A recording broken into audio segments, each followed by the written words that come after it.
lovely Ford EcoBoom with 1 liter Ecoboost engine. We have advised the customer a few months ago that this vehicle doesn't require cam belt changing. Yeah, but he was keep postponing until this happens. Let's find the key.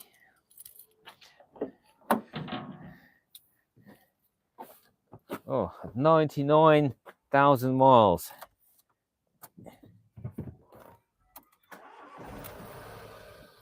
And oil warning light stays on. Engine a bit noisy, but it's not knocking yet. So we might just about save it. So this time around, he'll definitely need a cam belt done, whether he wants to or not. Cam belt, oil pump belt, take the sump off, clean it, clean the pickup, the whole works, whole 9 yards. Okay, right, and that's what I'm gonna do. All I've done so far is just literally jacked up the car, put in the axle stands. Okay, right, let's start stripping it.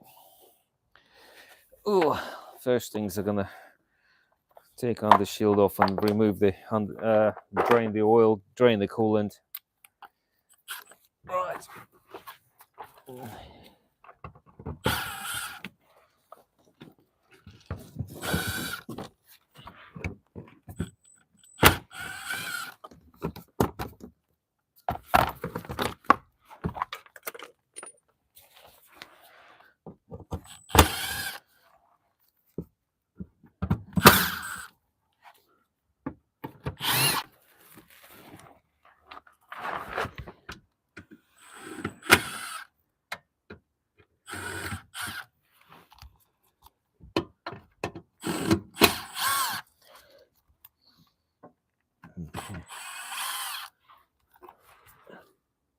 That's missing.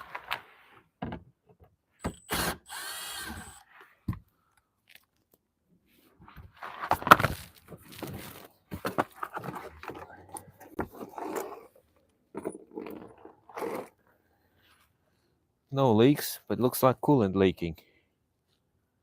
You see a fresh coolant leak. Okay. Well, we're gonna put new water pump on anyway. Right, so we're drain the coolant.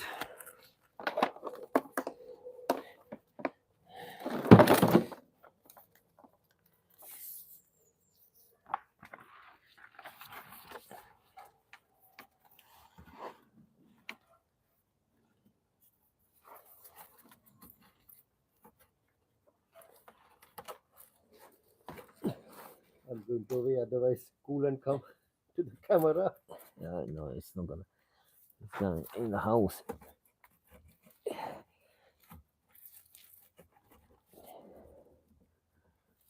Yeah. I do have a shorter hose, but I can't find it. So I'll just use the longer one. Put the whole lot in the bucket and let it drain. Right, now I can open the tap.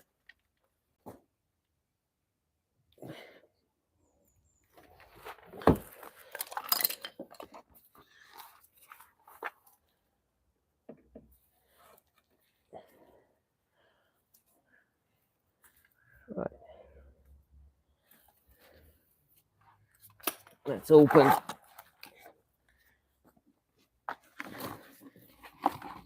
Bottom it right in. Make it quicker. Open the cap.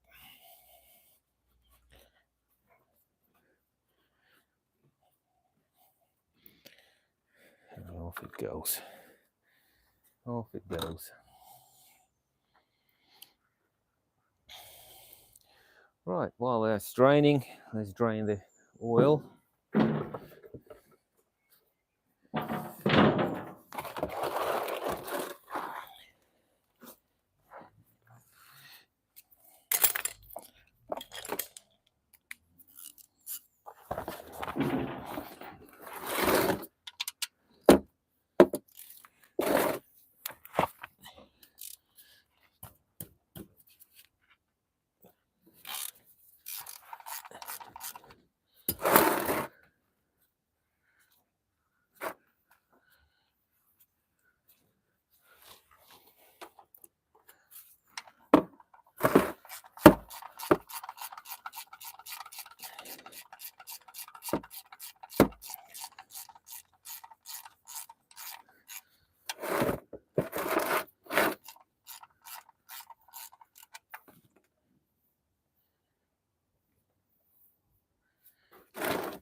raining as well.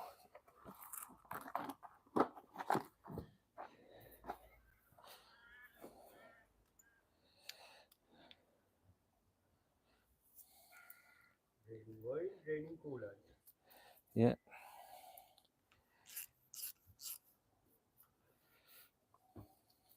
Still gonna have to try to find what the coolant level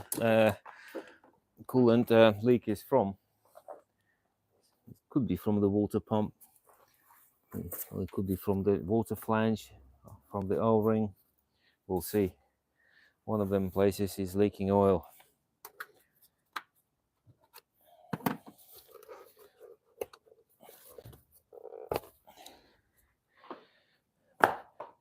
Yeah, it's quite a rare occasion to see them covers on the vehicles. I've seen so many of them, and they're all missing. Right, I'll take this hose off.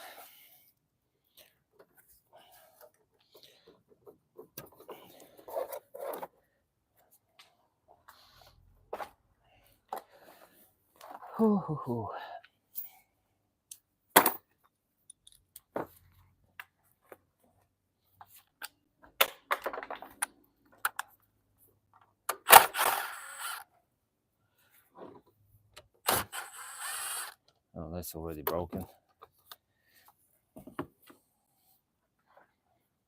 Go back home. Don't need that.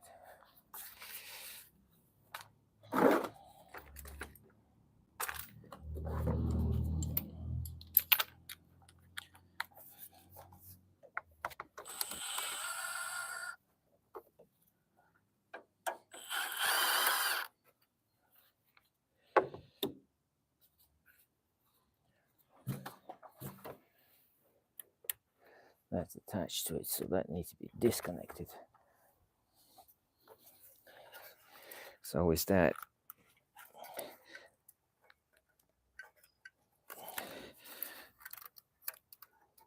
Oh.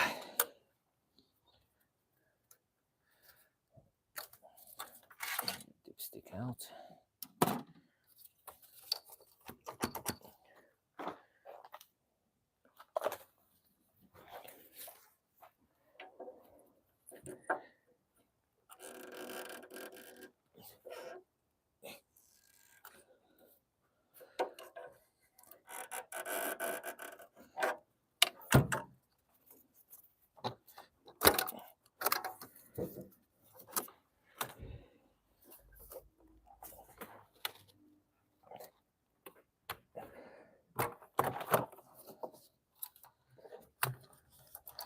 Right, now I've got the little holes attached there.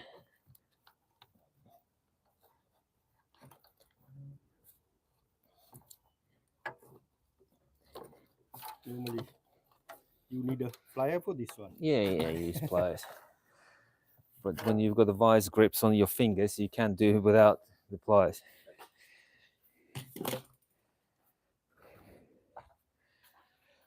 Right. That's out of the way.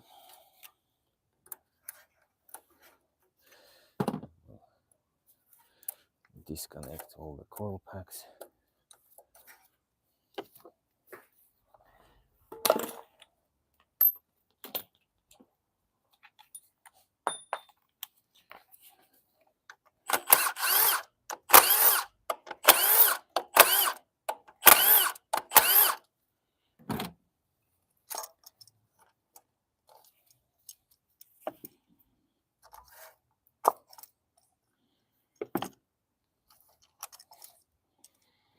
Ooh, a bit of oil on the coil pack.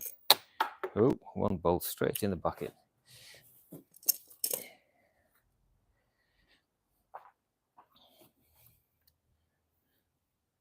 Well, the spark plugs are not swimming. Well, that's good.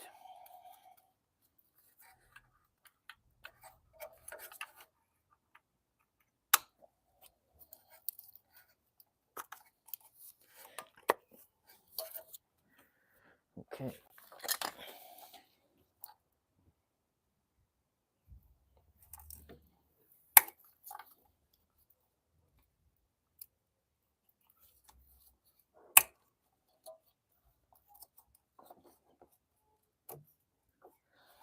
Let's disconnect this vacuum, well, PCV hose.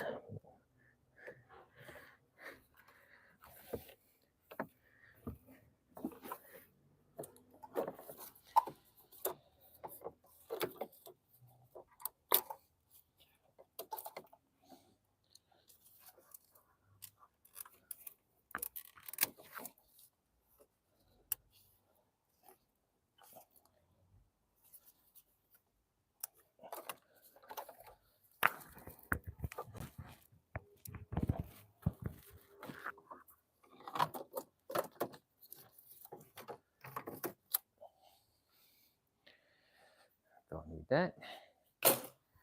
Throw it in on eBay. Additional spare part. That's it, yeah.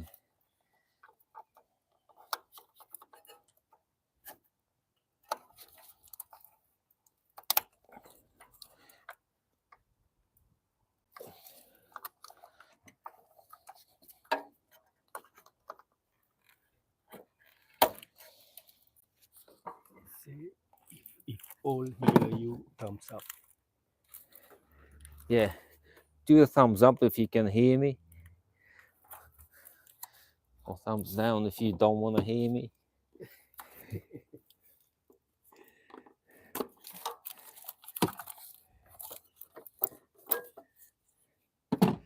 Right.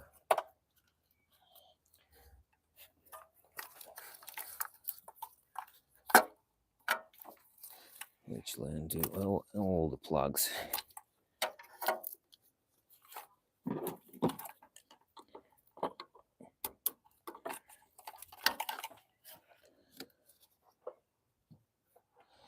Leave that for a minute.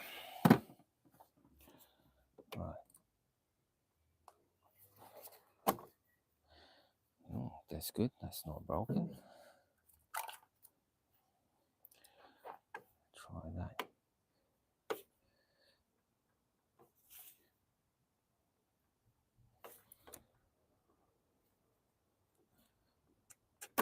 Hey, that's not broken. That's good. Oh, that's broken. Yeah, that's broken.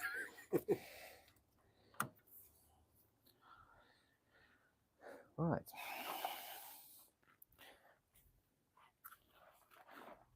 Oh.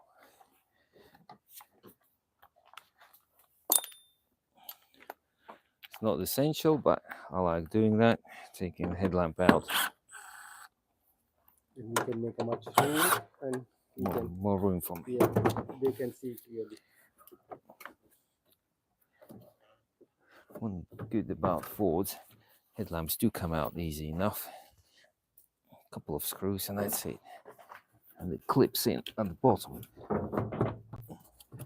That's it.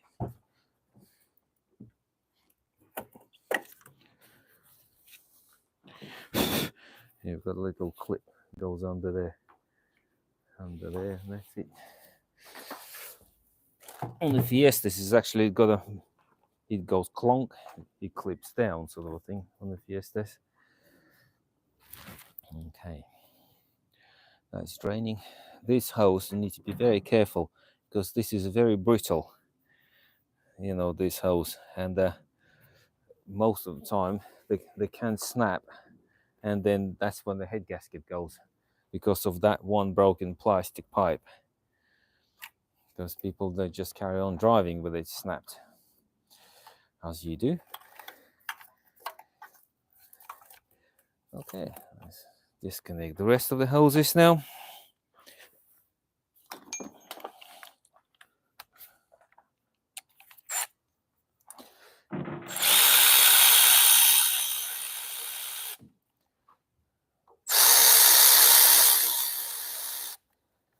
One of the turbo hoses.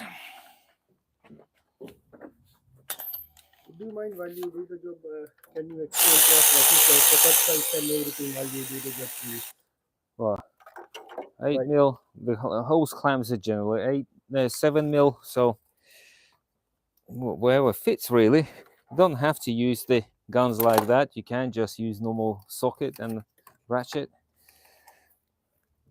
I like doing it because it saves a lot of time. Oh, and that And with bolts like that, and I just put them back. So that way I don't have to think, oh, what's that bolt come from? And I was lucky, this hose come off. Most of the time you have to really struggle. You may have to use some sort of pry bar to pry that off, because sometimes it doesn't like to come off. But that's off now, so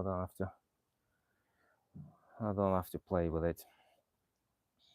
Oh, that's bolt missing.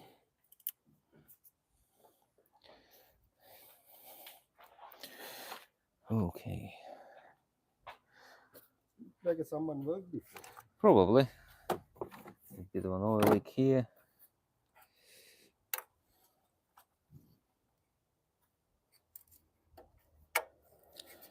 Disconnect this vacuum hoses.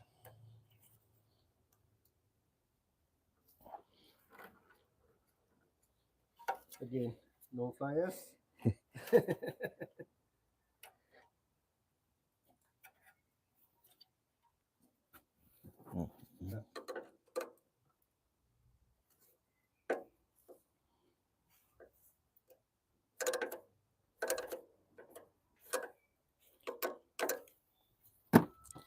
Right, that's all.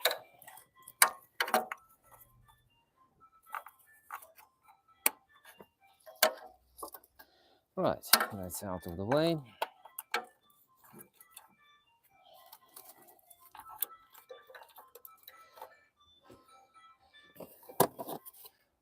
Well, what the heck, I'll do it properly. Disconnect the battery.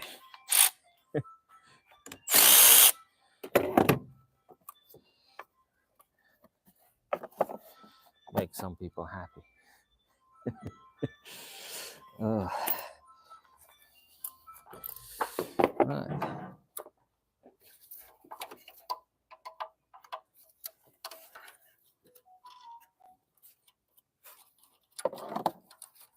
17 mil. 17 mil.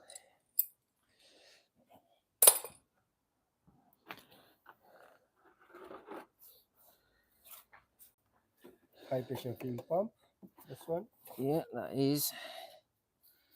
Electric's disconnected, but then you can pull the, well, what you're supposed to do by the health and safety, pull the fuse, start the car out, and then you you can just pull the fuse out for the fuel pump, and then until car cuts out, and then that way you'll have no fuel in the fuel rail. But because I'm gonna start blowing everything out anyway, I'm gonna clean it, so I don't really care much about fuel spillage, because all of that is gonna be cleared.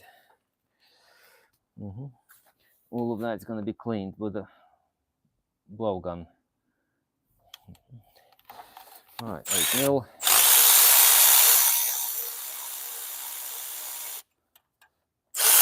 Oh, that is not 8 mil. On some vehicles, you'll have a metal bracket that goes over that, so it clamps to there.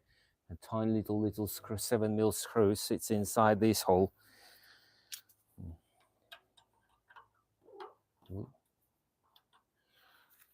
It's like a 12 mil. You can't just use normal 12 mil. This is a Torx, but you can just use more than 12 mil.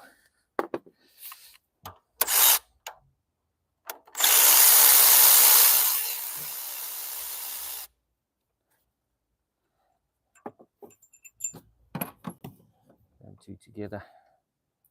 And that's to the side. Actually, I'll move it to that side because I want to take the vacuum pump off, because in the vacuum pump there is a little filter that needs to be cleaned. So I'm not gonna I'm not gonna block up anything here.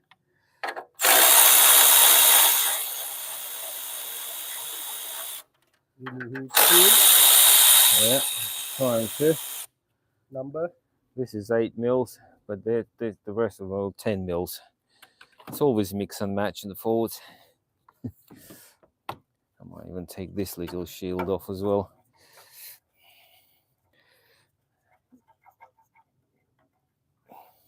Hope you all are here okay. Right, we've got a little plastic. It's a vacuum hose or vacuum pipe holder.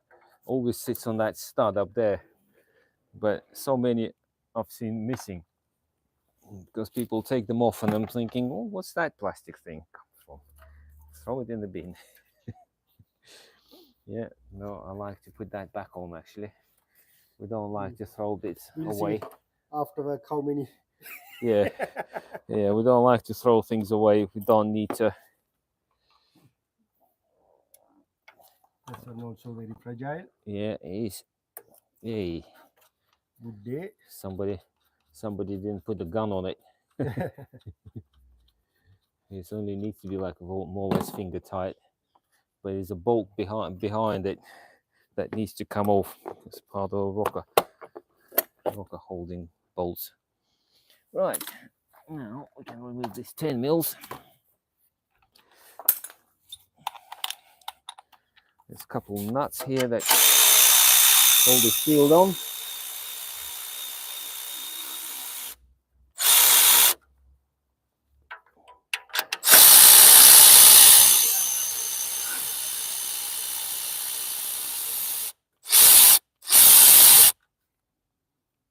Two nuts.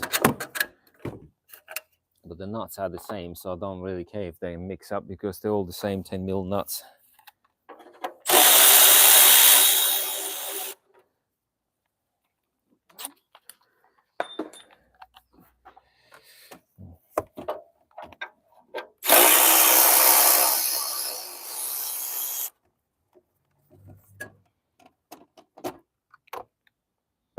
Right, some exhaust bolts, but when I take them all off, I put them all back into there so you don't have to mix them up. Ooh, that's a week off. Sure. Okay.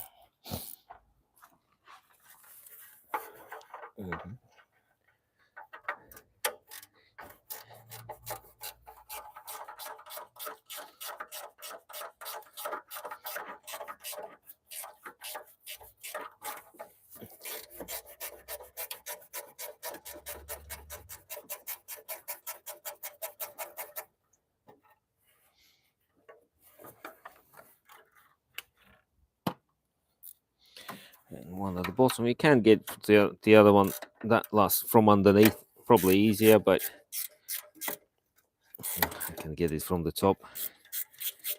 Saves me bending over too many times.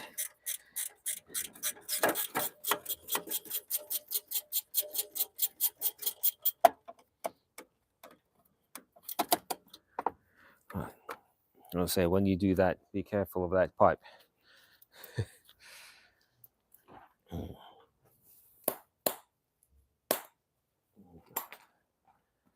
That can't come off yet because the lambda sensor is on the way, or oxygen sensor, whatever you want to call it.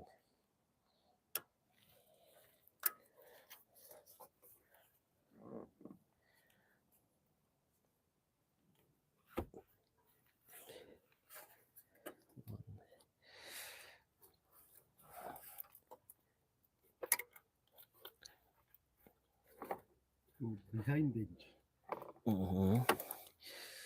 Yeah, the connectors are obviously right at the back.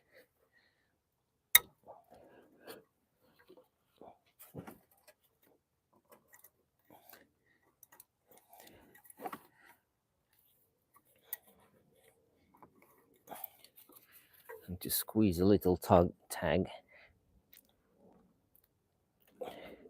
And pull this little tag.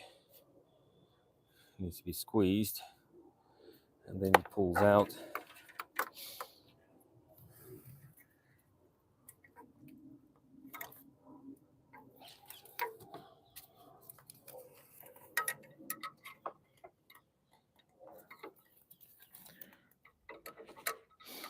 All right.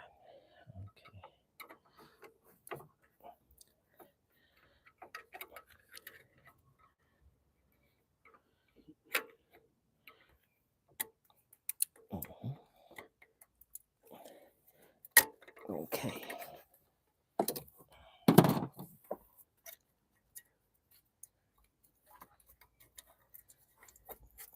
disconnect it normally from the holding bracket, because you need to turn it upside down to find the tag there.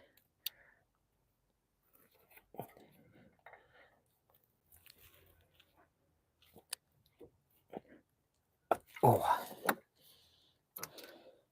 it sits like that, and the tag is underneath there, so you can't get to it. So once you pull that off, then you can get to it. Now we need 22mm lambda socket.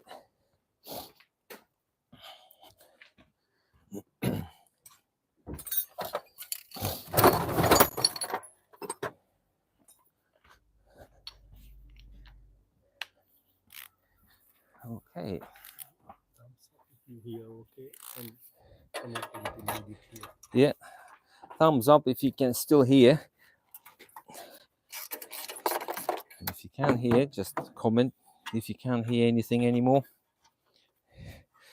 Right. I think your mic saying that, yeah? Yeah. Normally these lambda sensors don't get seized up, so they always come out easy enough. But that's a little socket you want to remove them. Okay. And now we can remove the shield easy enough. And we can remove this shield easy enough. And now we can get rid of this bolt. They can all go here. And now we've got the turbo exposed and your catalytic converter. Oh, and I've got some sort of a bolt there wedged in. I can see a bolt. Yeah, somebody already undone it for us. Yeah, it's supposed to be 4 bolts, only 3 now. Only 3 there.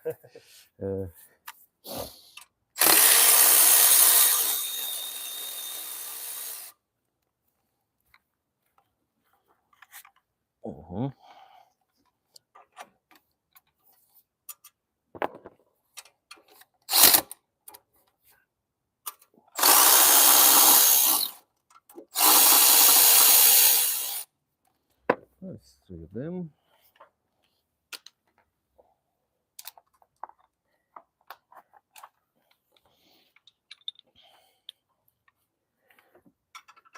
One 13mm.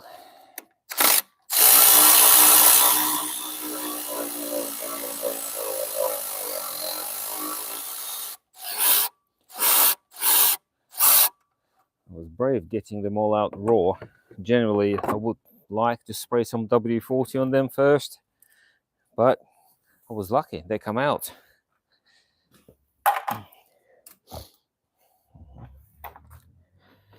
Right, that's disconnected. Now we've got 2 little shield bolts need to be disconnected. Because they're disconnected,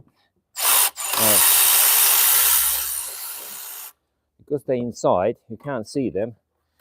Don't forget to put them in first before you put this big shield on and realize, oh, I've got 2 spare bolts. So that's, yeah, and that's where they're from. Okay.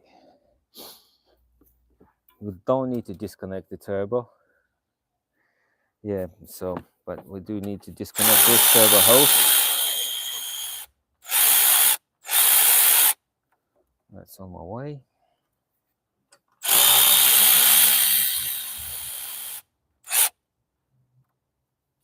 See, sometimes they come out with the stud, sometimes they come up with just a nut.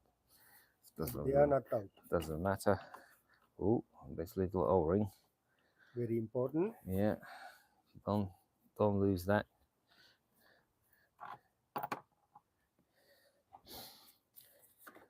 Right, and then I can disconnect the 7mm hose, no, this turbo hose underneath from the intercooler. So get it out of the way. It's a bit awkward place, but never mind.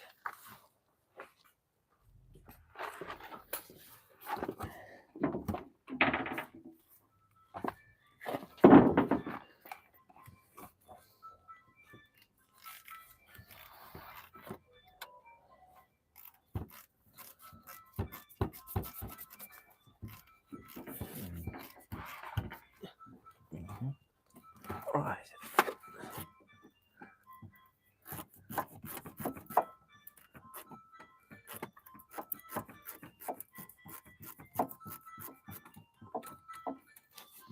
Okay, loosened it up.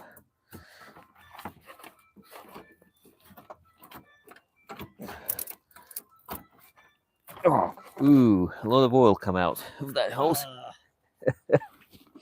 Ugh. I was just about to say, it's like sometimes they get some oil come out of them hoses, but normally means that your turbo is started to play up a bit.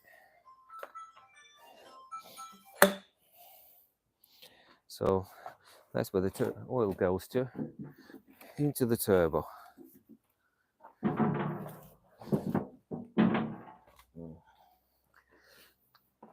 Oh.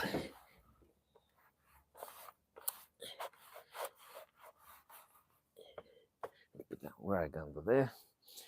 Let the intercooler drain out of oil. Okay, that's disconnected. Now we can remove the fuel rail. That can go. I think is it Torx 45 or Torx 40? No, 40.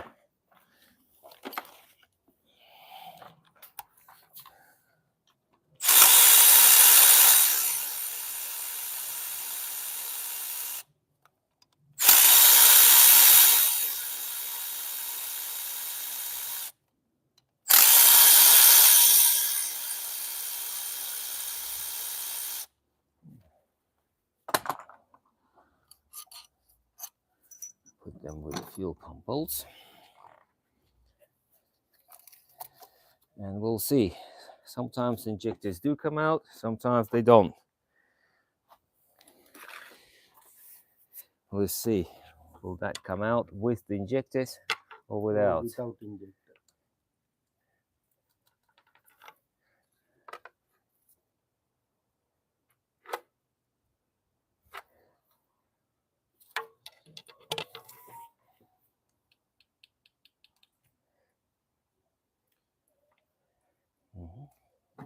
Do not give too much pressure. No. No.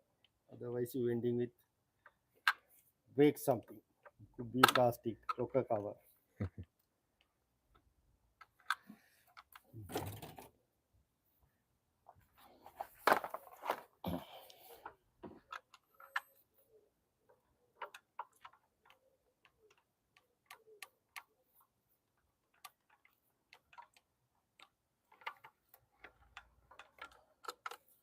There.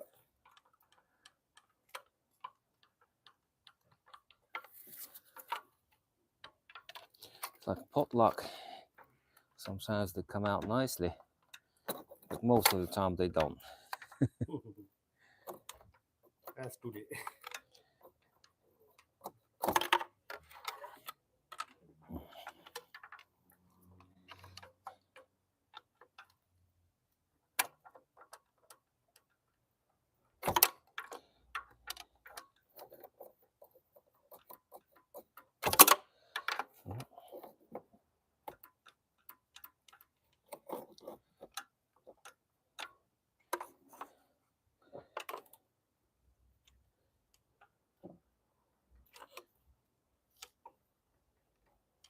Yeah. Loose. All three didn't come out. Right, inside, see, that's the injector seal. One here. One there. The rest of them are probably all still attached to the injectors. Yeah. Right. We'll have to inspect it, make sure they're not damaged, because sometimes they actually do get damaged. And when they had even tiny little rip on them, they have to be replaced. You can't just buy one, you have to buy a whole kit. And the whole kit comes only from the Fords, and the price on the Ford is probably about £40 for that little kit plus that, for just this one silly O-rings. Why it's so much expensive? It's made from, might be, Yeah, it's a platinum. platinum. Old dealer's part. Yeah, even though it's a bit of rubber. What are you going to do now? I'm gonna have to disconnect the injectors. Just pull the little tag and just to remove this wire out of the way. Injectors can stay there. They don't have to come out, but the only reason they would need to come out if you take the head off. Obviously, that's one. Once you remove, show us what you doing there. Okay. Because they're so deep inside, I can't really get my fingers there. Mm. Yeah, it's just little tags up there they need to be pressed. Press like that, basically. All three of them. Spare parts. Right, that's it. You see up there is a bit of a mess, but then obviously we're going to put a blower gun and blow it all out. Now that can be disconnected from here, from there, doesn't matter.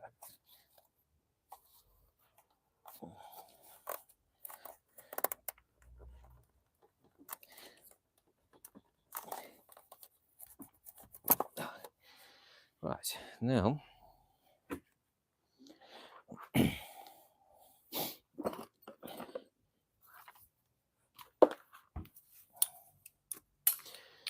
can take the rocker cover off.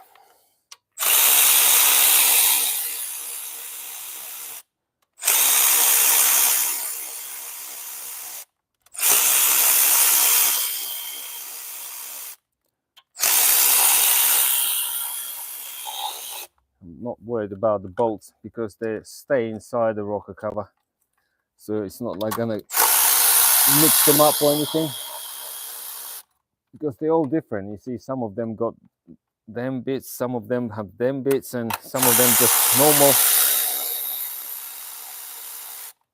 but they're gonna stay inside, so it doesn't matter.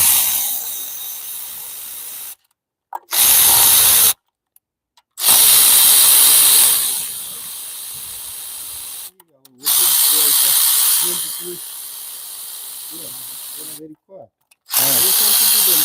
Yeah. Thumbs up. Mm-hmm.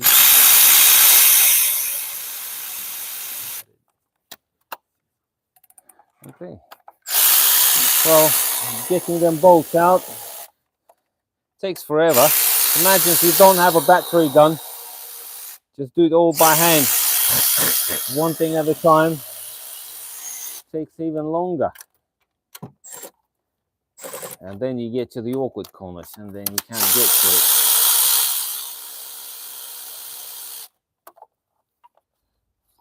There's one hidden somewhere there.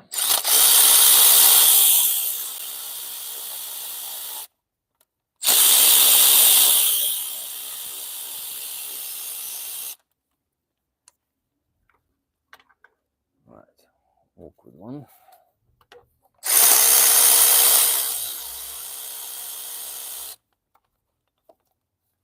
And that one as well.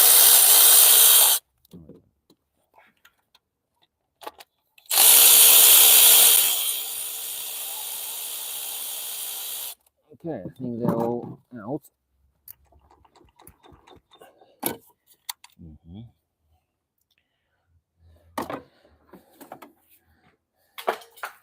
Okay. Gently, gently. Gently. Is it too small, that flyover? Oh, come on.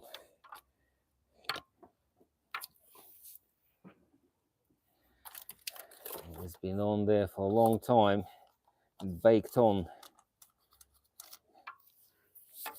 Once it gets moving, then it will be fine. However, need to start from one end. Yeah, that's it. Obviously, if you try to pull and you feel like it's not coming out, check the bolts, make sure they're all undone.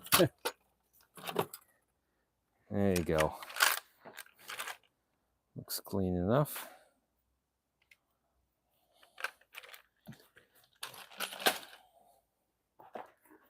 Ooh, the belt seems to be sitting right on the edge. Generally, they sit in the middle.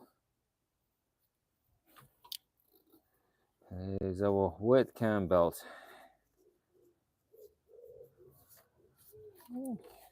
I mean, I've seen worse. There's a choice of two. Some of them are wider and some of them are narrower. I think this is the wider one. Can't remember the sizes, but I think this one is 21, 16 and 18 or something. something along those lines. So it looks like this one is the wide. Yeah, yeah. This one looks like it's yeah, the wider one. Well, now I can disconnect the vacuum pump, get it off the car. So I'll see.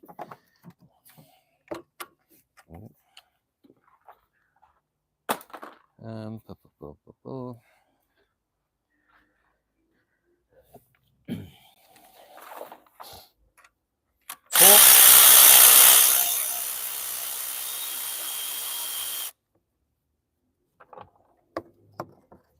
Alright, this little pipe holder goes onto the bottom bolt. Again, to take them off, you kind of need to unscrew, but put them back on, you just push them on. Right.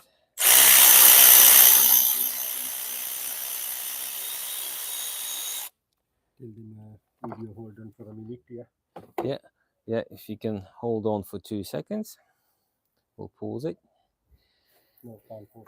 Oh. Hello, was it you I spoke to about the brake pads? Yeah. Yeah, I got my vans across the road. You won't come tomorrow, please. I can't come tomorrow, I'm out. No, I don't want it done today. No, I want to check, but I couldn't go with the we are going down line there. What do you mean? I just wanted to show you the van. No, No.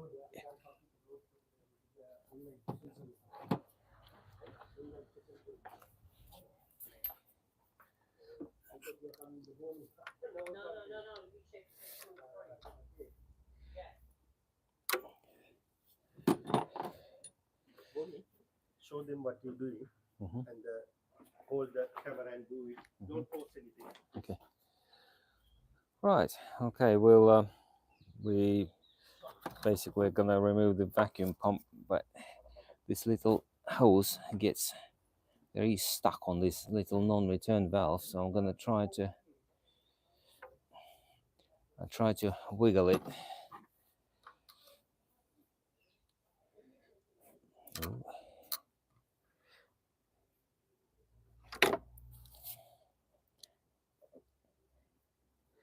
Obviously, I don't want to snap it.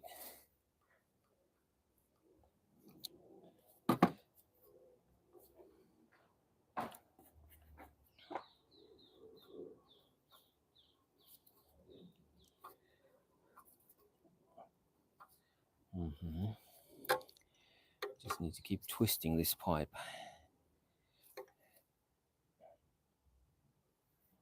so it gets unstuck.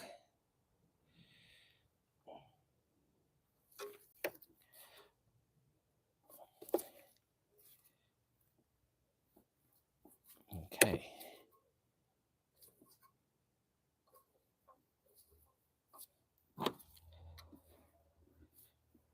Yay, there you go. It's off.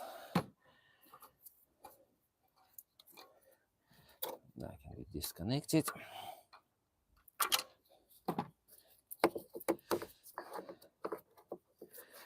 Don't have to unplug anything, you just move it to the side and leave it to the side as is. There you go. Now we've got access to the bottom bolts, to all the bolts for the vacuum pump.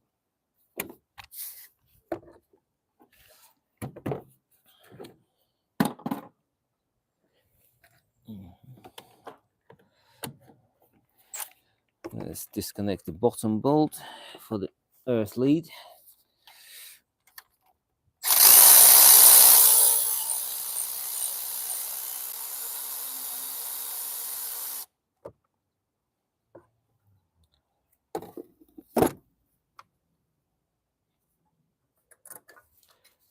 Okay. Now the rest of them 8 mils.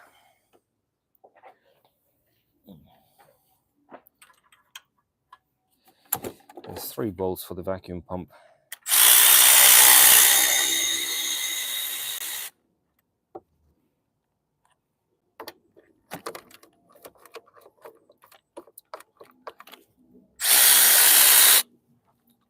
One on either end.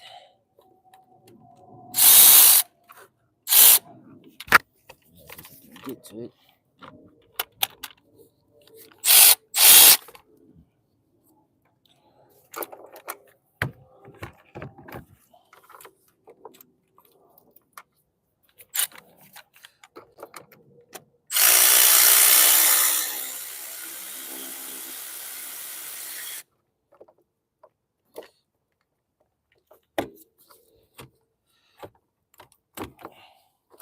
Right, one on either end and one at the bottom ish,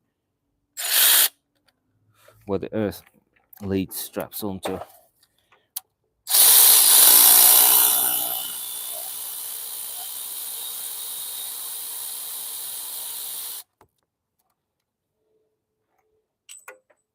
Okay. Yeah, doesn't help dropping the bolts. And there you go. There's the vacuum pump disconnected. Let's have a look if it's blocked or not. There's that little filter. And it looks pretty blocked to me. So if I wouldn't have taken it off, that would eventually collapse and cause all sorts of grief. Let's put it on the floor and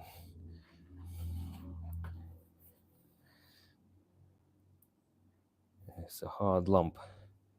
There's one of them. And there's a big hard lump inside there.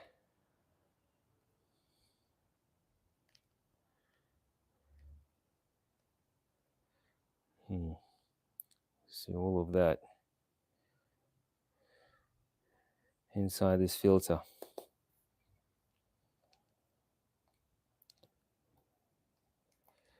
Right, we'll have to clean it in a minute properly. Right, it's a little extra couple of minutes job, but if you don't do it, that will eventually cause a big problem. So that's why we go a little extra mile just to remove this vacuum pump and clean it. It's only like, you know, a few minutes and clean the filter out, and then when we put it back together, Is it it's vacuum not. pump block? Yeah. Yeah. Yeah, yeah. I just pick some lumps out of it, out of the filter. Okay. I will have to remove this hose, but Feeder pipe. feed pipe for the turbo, but it's not that I need it removed, but I need that I need that moved forward a bit because my tool doesn't fit otherwise.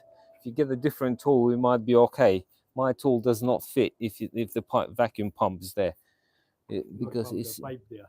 Yeah, it's pipe. Yeah, not pump, pipe. Yeah, it's literally butting against it, and it doesn't quite. So if you move it like literally, you need to do a 2-3 mil forward, and then fine, my tool fits. The timing tool I'm talking about. All right, the timing at the moment is facing the wrong way, so we'll have to turn the engine over and over until the little QR codes face up. Okay, so now removed all of that, I can actually remove this hose from the bucket now. Do up the tap. Enough draining.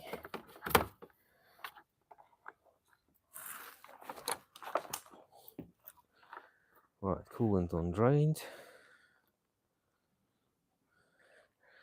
You could do with a shorter hose, but I say I don't want to keep cutting it because every time I cut it, I keep losing that little shorter bit. And I do use it as a long one piece occasionally.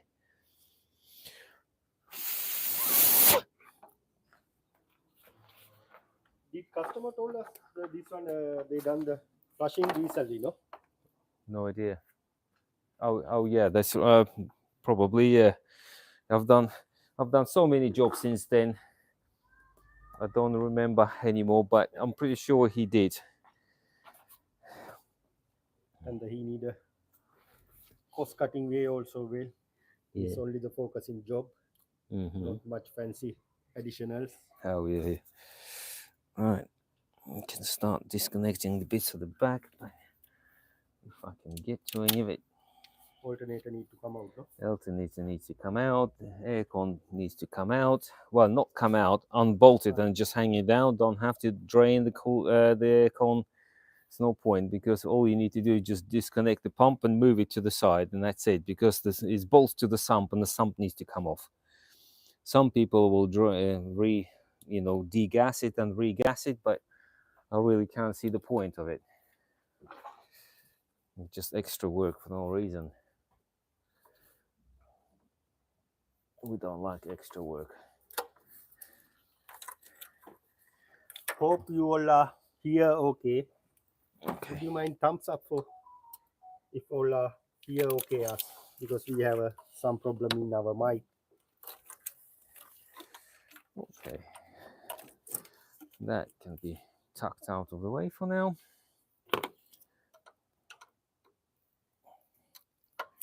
Now, actually, that can stay attached. I'll just disconnect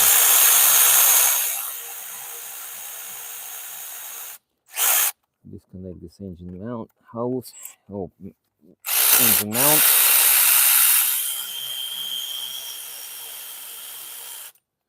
It can stay attached to the alternator power wire.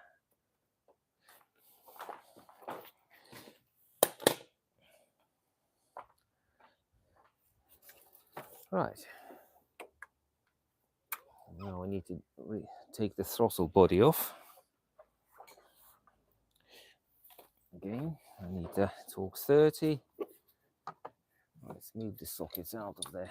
I don't like tools being on the motor. I like all the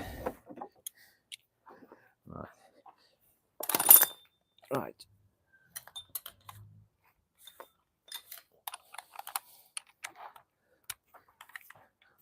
Torx 30. Oh, and I got the wrong socket.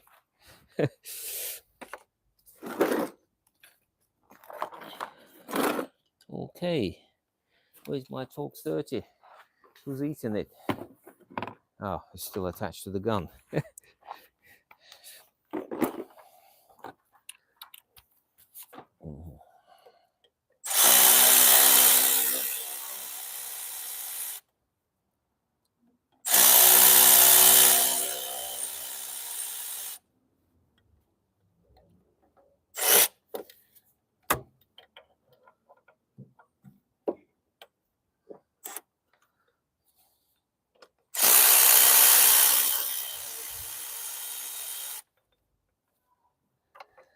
Okay.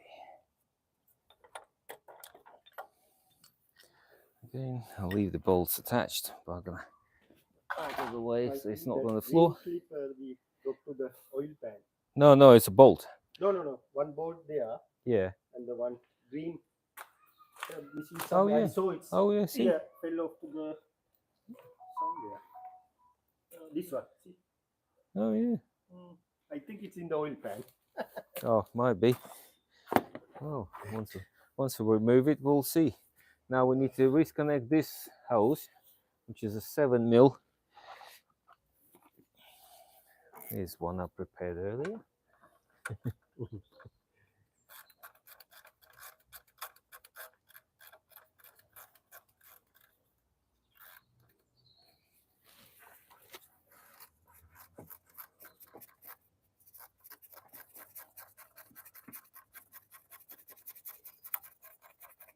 Well, that's loose enough.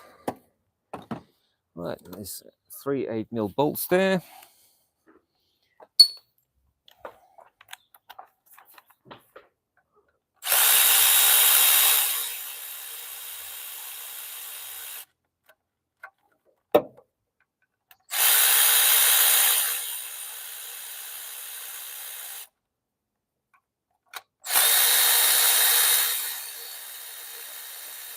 would it go through on WhatsApp? It wouldn't go through on message. Yeah, I'll so- send you it WhatsApp. Yeah, please. Yeah. Yeah, is that all right? Right, cheers, thank you. Thank you. Right. Thank you, I appreciate that. Nice one. Right. So that's all. This, I'll just leave them attached to where they come from, so you don't have to guess which bolt goes where. Because the lower is different, obviously, from the other two. So now we're getting closer to the revealing our front cover. What I'm gonna do before I disconnect the bolt, I'm gonna take these 3 bolts out, because at the moment the belt is actually holding them down. So you've got the tension on them, so they're easier to come undone. Because once the belt is off, the water pump is spinning freely, then it's a lot harder to remove them bolts.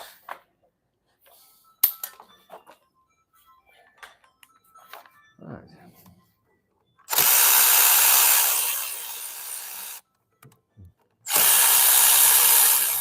Now they come out quite easy.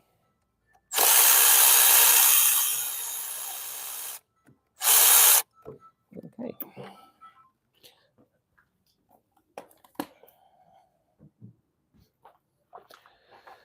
Okay, that's that out.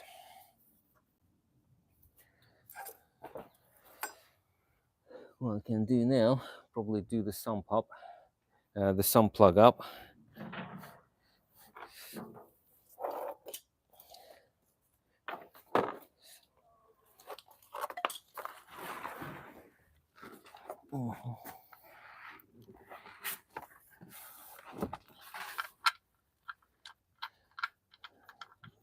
Get this off my case.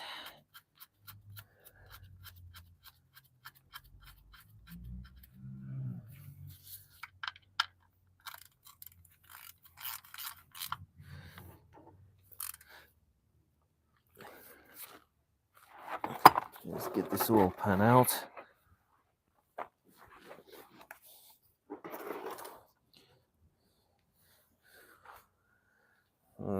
Let's drain the oil gently.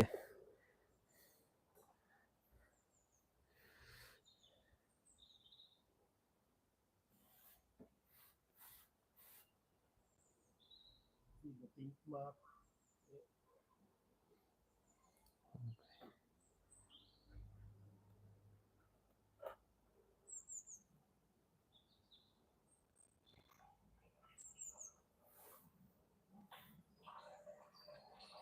It's not green clip in there.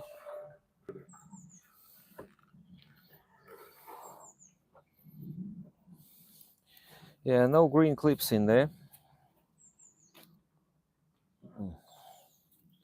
Probably on the floor then.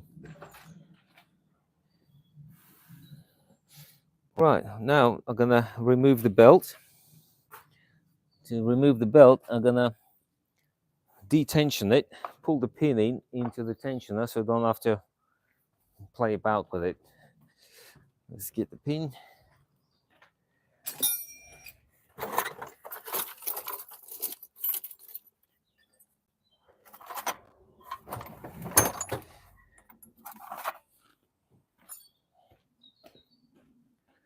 Right, to detension you'll need one of them, literally normal 1/2 inch extension, short extension, shortish.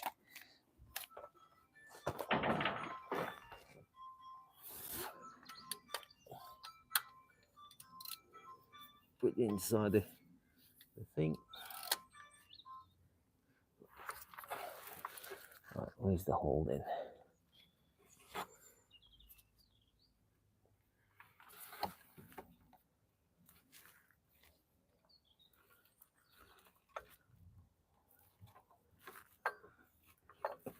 Right, let's get rid of this thing.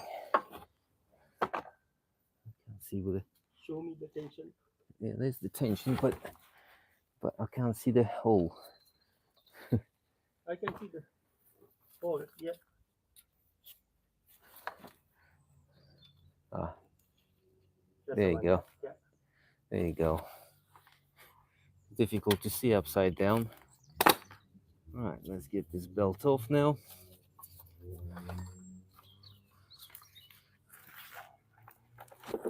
Belt. water pump sprocket, or pulley rather. We need to undo that idler. We need to remove the tensioner. They're all on the 10 mil.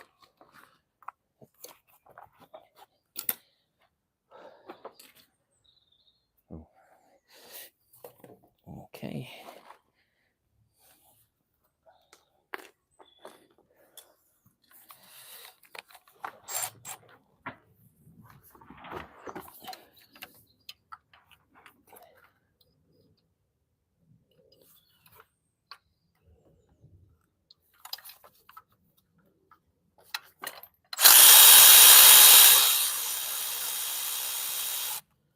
One bolt. One is there.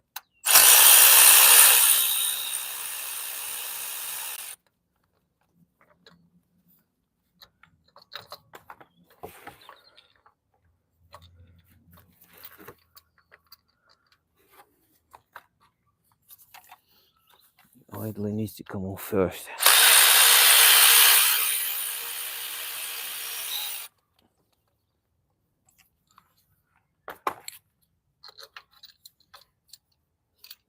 If you really want to be, picky, you could replace them now, because I've had them before, but they're noisy. But if they weren't noisy in the first place, you can check them. They don't feel rough, but while they're out, you could replace them and the belt while it's all out. But I say that's all expenses. This job isn't particularly cheap on the first place, so you obviously, if you've got the spare money, then obviously it would be a good idea to change them now. But if you don't, it's not the end of the world. It can be changed later. There's the power lead attached to the engine cover. That needs to come off.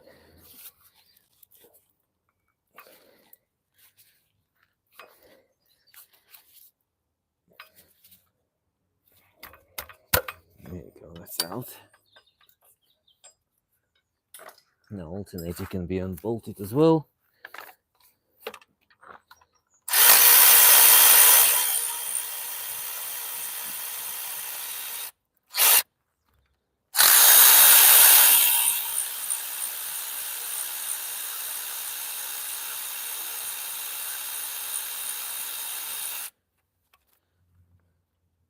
Right, 2 bolts.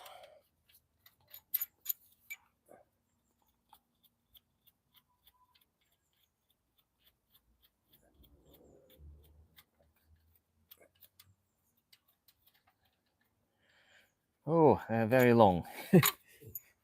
I'll put them separately from the aircon bolts, because aircon bolts need to come off now as well.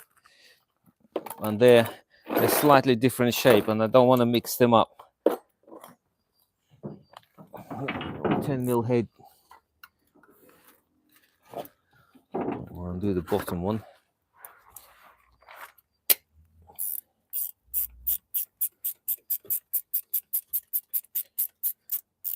Sometimes they can be a bit sticky, because up here they're all exposed to the atmosphere, so could potentially spray some WD-40 inside if they're a bit rusted over.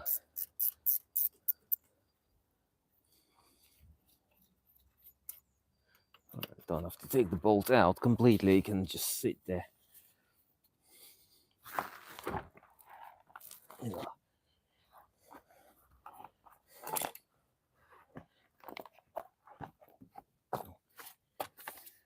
One of them.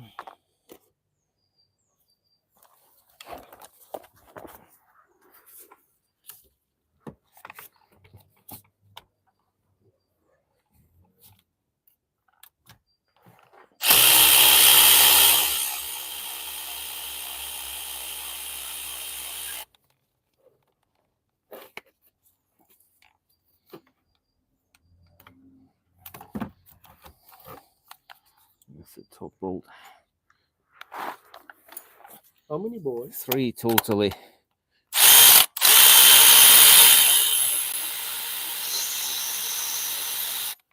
Yeah, at the front we've got the two, one at the top, one at the bottom. On the back there is one, and it's right in the middle.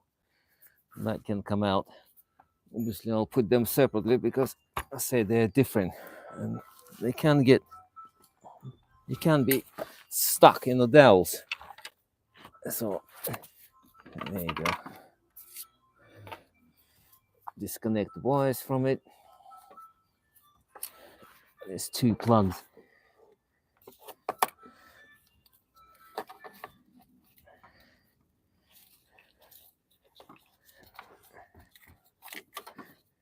Okay, that's out of the way. Now we need to disconnect the wires from the sump. There's one for the crank sensor. You've got the one wire clips in this way, and the other one from the top. But they're behind the alternator, behind the AC condenser. So if you put that on first, then you realize you can't actually put this wire through anymore. So you need to put wire through first, and then a condenser, air compressor, not condenser, compressor, yeah, aircon compressor. I get a bit of a tongue twisted occasionally.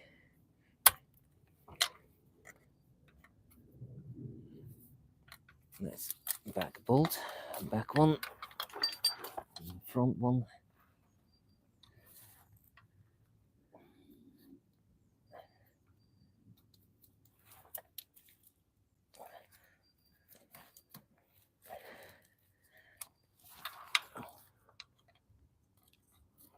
Right. Okay, that's that done. What we're gonna do, instead of unplugging the sensor, just unbolt it and leave it attached to the wire. Again, time saving technique.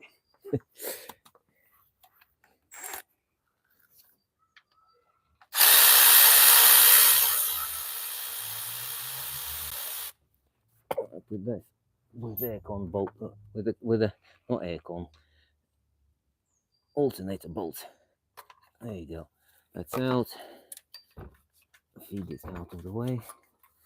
And now we can unplug it from the alternator and pull the wires out completely.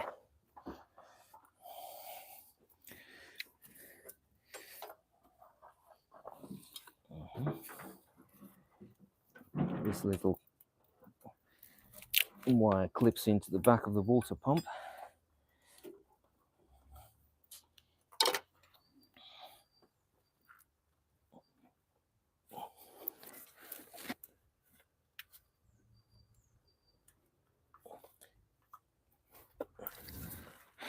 Again, the same idea on this alternator plug.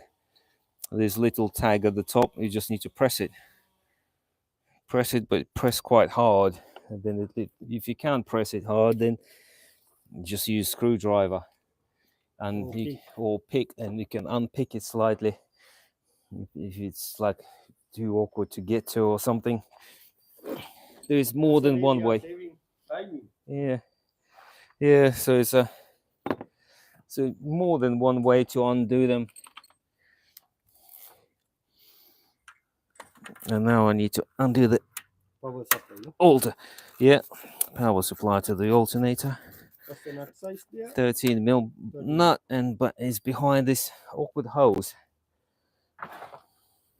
So it's actually butts against the hose at the back, sort of thing. So it's really behind the hose. So we can leave them together with this rubber plug, so you know which that nut came from the alternator. And now they can be undone. Even though it's undone, it still doesn't want to come out. There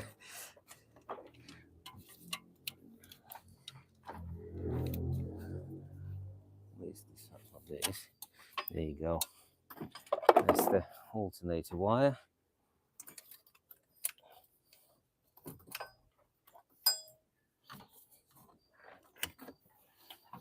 Because I've got alternate battery disconnected, so obviously it's dead. this wire, but if the alternator battery light would be connected, that would be live constantly. So you would be sparking everywhere if you wouldn't disconnect the battery. You can try. Yeah, you can try and see how pretty it sparks. But if you spill some petrol and you get some sparks there, you don't really. Very nice. Yes, it's a nice boom. The only problem is you'll need a new car afterwards. And probably a new garage. So, yeah, for us.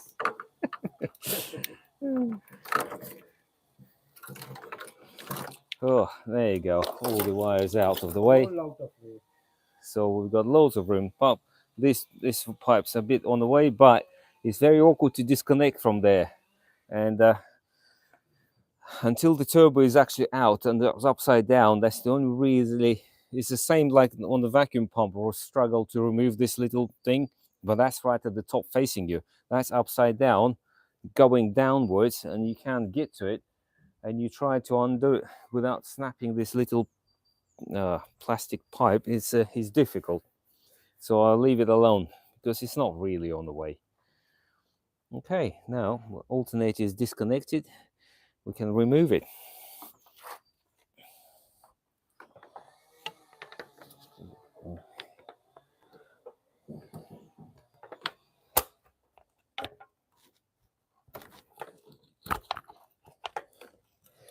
All right.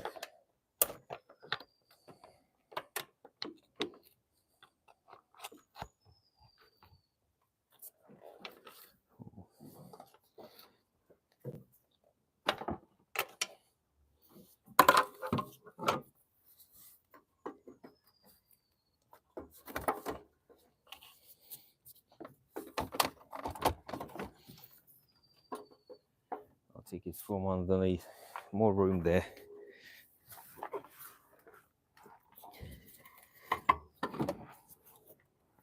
Ooh, you can see the coolant was leaking.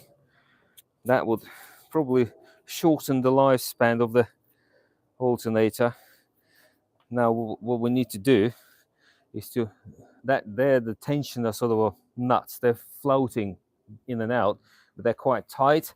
So what I'm gonna do, take the alternator bolt back in, screw it in somewhat, and then put like a quite large socket at the back so it covers over that one, and then whack the bolt.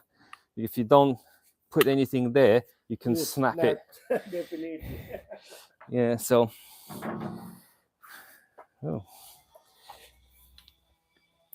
you have to it's only just to make it easier to install the alternator back, otherwise you have to really wiggle it in.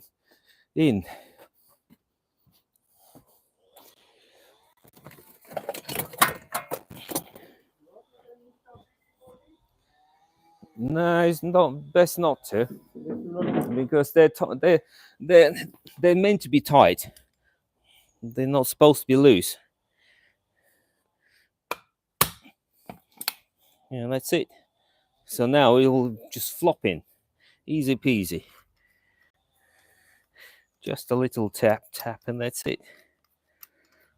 Obviously, if you put the bolt in quite a long way in, then that way you don't damage the thread as well. If you put like 2 threads in and whack it, you can damage the thread on the bolt and the alternator.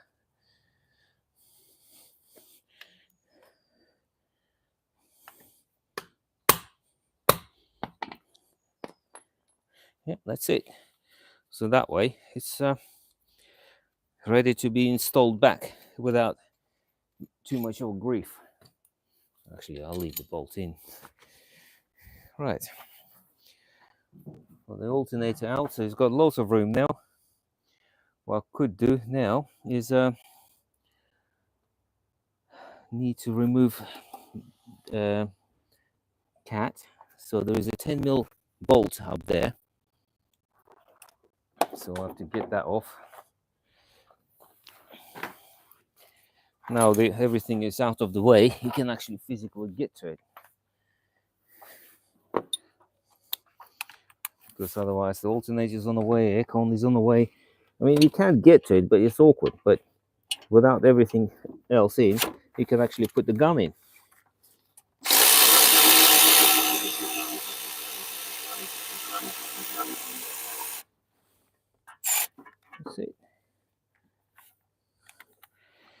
One bolt there. So quite shortish, quite short bolt. It's only like a bolts the cat to the block. But it with the exhaust bolts. And there's obviously two more 13mm nuts need to come out. They bolts to the sump or to the gearbox. I can't remember now. To the sump.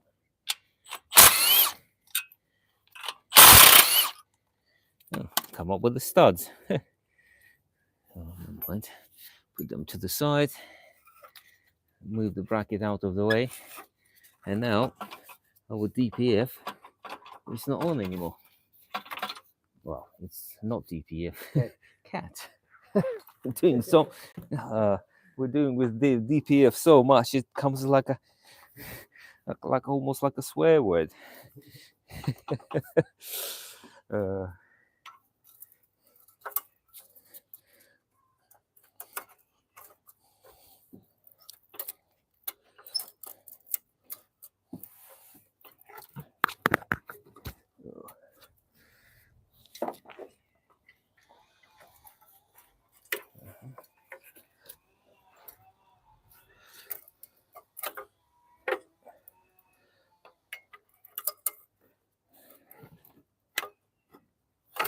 Need to go over the stud.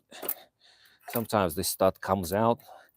Oh, sometimes it doesn't.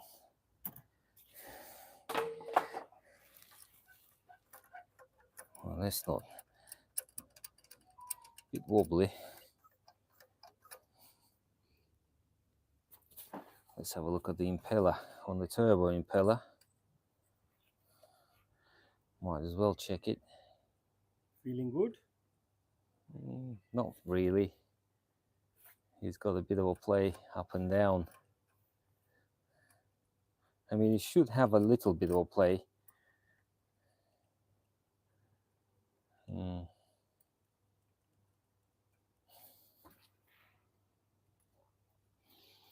Yeah, it's not ideal, but not the end of the world yet. It's not blown up yet, let's say that way. So, It has a bit life.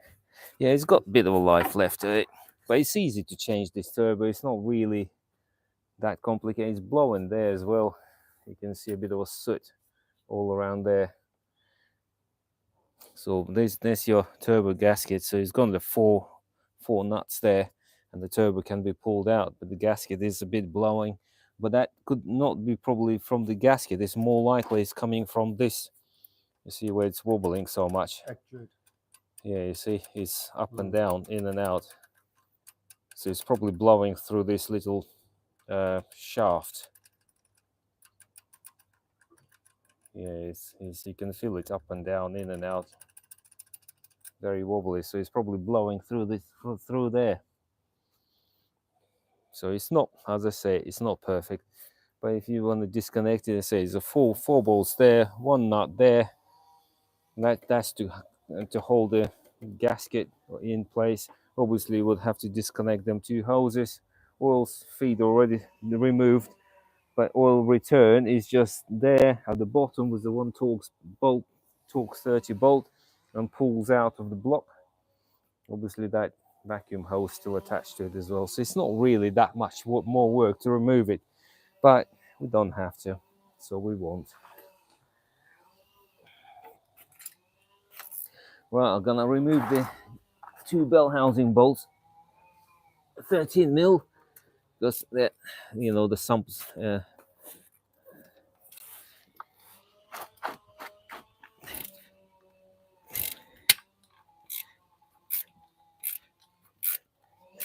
Oh, a bit tight.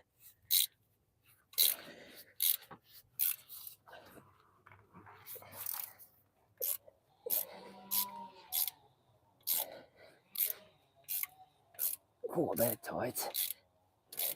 No, that one so tight, no? Normally it shouldn't be. Shouldn't be. No. It's only tight if it's cross-threaded or rusted in. But it's a steel bolt into aluminium thread, obviously. So it can happen, but the car isn't old enough for it to happen yet. I think this one 2010 might be. Oh, It's 13. 13. Yeah, so this is 12 years old. Whew. So tight. I'll go for a ratchet.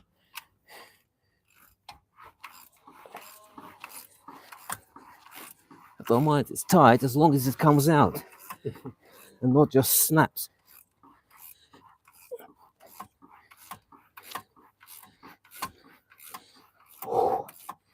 That's good exercise. To warm up. Yeah, it's a bit of a dodgy thread. When we install, better to apply WD-40 bit. Normal grease, probably. So grease. Let's loosen the other bolt. Yeah, the other bolt, nice and easy. You can use the spanner There's a possibility you might have had a clutch done at some point. and cross-thread. Somebody cross-threaded it. Could be. Yeah, that's how they should be. 100,000 no mileage, yeah. Yeah, Nearly 100,000, yeah. yeah, that's right. So there's a possibility could have had a clutch done in this life, or could have even had a cam belt done before. You never know. Yeah. There you go. That's nice and easy. Oh, tired just from cutting, screwing one bolt. Right, now we've got a whole million bolts to undo for the sump. You can take the exhaust completely off if you want, but it's good luck. Basically, removing them two nuts up there where the flange is. They're facing kind of an awkward way. If they would be from this side, you could get to him. Can't get to him from the other end, and they're always seized. I've never had one that it wasn't seized. These ones are all different lengths, but it's quite self-explanatory. I mean, two very, very long ones are for the bell housing, and so they're very long ones. And then there's some somewhat shorter ones, but they all kind of can go, and the rest of them are just short.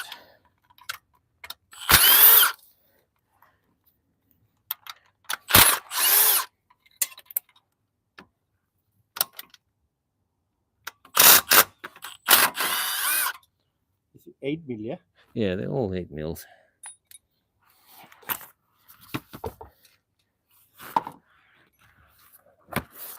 Very short, yeah. Yeah. That's back and back done. Now I need to do the front and front.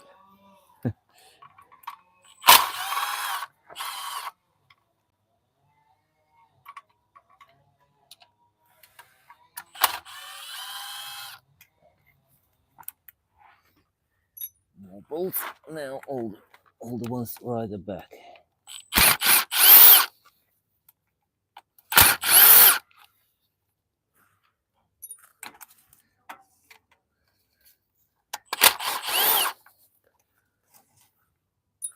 And one more.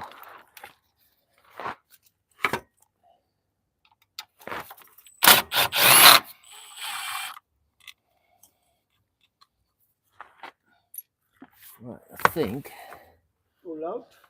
they're all out.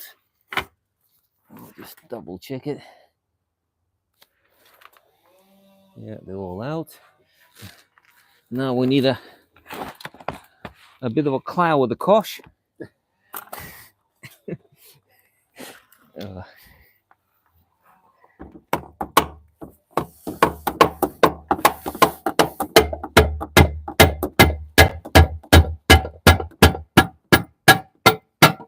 you go. A bit of a cloud with a cosh. Right, that can hang a bit from what I'm going to do now. I'm going to jack the engine up on this end, or over the gearbox, basically, and lift it up. And once that lifts up, the exhaust drops down just enough for it to clear the sump. so you don't actually have to remove the cat. Unless you really want to struggle with them two nuts. Ah, there's that green clip we were talking about earlier. Ah, yeah. It was obviously stuck in the chassis somewhere. I thought it went to the No, it's not in the oil bucket. bucket. Right. What we're gonna do now, get the exhaust, the jack.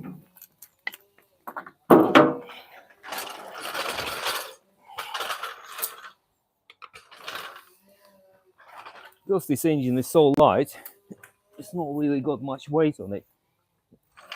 So I don't really care jacking up here. It's got enough strength, if you know what I mean, to lift it up, no problem. Right, that'll do. Now I can remove the engine mount.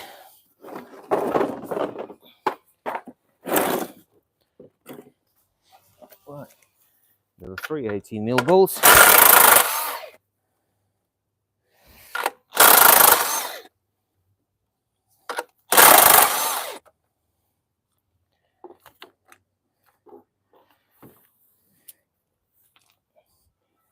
And 2 15mm bolts.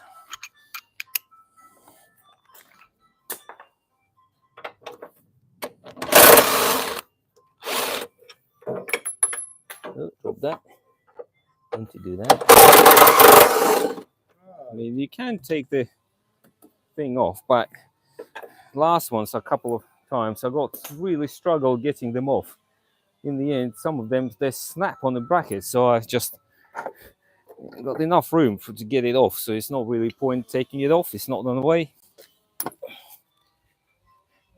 Bolts out. Now we've got quite a lot of things exposed. Now we can jack up the rest of the engine and remove the sump.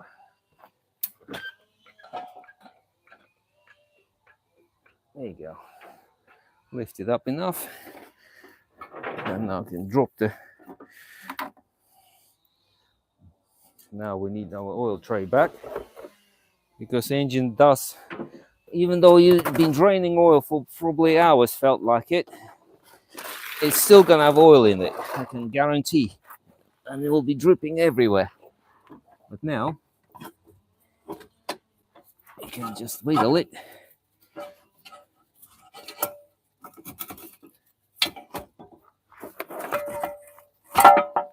Just like that, and the sump is off.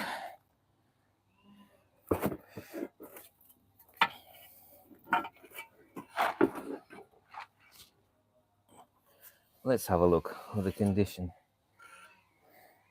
Well, it hasn't got the shells in there, engine bearings, none of that inside, so that's good. We'll clean that in a minute properly. Let's leave that alone, but we'll take this little cover off.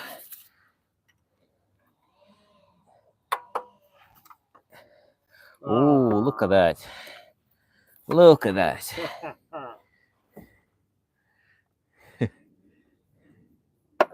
Oh, let's take the filter out.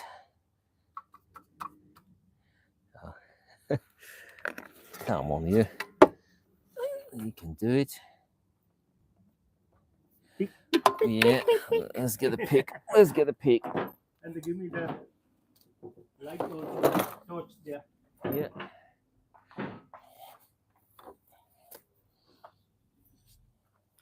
Let's get a pick.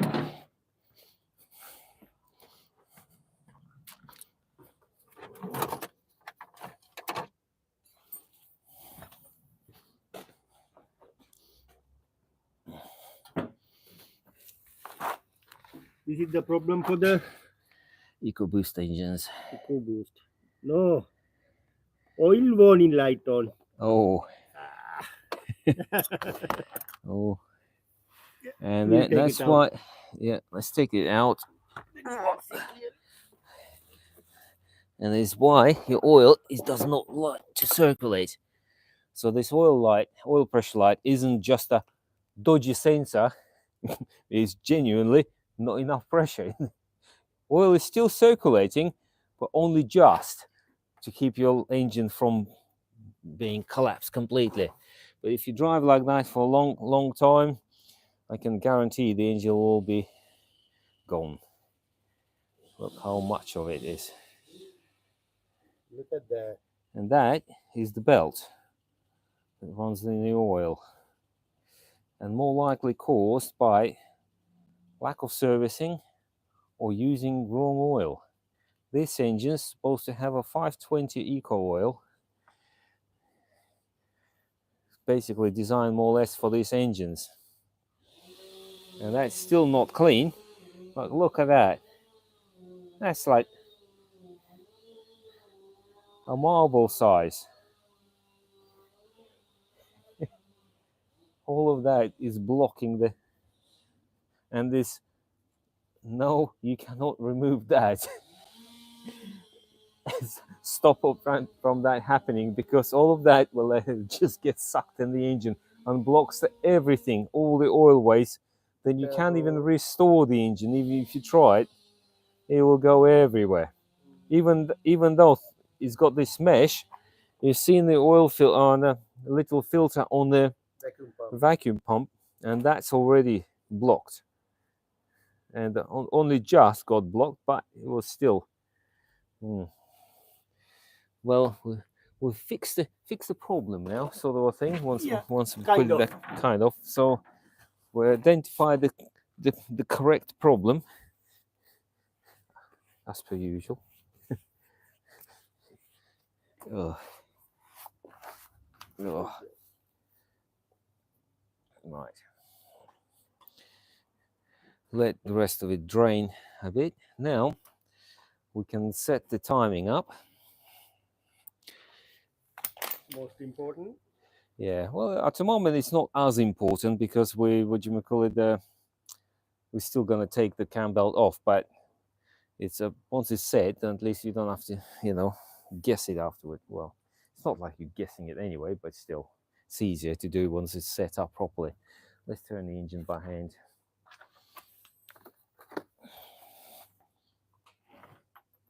Size? 21 mil, still is 21, still is. Oh, it is. Right.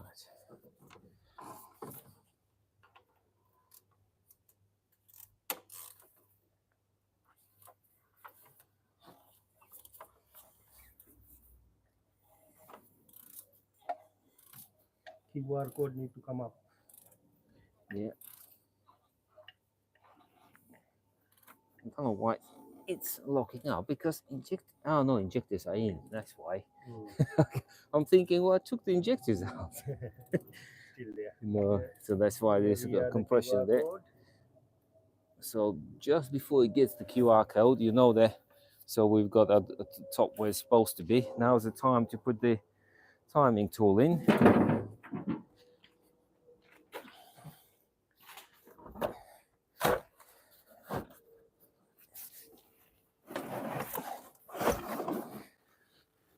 Here's my timing tool I prepared earlier.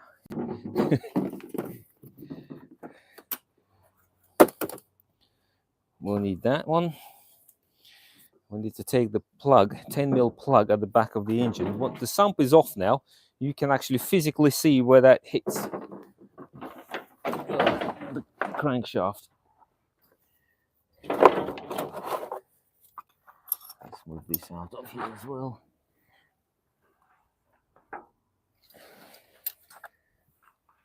Right, out of here.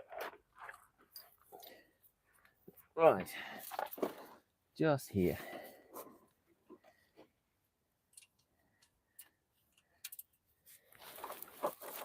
That's a 10 mil, yeah? 10mm, yeah.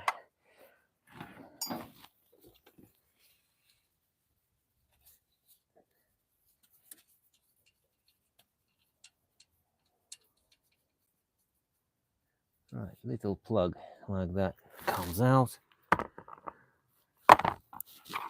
And this tool screws in instead.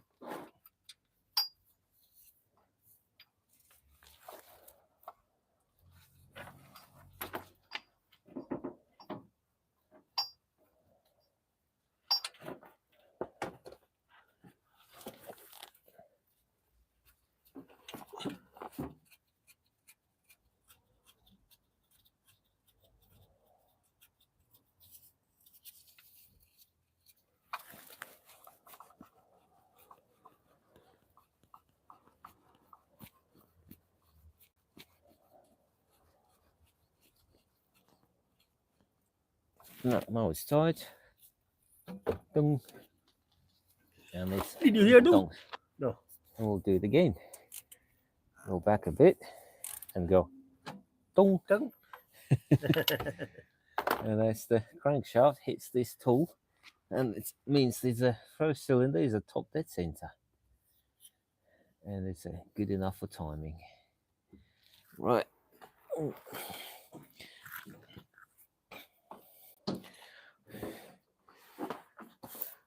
I need another rag.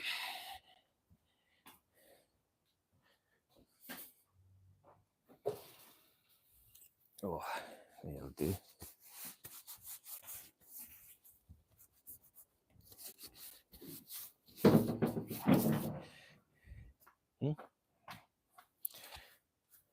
Right, now timing is done at the bottom. This is just a crankshaft timed because we've got each camshaft timed and the front crank pulley timed as well.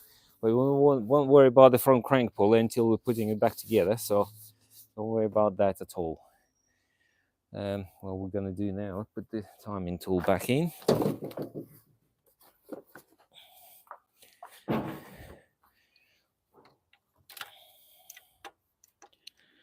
That's one.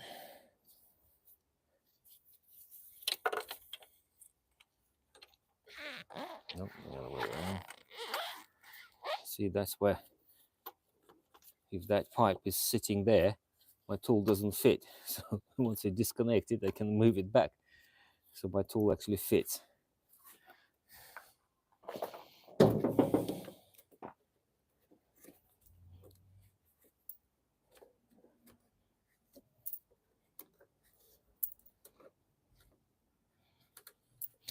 Obviously, if you haven't got the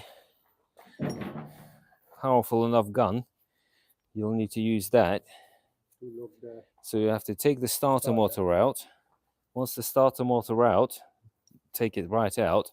You put that inside, and that goes into the teeth of the flywheel, and that into the starter motor holes. So basically, it sits like that, and you put the starter motor bolts in, so it locks the flywheel completely, so it's not going to move. The only problem I don't like, because once you try to undo the crankshaft sprocket, which is stupid tight, you put so much torque on it. I always feel they're going to snap the crankshaft in half, because it goes, all the momentum obviously goes right through the crankshaft to the flywheel. That's a weak point. So, and if you snap the crankshaft in half, then who's going to pay for that? Ford? Very much doubt it. Yeah. So stupid tight. Yeah, stupid tight. But because I've got a stupid powerful gun, it's actually gets this. Man. Well, I don't know if that's going to be. I've got a 3/4 gun. Yeah, this is Three. This is a half inch, but yeah, the same sort of is powerful gun, 3/4 inch gun, and does that sprocket, boom, and it's out. So without damaging crankshaft or anything like that. So for people who sometimes have commented in the past why I don't lock up that's the reason why I don't, because I don't want the crankshaft snapped in half.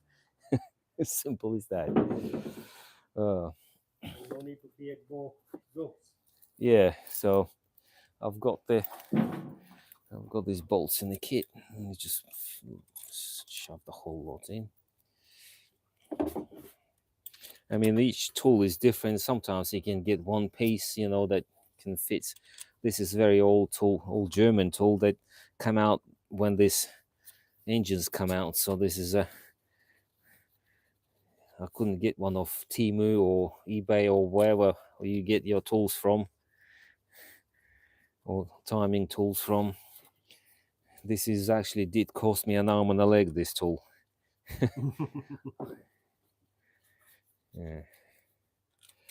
But I've seen some Chinese ones better than this one.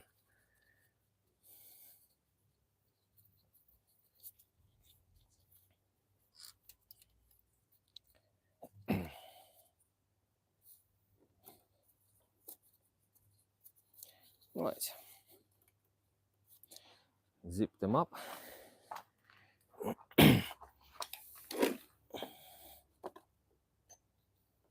Is it 5 or 6? I can't remember myself now. 5.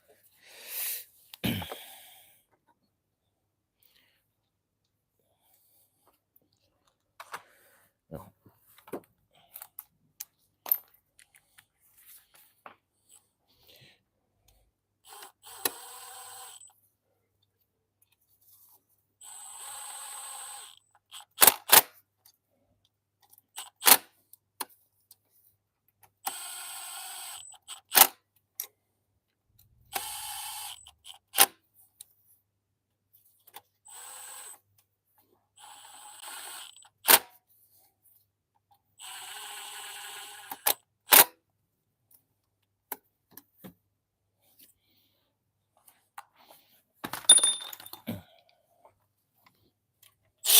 Oh.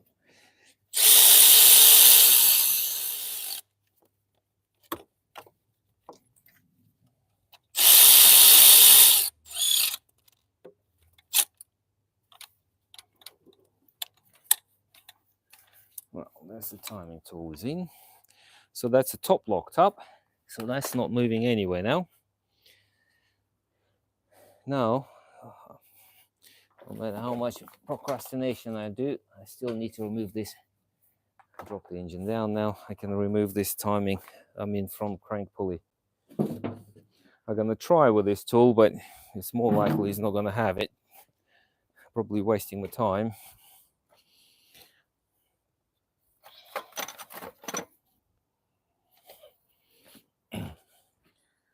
But I'll see. You might never know. Oh, hang on. I still haven't even undone the undershield off yet. The wheel arch. Oh, I need to still undo the wheel arch. Not completely undo, but just enough for me to get the gun in.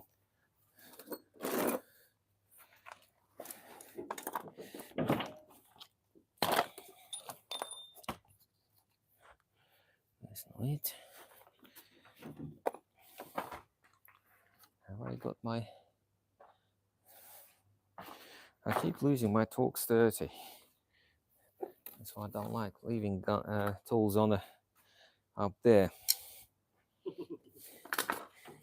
left it? Who left it? Ah, there. That's not it. Right. Unless I put it back. No, I didn't.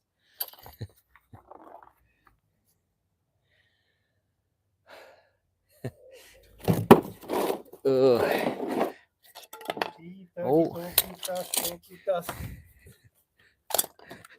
Oh, there he is. Hiding. Hiding away from me. He doesn't want to know me.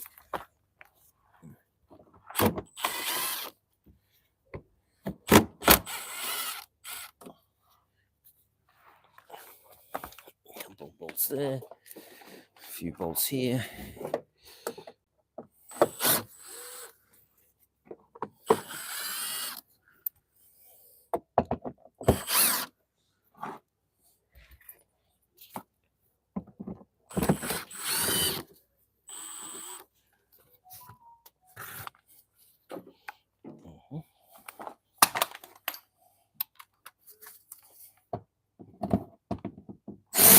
Oh.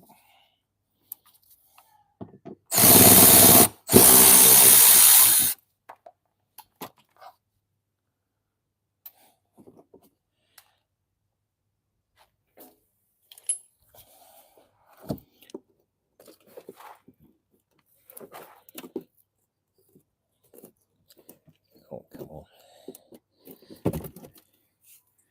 That's out.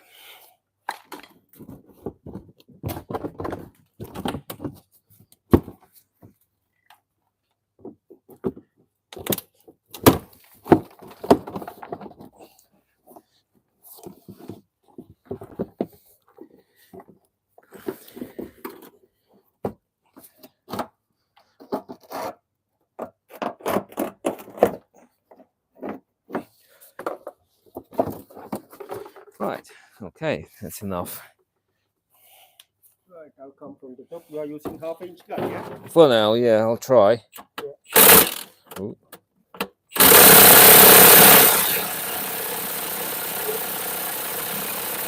Nope, not having. No, not having it. Mind you, the battery isn't fresh on that, but still, I'll put my 3/4 gun. No mucking about.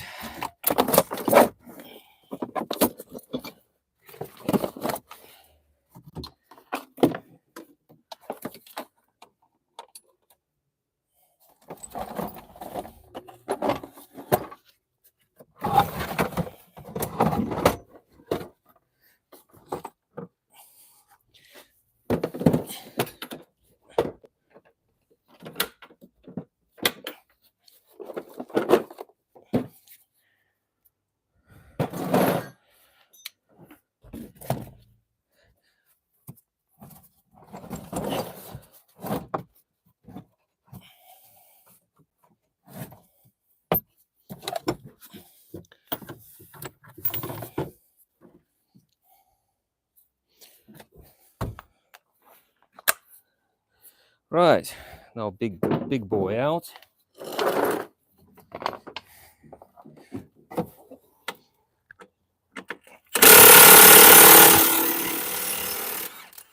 Even big boy struggle. Well, only because I didn't change the battery yet. Yeah, but see that bolt, it didn't feel like that tight, but obviously it's really tight. Again, just this gun I think is a 2,100 Newton meters, and this one is 2,700 Newton meters, and that's a lot of torque. Yeah. So I got it especially for this job, for the not this particular job, but for this for the Ford Wetbelt, because it's like first time I've done it.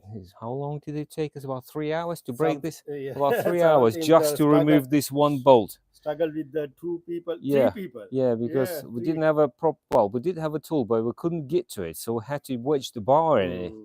And But literally, it's like a massive 2-meter bar, and I thought that something's gonna snap. And we tried with different length bars, snap, pry bars, several of them, until I got massive, like 3/4 inch pry bar from somebody else with a big bar, and we finally cracked that bolt. We thought there's we probably thought that we're not doing something right, and then maybe it's a left thread or something. We've tried both ways, and thinking we're doing something wrong. It can't be that tight. That's why we mainly bought this one. Yeah, and it was that tight. So if you do struggle with it, I'm afraid that's the case.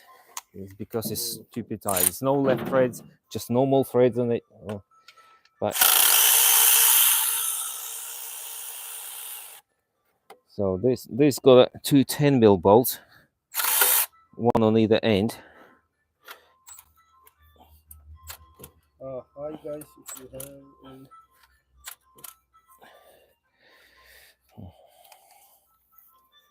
Austin, are they hearing okay? Can you hear us okay? Can you hear us okay still? Oh, that's good. Yeah. Don't want that microphone. Yeah, microphone to just switch off on us, because occasionally it does happen for the battery saving for some reasons. Right. We are removing. Yeah, cover. them two. Yeah, that's it, front cover, but it's a 210mm bolts first. They're kind of locating bolts, so they can only fit one way. You see, it's like a little dowels at the end of it, sort of thing. So they're locating bolts, so make the cover go straight, basically. So when you put them on, don't just do one bolt up, put that in and die that. No, you put them all in loosely. Especially them 210mm bolts. They've got a bigger hole, so they can only fit in that hole or one at the bottom on the other side. Oh, well, actually, I could remove the water pump now, because at the moment we've done with the crank pulley, so I can jack it back up a bit and put bucket underneath. which still contains my bolt from the coil pack. Mind yourself, I'll move this out of the way. I'll put that one there as well. Even though it drained the coolant, it's still got some coolant by the water pump, where the water pump is. Right, I can take that off now.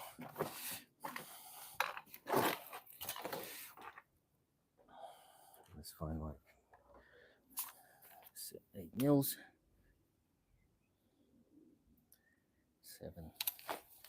7 can go back on.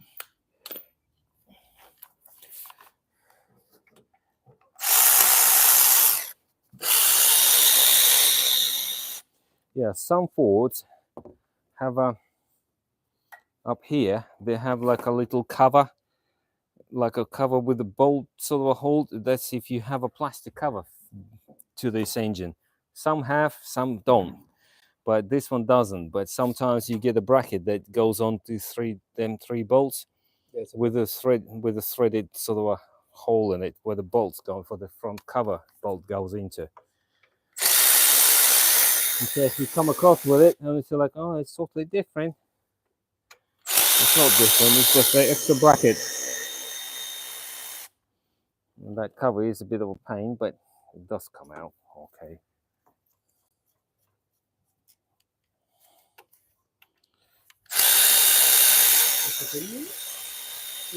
Eight mil, all of them 8 mil.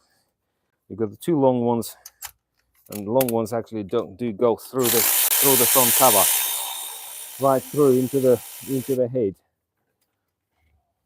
or into the block. I'm not even sure, to be honest.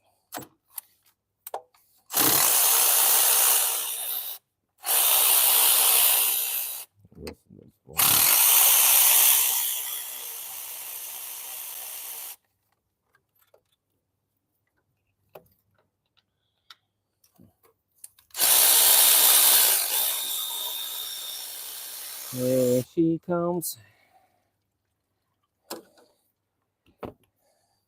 Right. Oh, great. Did it leak? Well, the water pump looks dry, so it was leaking from somewhere else, obviously, unless it used to be an old leak. I put them both together with a pump, but normally they come with a new one in a kit. Yeah, normally it would come with the new bolts in the kit. Right. I don't know if it's got new ones out there or not. I don't know. I think it's come with the kit. Yeah.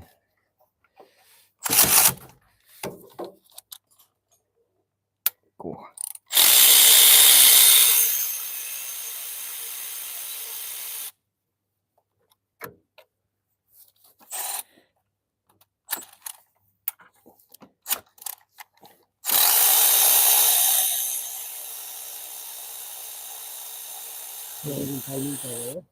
Yeah, at the moment, yeah, water pump is out. Timing cover bolts.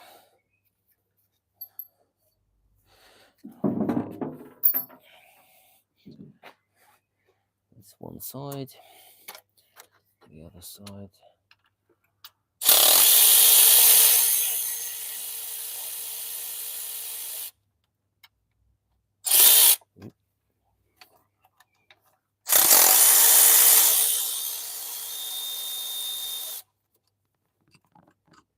Okay.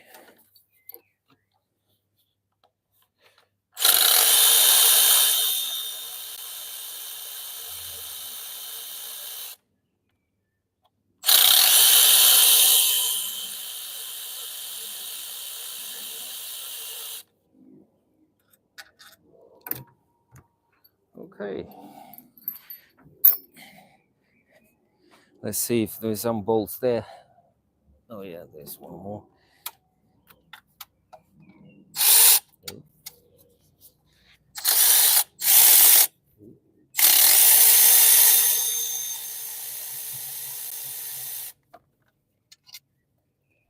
That's all the 8 mil bolts out. Now we've got the 13 mil bolts.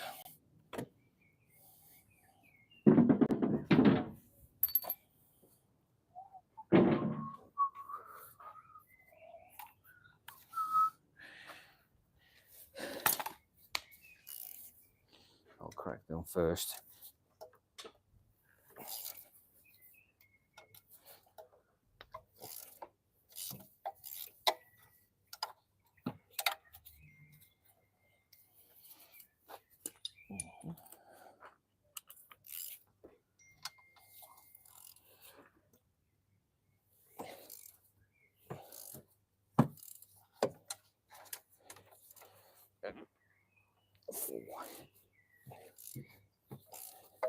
Right, that's all 4 bolts cracked. Let's undo them.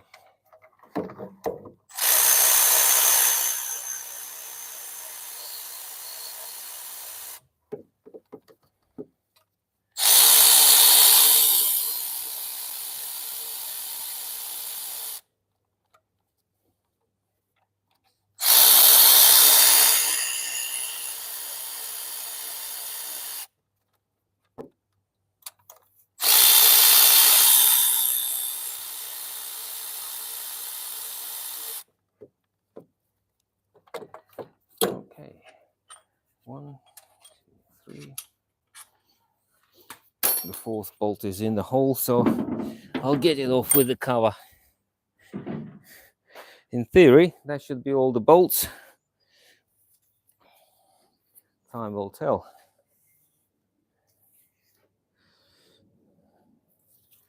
Right. Oh yeah. Water flange at the back.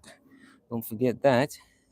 Otherwise, I mean, it will move, but it won't come out. Look at the 2 8mm bolts.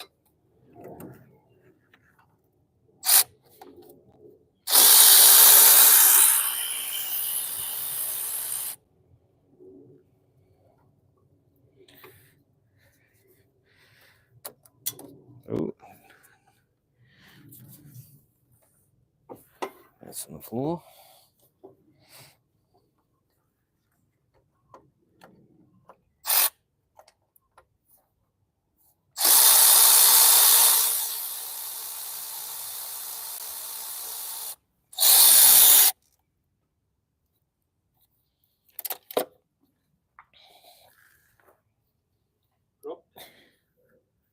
Oh, I thought they did, but the earth swallowed it. who swallowed? The earth. Earth. Earth swallowed it. You can find gradually. Oh, will do. And there's 1 bolt that bolts this pipe to the block.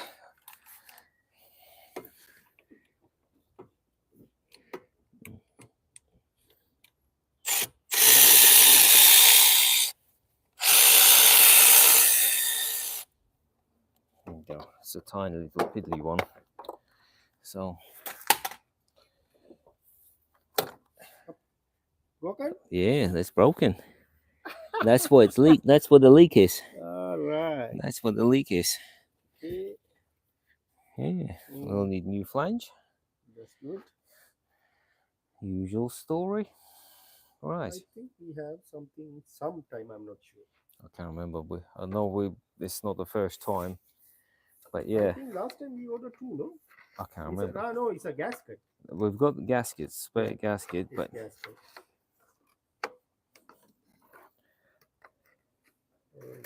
We can't get today. it's one of them jobs we'll have to wait till tomorrow to finish. But yay! That's a good. Slightly. There's your. Well, let's move this water bucket out of the way so we don't have oil in it.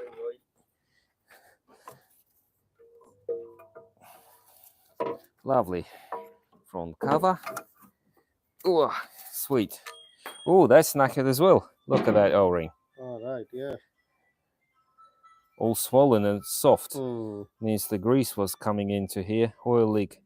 So that's damaged. So there's oil leak from here. That's right, the oil leak. That's correct. And that's where the oil leaking from. Because this cover flange is bolted to it, obviously it was stopping somewhat. But that's why All around cover, see? coolant leak. And these are all covered in oil as well. Whole block covered in oil. So that oil leak that caused this damage to this O-ring. Well, put that to the side. We'll have to clean it later. Right. We have a wet belt. There's our wet belt. Lovely job. Because the bottom is timed up, the top timed up, all we need to do is do that. Pull it down. Ah, Just do that. And when you bend it, you see all them cracks and all them little bits that flake off. That's that bowl that we picked out of the so but There's that's that marble. Show us. There's the marble. oh, I think it's still in. Oh, it's Yeah. still there. Right, well, what we need to do now, we have a super glue and put each of these little bits back into the belt, glue that back on, and put it back. You can use another. Another 2 miles. We'll have to do it again. Right. Well, there's our belt. Now we can take this tensioner off and put that in the bin.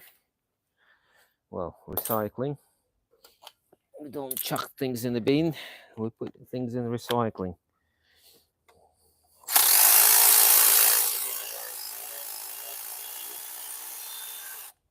That's out.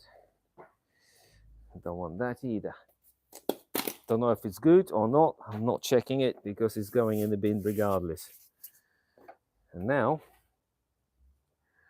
we've got the oil pump belt. Spinning 2 pulleys. Yeah, that's free spinning. That's all free spinning. And that's why you need a 400,000 Newton meter bolt, torque on the bolt. So, because of all of that free spinning garbage. I don't know why the dowels became unfashionable. Machining one dowel probably doesn't cost that much, but when you sell millions of cars, obviously each dowel, even though it costs like maybe 2p to make, that's £200,000. Oh, here you go. That plastic can come out.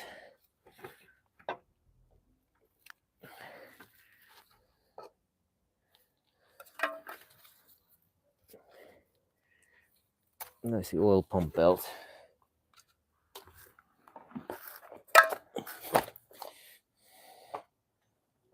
Well, that's not good condition either.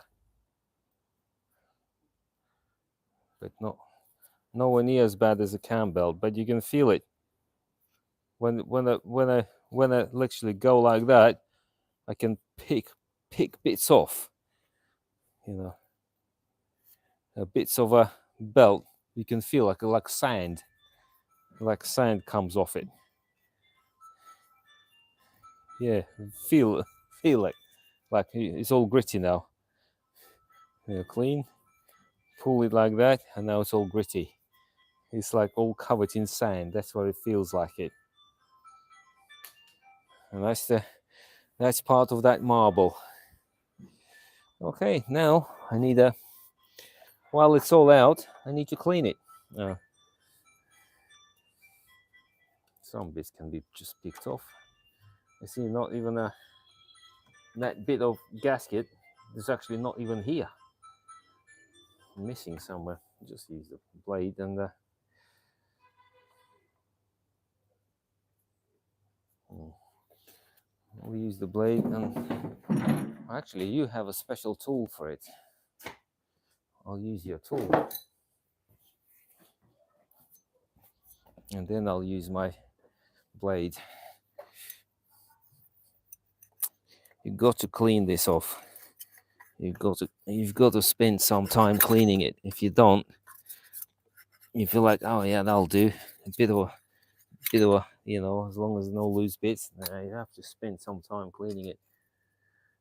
Because if you don't, put it back together and it leaks. I wouldn't be surprised if that cam belt has been done before. and bits went replaced.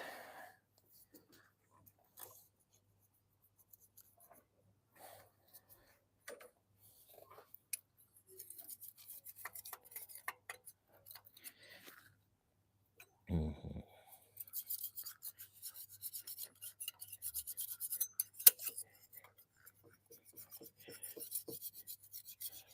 Okay.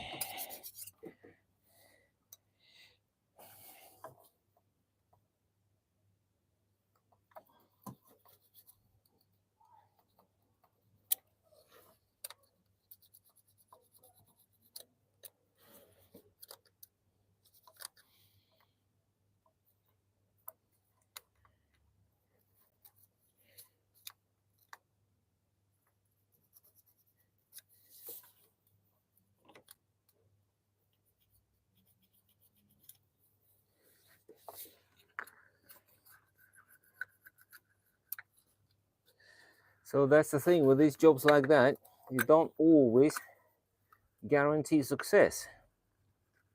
I'm not talking about like it's not going to run.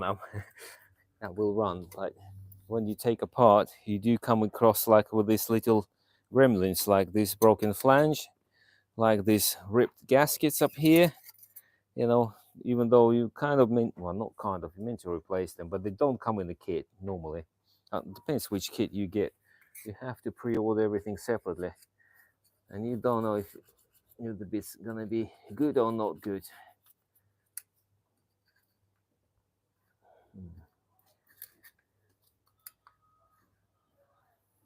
Ooh. Right.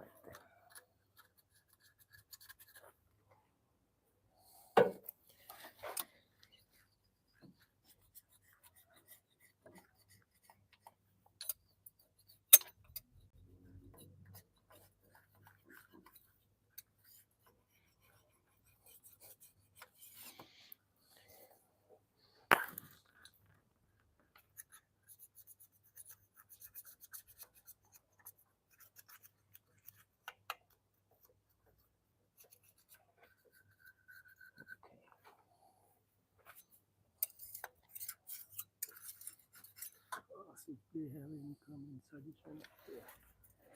Any suggestions? Any suggestions? Any comments? How to make it cleaner? How to make it quicker? We're all ears. Right. That's the rough silicone off.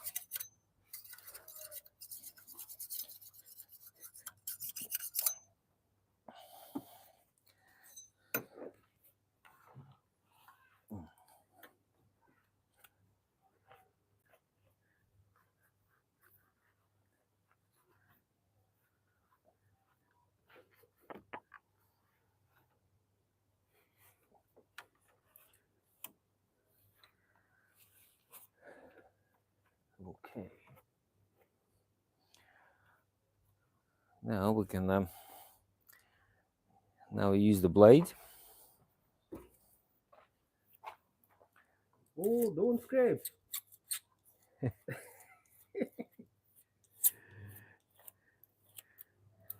you go on the blade that way, then you instead of that way, then you pick things off without actually scratching anything. Because if you go that way, you know, obviously not ideal.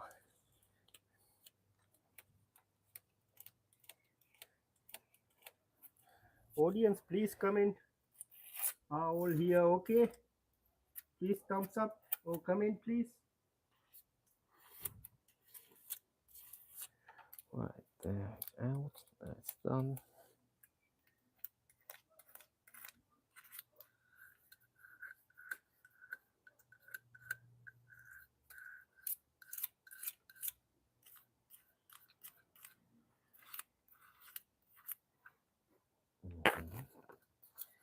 Yeah, it's a tedious job to clean this cover off, but it's essential, unfortunately. Gone are the days of gaskets, cork gaskets, you name it. But cork gaskets never lasted, so I never liked them anyway. But that was years ago. Some people probably don't even remember they used to exist. Came and gone. Came and went, yeah.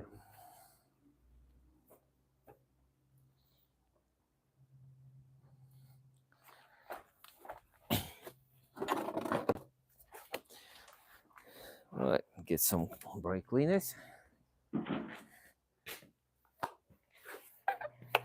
Good old brake cleaners. Clean everything.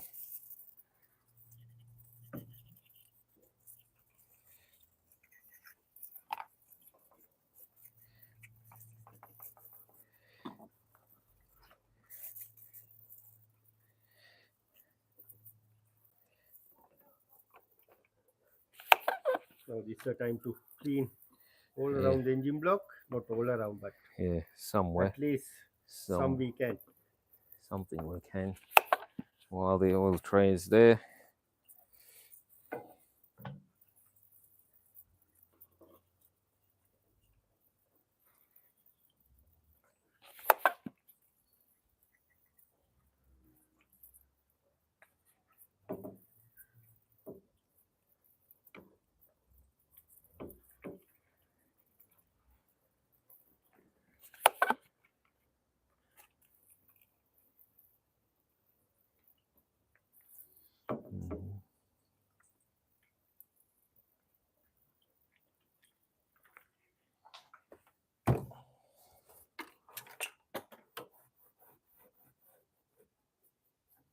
Where I drop my blade then? Get the blade.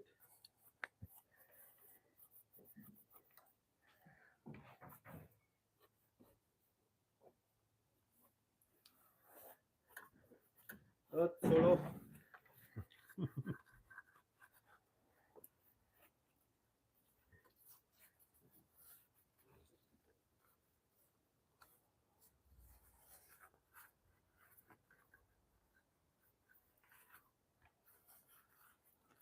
The reason I'm doing while the belt is not here, obviously, is that you don't actually, the belt is on the way to start with, and the belt doesn't get soaked in the brake fluid, or brake cleaner rather. It's a new belt. So it's all at the moment nice and clean, and the new belt doesn't get damaged in the process. Imagine if I'm scraping and slice a little bit of a brand new belt on. Oh, not very fun.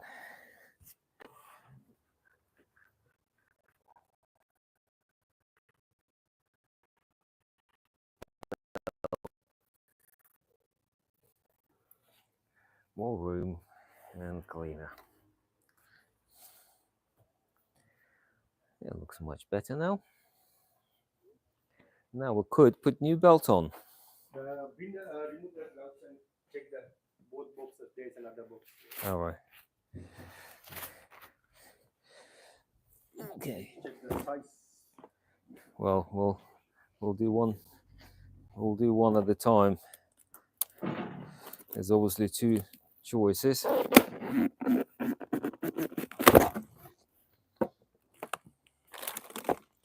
Everything else will be the same. It's the only.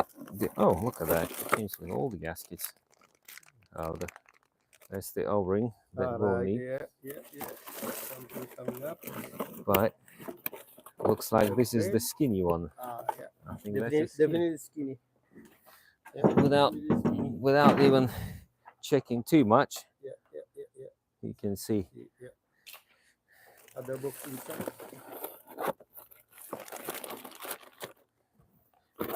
Right. Pick up wrong one. Inside here, yeah? Oh, yeah.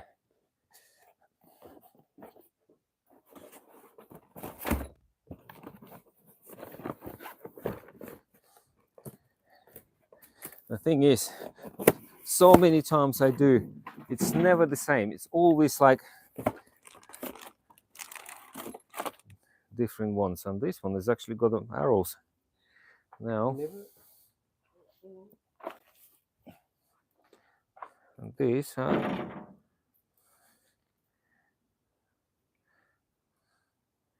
Even that is slightly narrower, but only like a bit by a millimeter. So I can live with that. This belt is the fattest I've ever seen. Normally they're a lot skinnier, which is that sort of size. I'm not sure what happened to that other previous belt. But anyway, we've got everything we need. Not only that, We've got all the gaskets, main seal, yeah.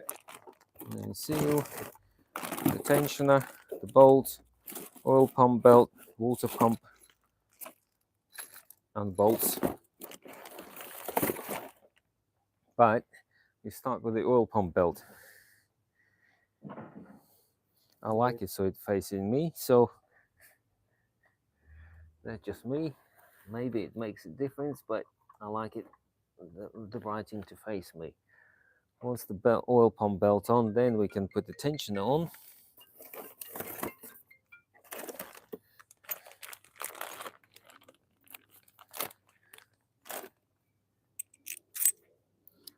This little pin goes into little hole up there. Up there.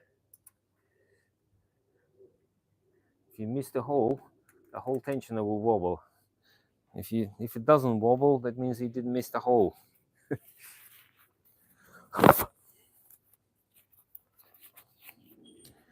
Okay. You can remove that clip now, no? No. Well, you can, but Why you say no then? you can do a lot of things. You can take the engine out if you want to. We can remove the timing out. Yeah, you can do a lot of things. We've got our freedom. We can do what we want. Yeah, please come in. If someone done it like that thing before, come on, cheer up. Right. Tensioner. Oh. Now we've got everything is missing.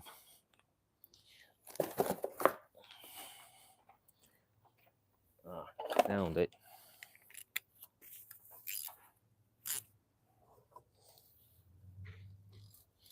If someone need a talks, they can Google, yeah? You go with your feeling and experience. Basically. Yeah. Right, now we need a normal belt with the arrows in the correct way, and it faces me as well. Right. Well, double bubble.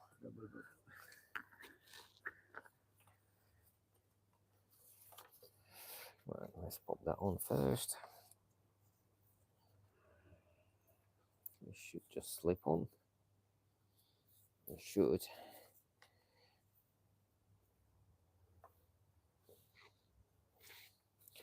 Oh, come on. It's stiff. I forgot to eat my Weetabix this morning. That's right.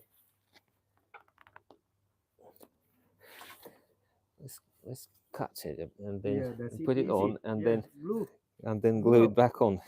Mm.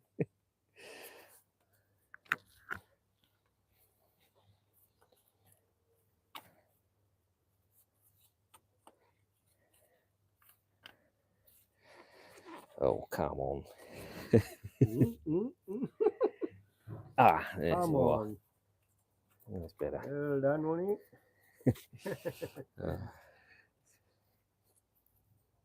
Tight is good. No need attention at this. Now you can pull the pin and it goes ding, tiny little bit. Nice and tight. So our crankshaft is timed to the camshaft, both camshafts, but not to the sprocket. So, but obviously until it's all tight anyway, so we won't worry about it too much. Anyway, that's that done. The timing is done. We don't need to worry about that for now. What we need to worry about is this cover being clean. Oh, more cleaning.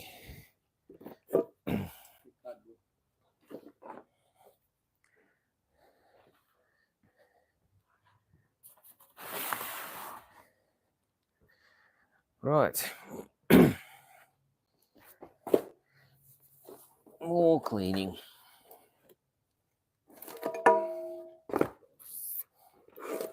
That can go in the bin. I think no sunshine here. Would you mind come to the other side, please? That side. You want me Sunshine, to? sorry. You want me to work in the dark? That's it. Oh, come on! I've just been enjoying this lovely sunshine. I haven't But seen it. might be the Haven't seen it. audience not enjoy it. That's why the I problem. haven't seen it for so long. This sunshine. Are you all okay with Tony? Mhm. You want to stay in the sunshine? I think I have to move to Thailand.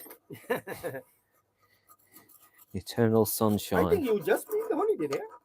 No, I've never been to Thailand yet. Never been to Thailand. No, I meant to go a couple of years ago. Never happened. We meant to go to Egypt. It didn't happen.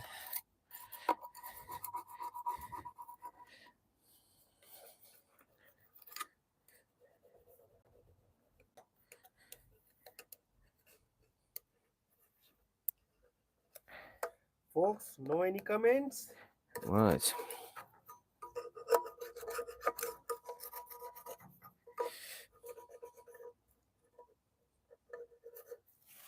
Okay.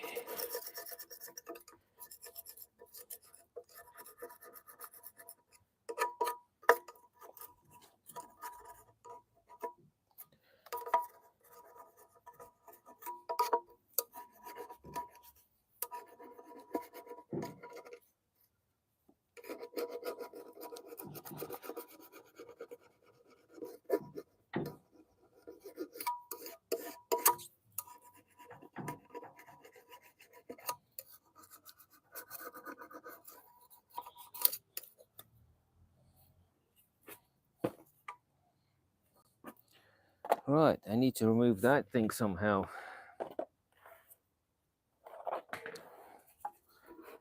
You never know, it might work.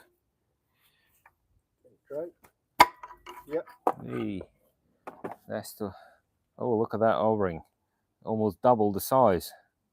It's not meant to be that big and floppy. So oil, that's what happens when they put oil on it, on the O-rings that's supposed to be running in water. They swell up. I know WD-40 does it, same thing. So when you try to install O-rings and they don't feel a bit tight, don't want to go in, some people, oh, let's put some WD-40 and it will slide in. I've done that mistake. Put some WD-40, all of a sudden O-ring swells up to like double the size. It doesn't fit anywhere. So the only way you can do is pick it up, chuck it in the bin, and get a new one. And apply Silicone.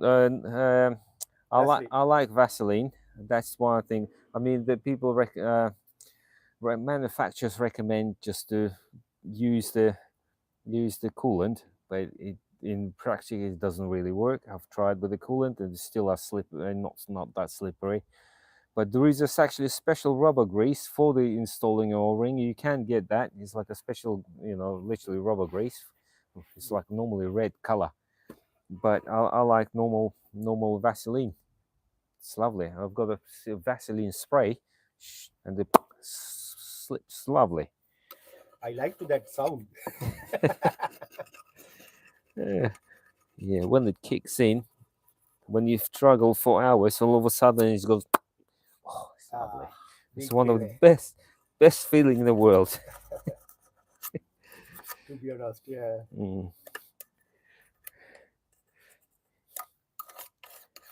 Right, now I need to try to find the blade. I have that feeling. Fell inside. No. No. I thought it went in there. Stuck somewhere. Here. Oh. Yeah, inside. Yeah. Oh. Good. Yeah. Bit more. Yeah. Got it, yeah. Oh, go in blind. Fishing.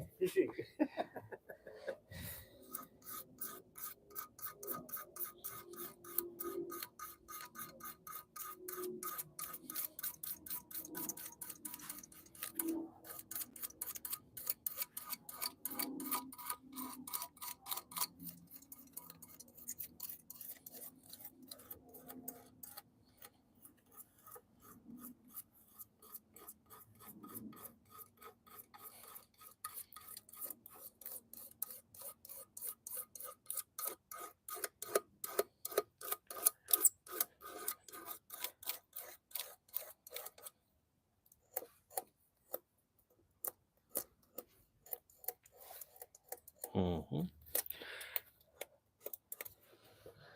Hoo. Right.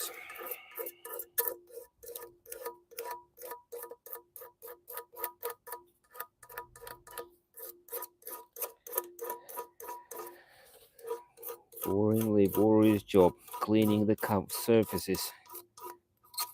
I think harder part, yeah? I think so. Harder and important.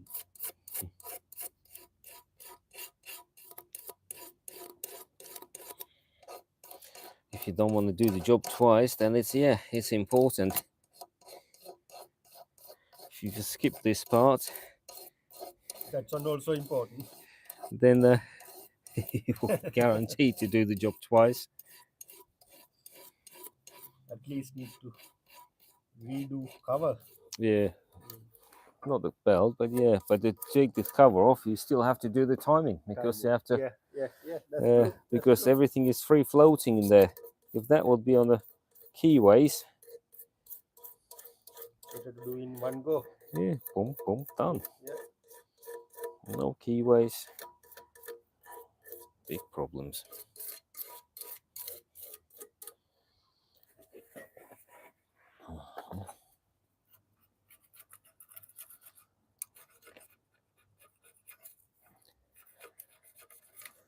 Sorry, it will take a bit time, but we have to.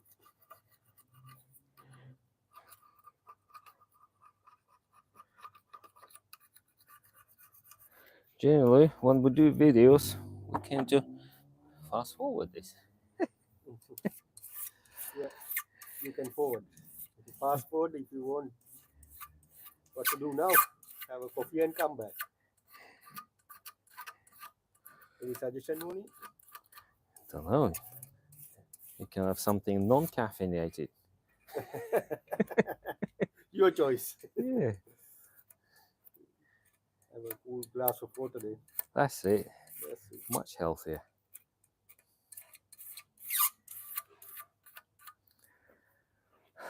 Right. That's it, Fred. Right. This one only a little bit because this one is okay. Ugh, good old brake cleaners to the rescue.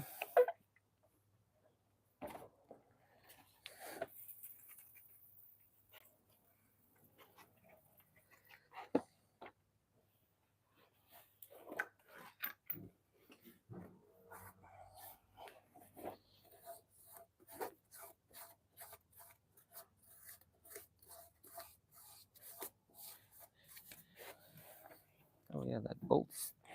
Hmm? That bolt. I took it out. I don't know where it's gone now. You took it out? No? I- I think you put it there. I think. Did I'm not sure.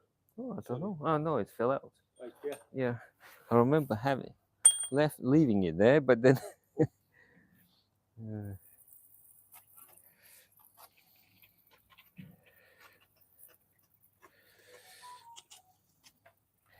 That's to make it pretty, but unimportant. This is the important side.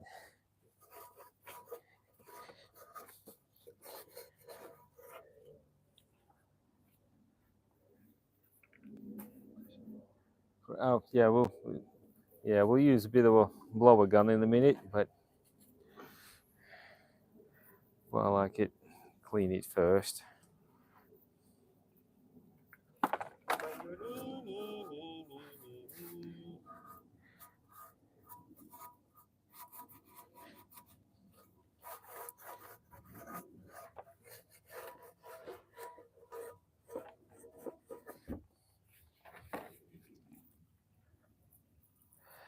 Oh, a lot of cleaning.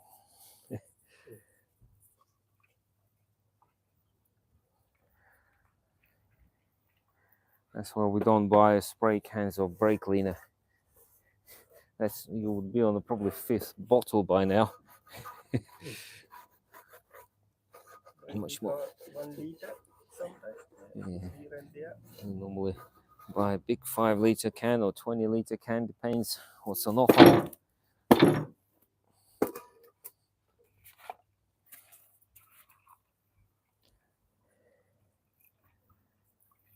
All all these little nooks and crannies in there. All the bits of silicone goes This into, is the one time you can get this chance. Clean everything especially when properly, it's thoroughly. done 100,000. So once it's all back together, it'll look like new and ready for new leaks. So at least you can spot the new leaks. So you've had It's some all sort of, clean. yeah, because if you had some old leaks, they will be eliminated by now. Because you'll only leak from the gaskets or the silicone seals. We found the one leak, obviously.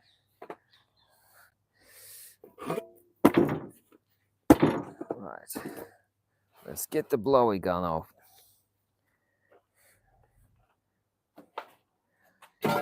No. Right, let's get the gun.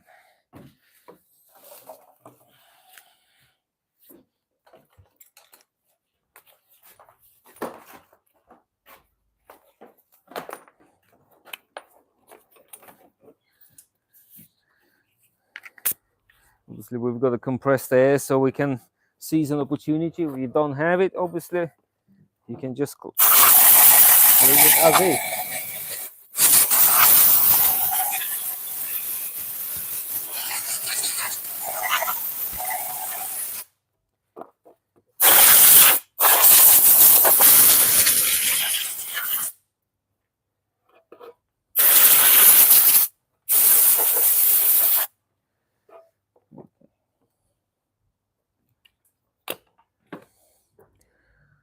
Lovely jubbly. Let's get the bag out. See what we've got.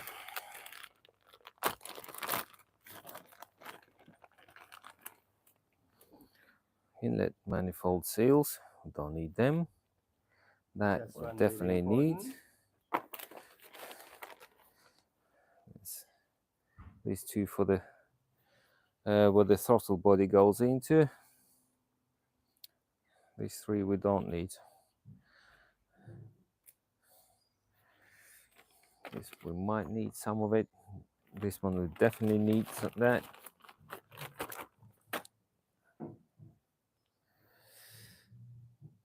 Okay.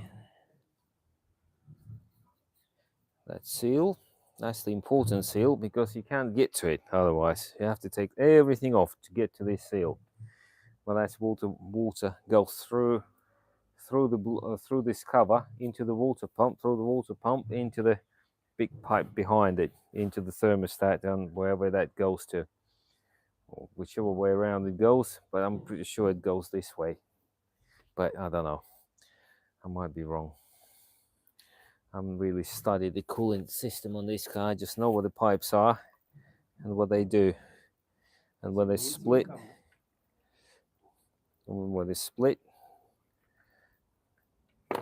you just replace them.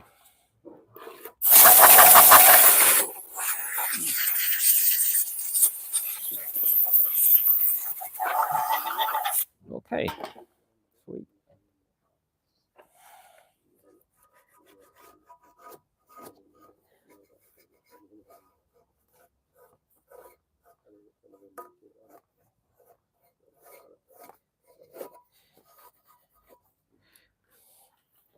Okay.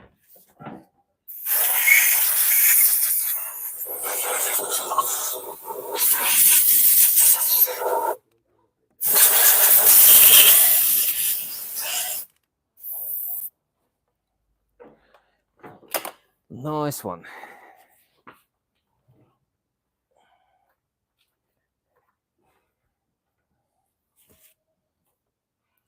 That's all back together now. We're actually able to put the front cover back on now because we don't need anything else for that job. We start with that cover. It's nice and clean. Let's put it back.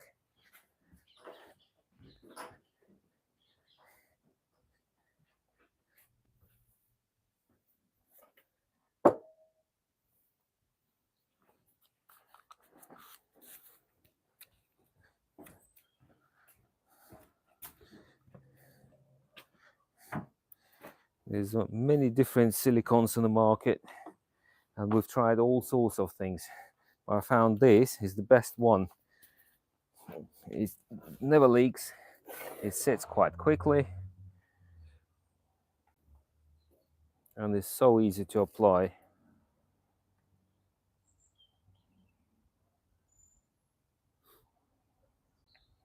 Heat resistant, oil resistant, lovely.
Mhm.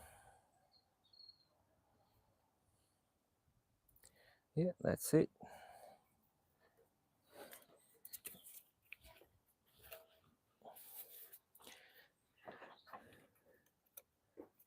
Get things out of the way.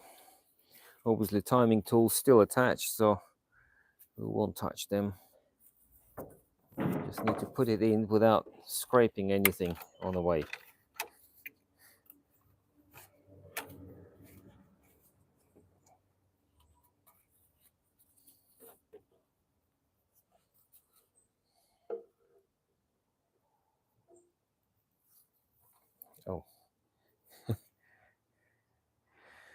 Oh, I've done it, but I forgot to take the bolt. I don't suppose you can pass the bolt for me while you're at it. Lovely, thank you. Oh. Right, there you go.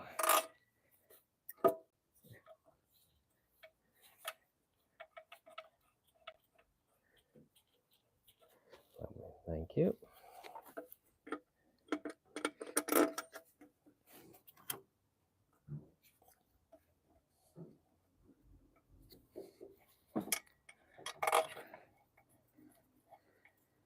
Lovely. Oh, at least it's holding on for a little bit. Now I can put the rest of the bolts back in.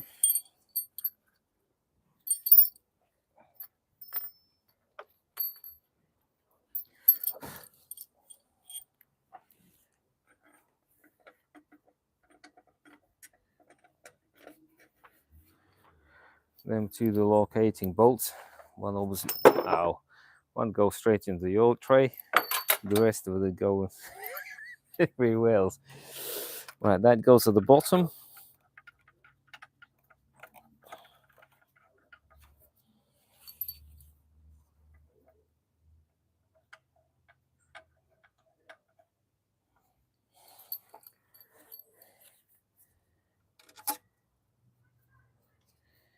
Okay.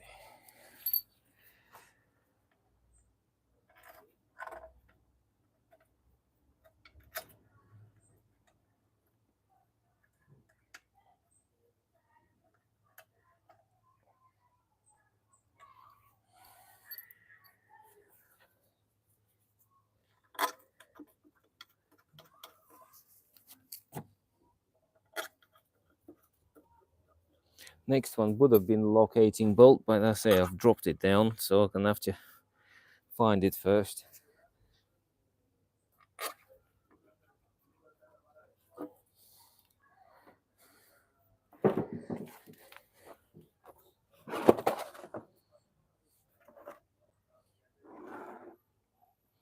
Straight into the oil tray.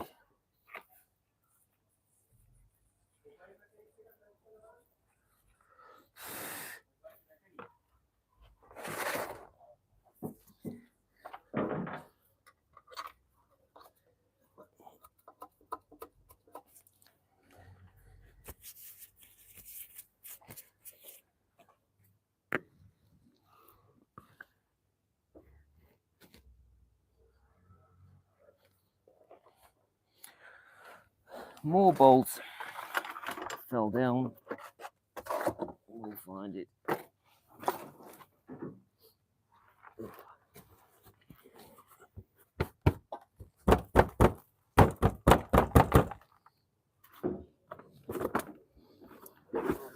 Oh, that's not it.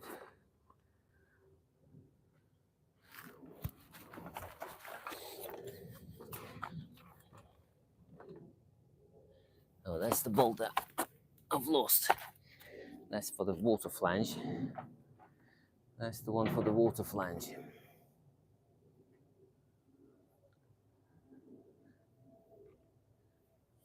Oh, there.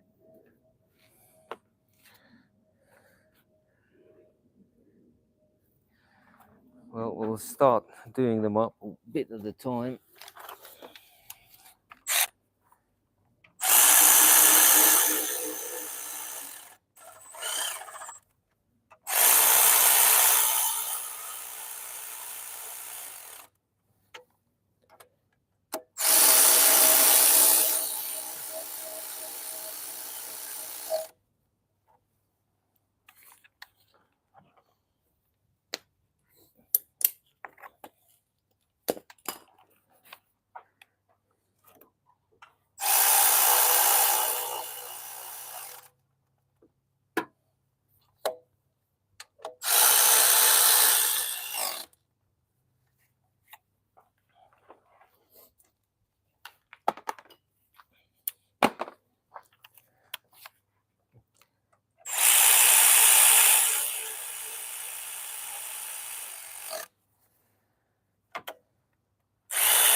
I think time to change the battery.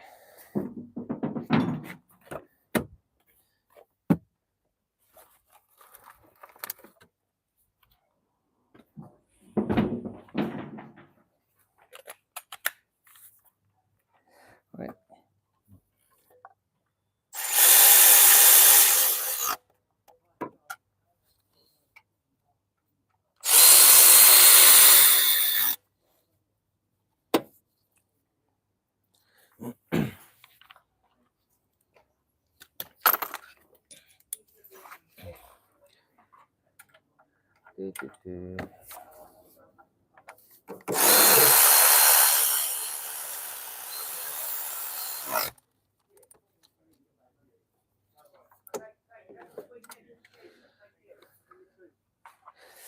Right.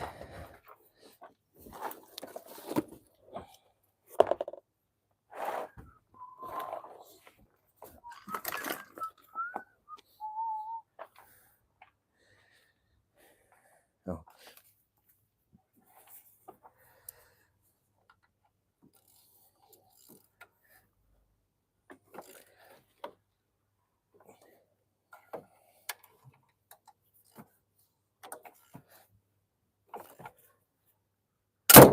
Ooh, slipped.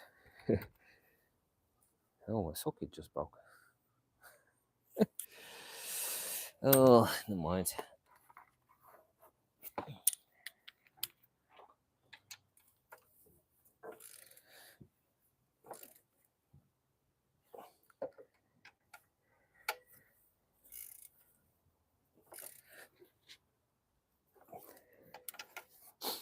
That's 4 big bolts now done up.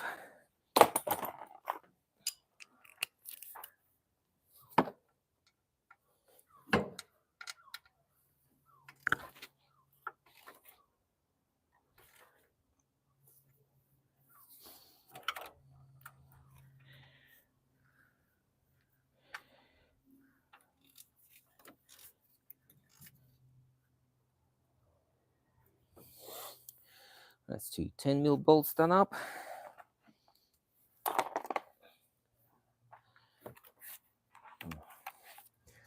ones are just need to be nipped up.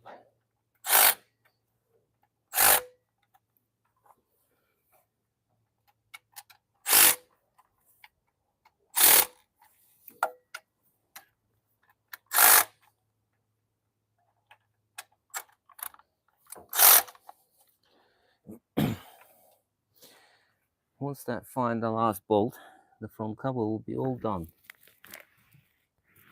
It fell down, but I would have thought it would be somewhere around here.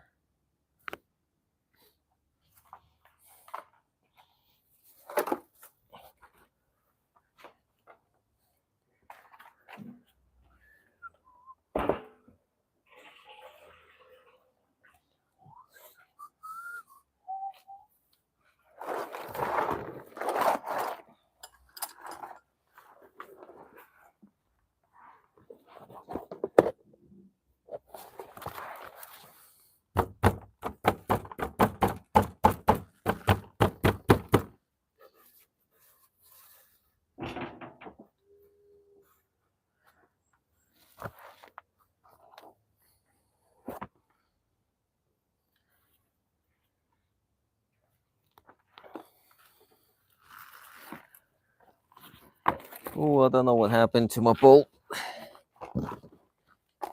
I've got to find one more bolt, but while I'm looking for that, I'll clean this plastic cover,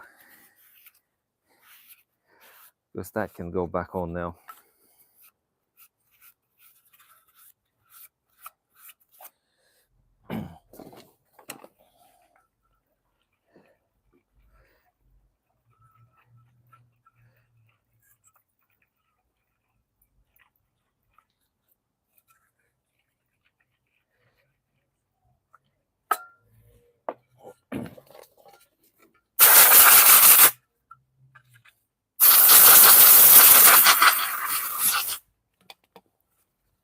That just clips in.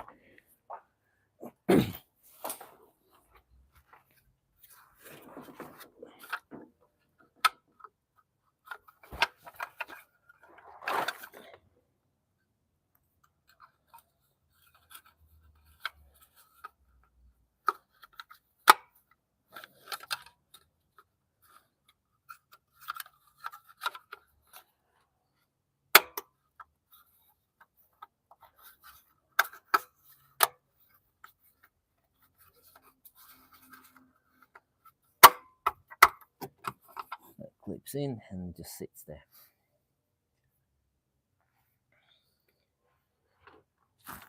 Oh.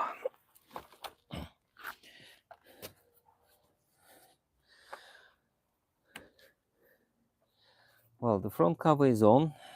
What I can do now, while it's drying, I can put the oil pump on because 2 oil pump bolts go through the silicone.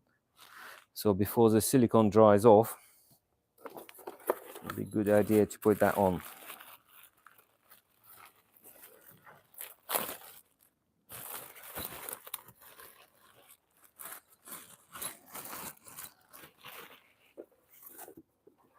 Don't need that, don't need that.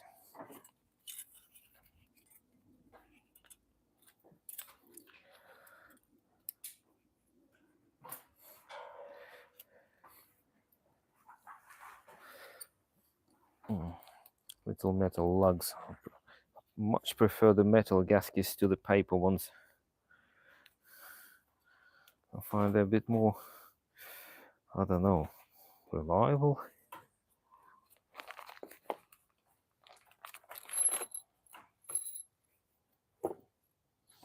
Okay, let's pop the whole bunch of them on.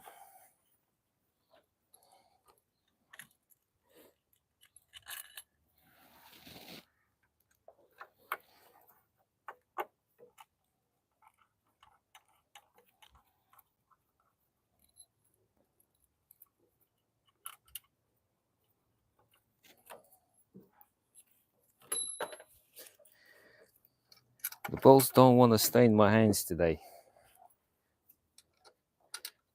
Oh, thank you.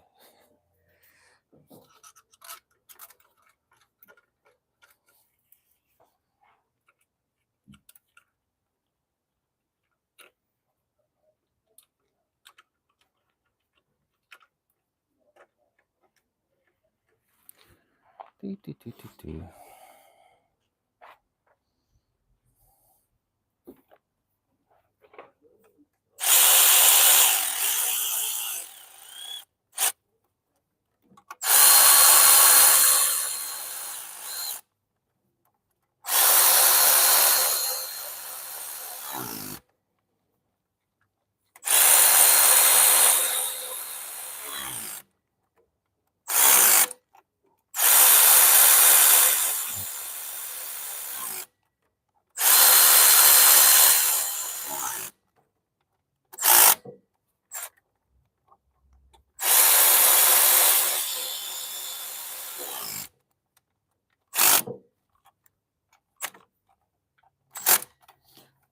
Unless the water pump goes back on as well. It's a shame about this flange, but there you go. It's one of them things that we have to deal with every day.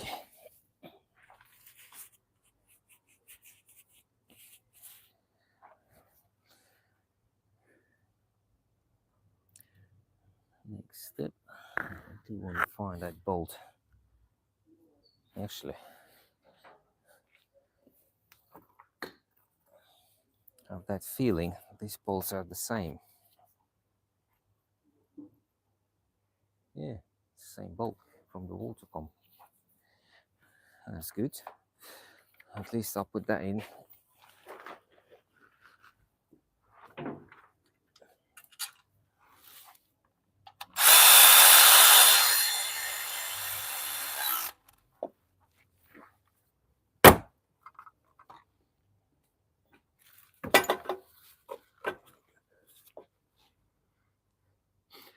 I need to clean up the under tray. I mean, all the bottom where the sump fascias are. So where the sump, because the next step we can put the sump back on. Because all the belts are on, we can clean the sump off and put the sump back on. Let's scrape. But before doing that, I have to take this little shield off, because then that way I can get you all the nooks and crannies to clean it.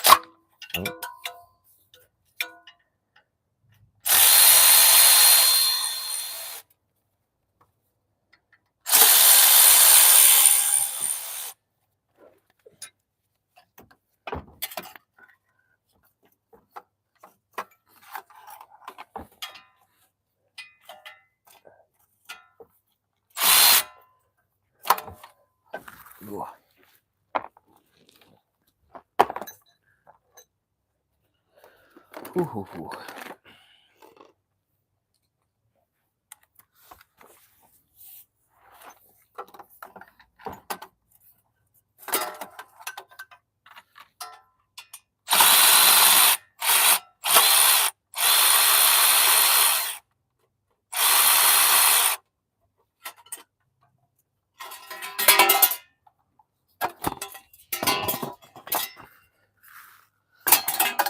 We can clean it as well.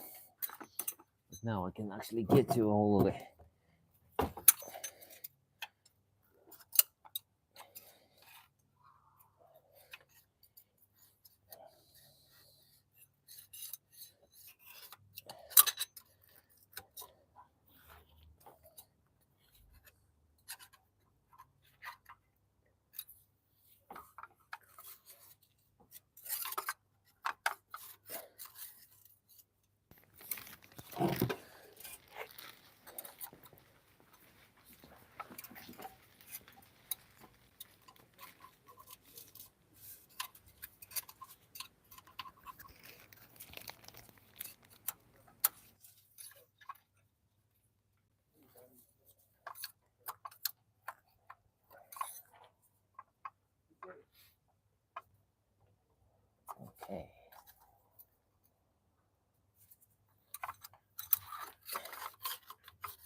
As I say, like some of the part of this job is flipping boring, cleaning everything all the time.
That's a big scraping done. Now I need blade and do a fine scraping.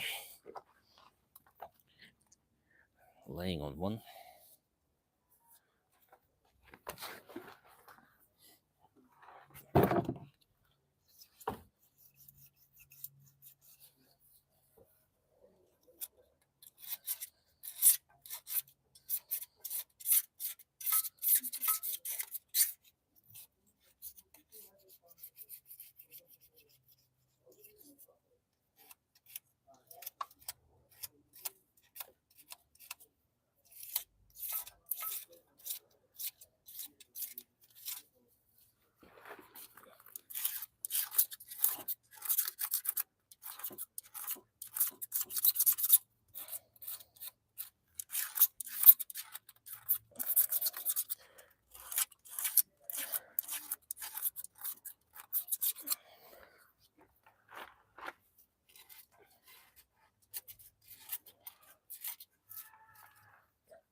Oh, let's start cleaning. Done. Just need to wash it.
Oh, that's that cleaned and washed.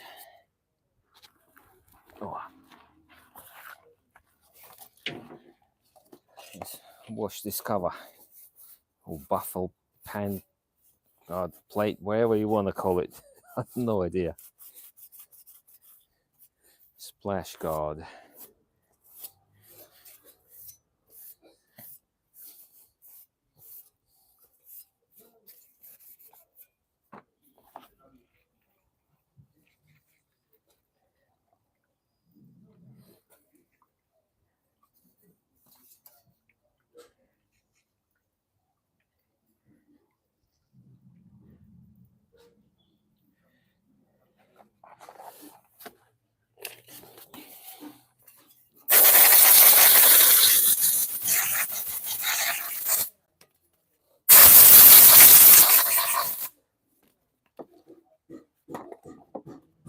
Okay, that can go back on as well.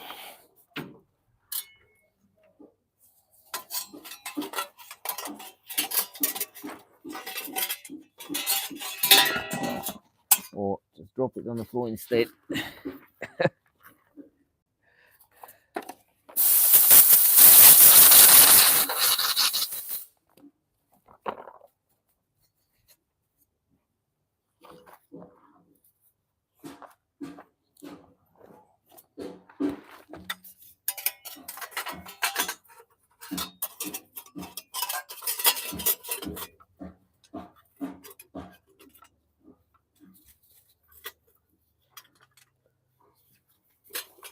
Okay.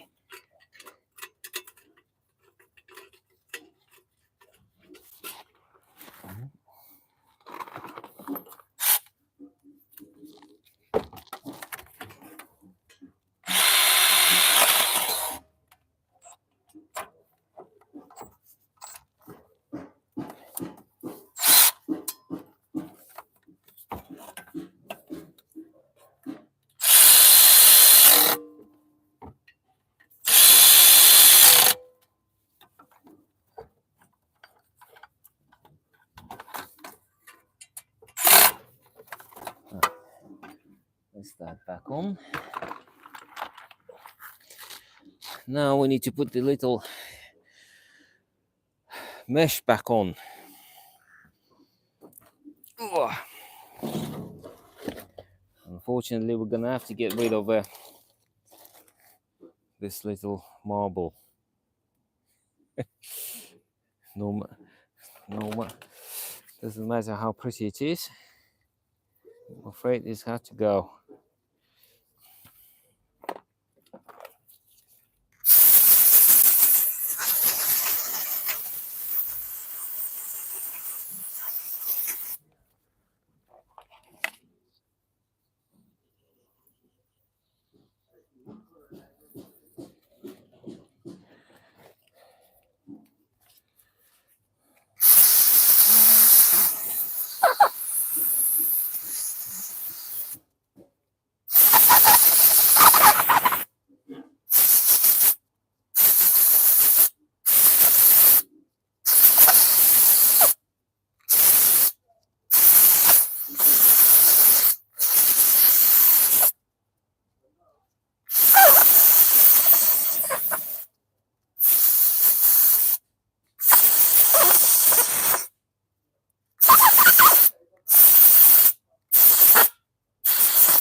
Lovely.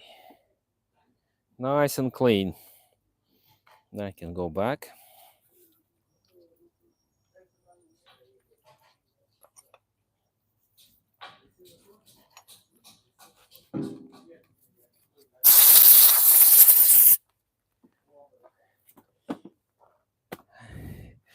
Right, let's straighten that up. We need some hammering to do.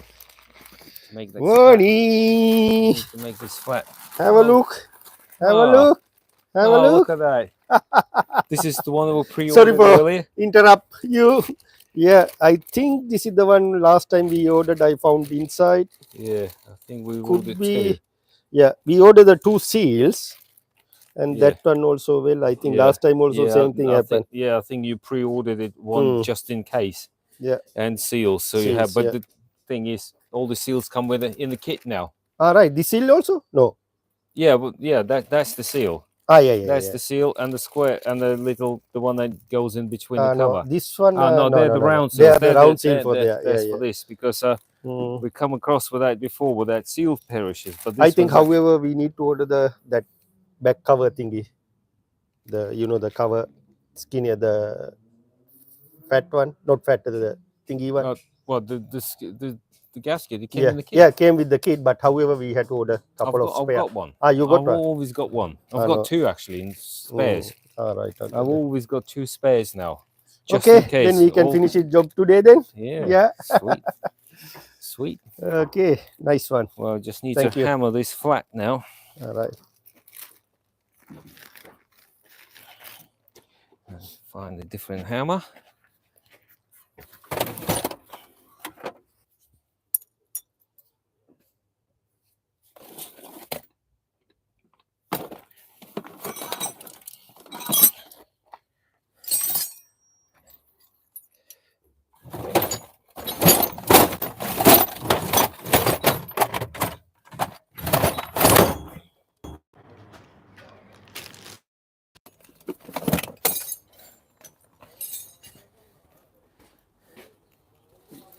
Okay.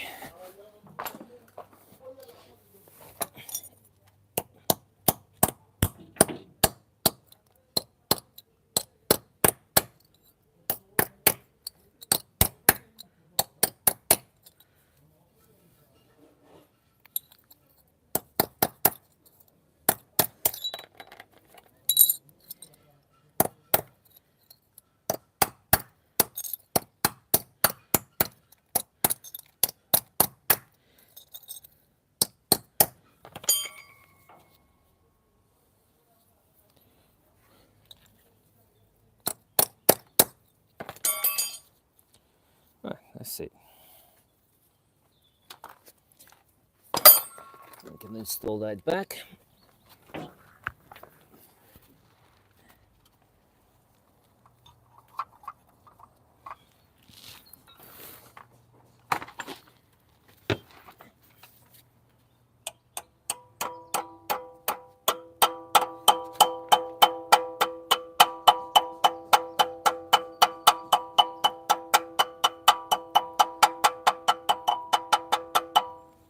Right. That's all clean and put back together. Now we need to clean the sump. The last thing to clean. Oh. The last thing to clean.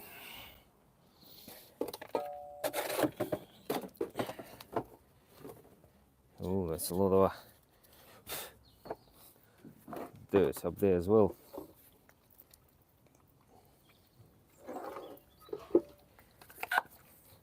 Let's pop some brake cleaners in the bottom. Soak up the bit, all this silicone up. I mean, not silicone, all this, I don't even know. Dirty baked on oil.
Okay.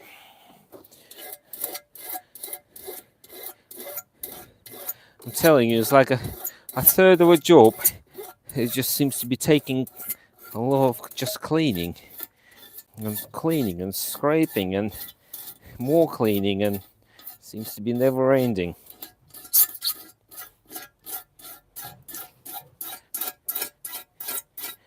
And because it's aluminium sump, is actually not too bad. On the transit, you've got the steel sump, very thin, and it bends. You have to straighten it and scraping, and that is proper tough to clean. That's why they always recommend you to replace the sump. But I end up cleaning it, straightening it, cleaning it, and it doesn't leak.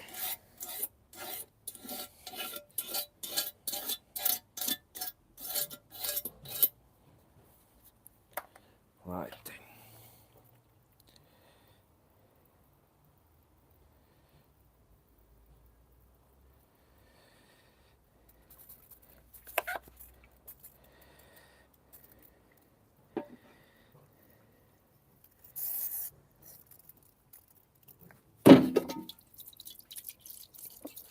All the old engine juices.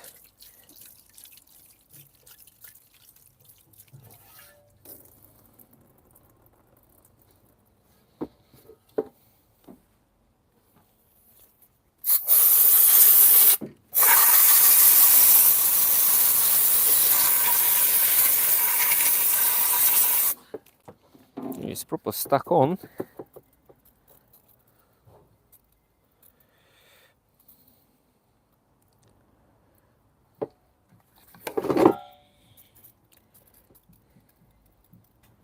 Wherever that is at the bottom is proper stuck on.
Oh, much cleaner now.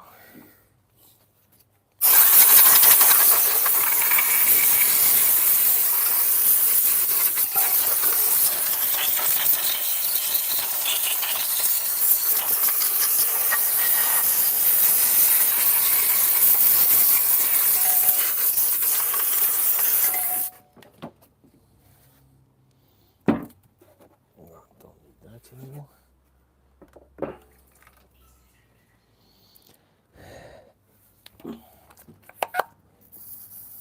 Right, let's refill this. Any open or the?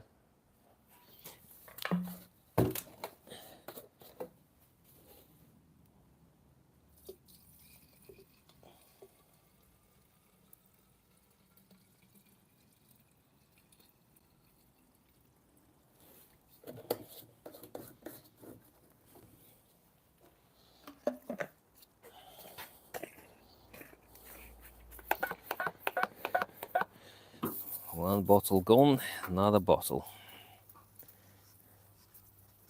We do go through some brake cleaners up here.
Nice, much cleaner now.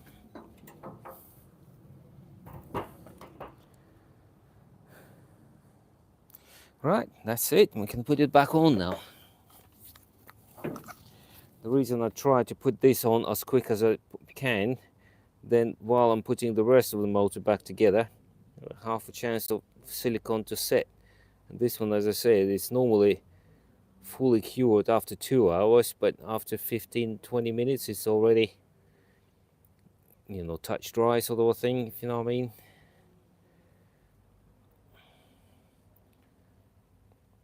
So I don't want to put it on last and then sit and wait for half an hour for it to set, and before we can even put the oil in the car.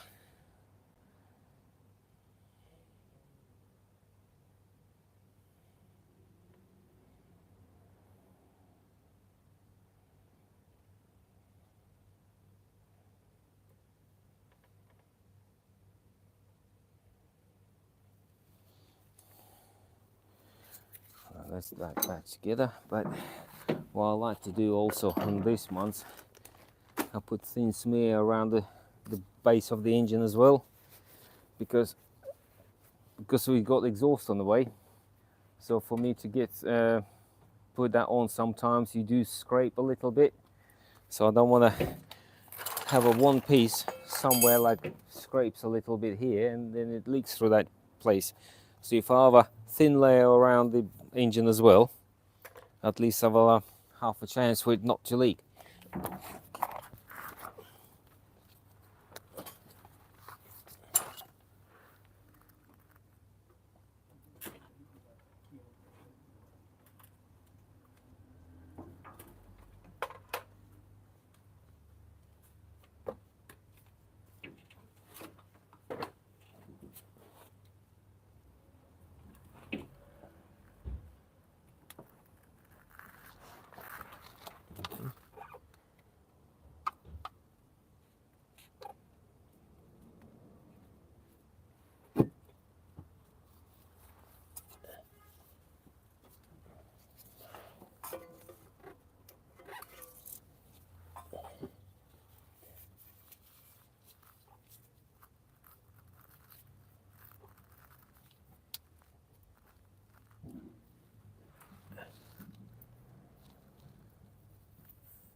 You see that one is literally a quite thin smear.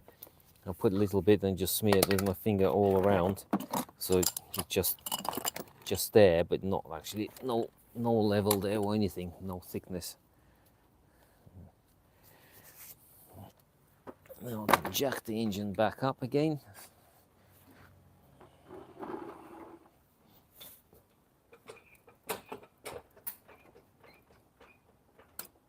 Okay.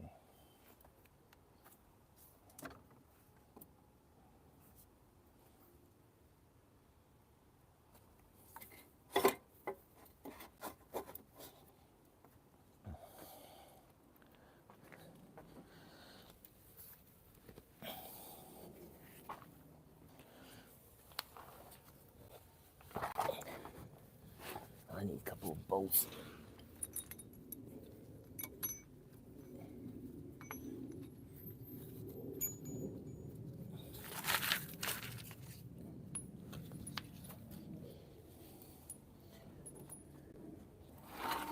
Just a few bolts left ready.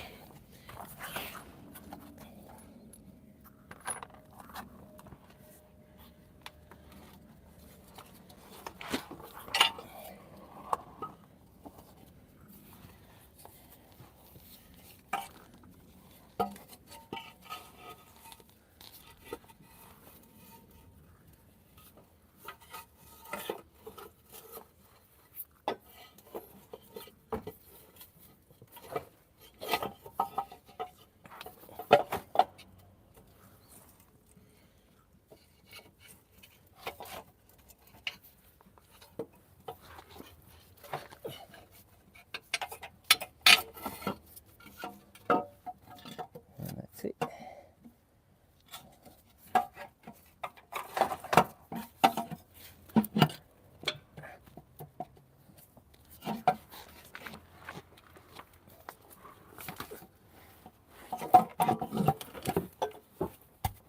That's it, that's in.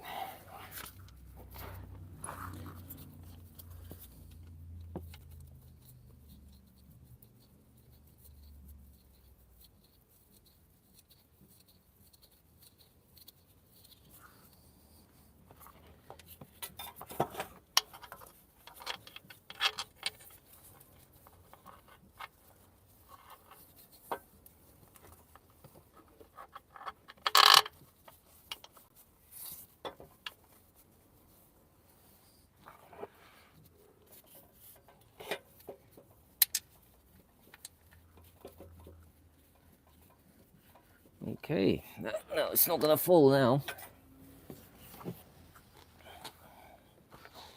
Put the rest of the bolts in now.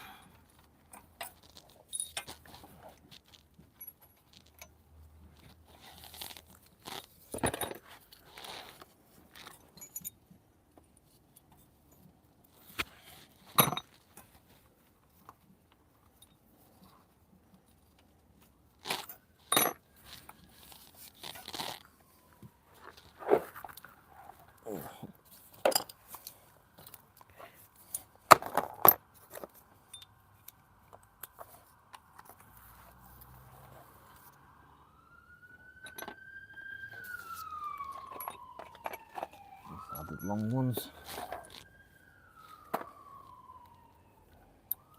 These are medium size.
One more bolt.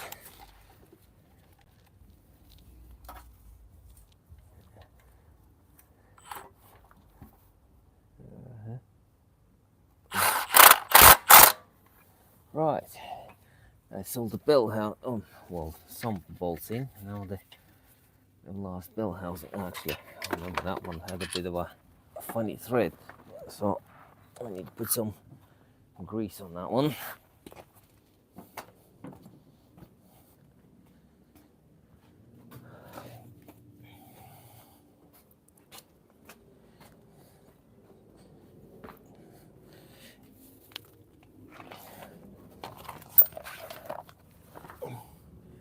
Big lump of grease.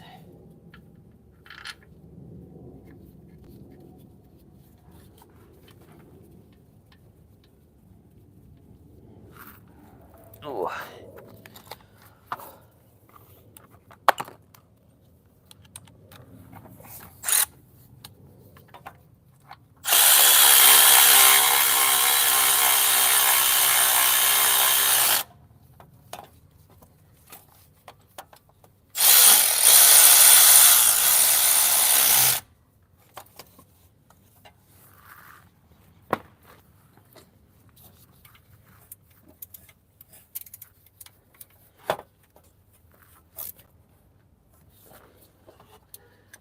One, two. Well, that's the sump is on. So now all the silicone can dry off while I'm putting everything else back together. I'm no longer limited, you know. I don't have to rush for anything else now. Always feel like I have to rush for the silicone.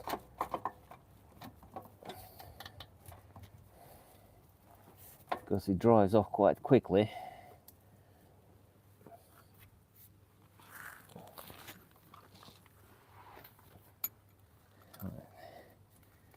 Remember that wires go through the alternate. Oh, yeah, that's it. So that's what I've done so many times. Every time I had to remove it back off.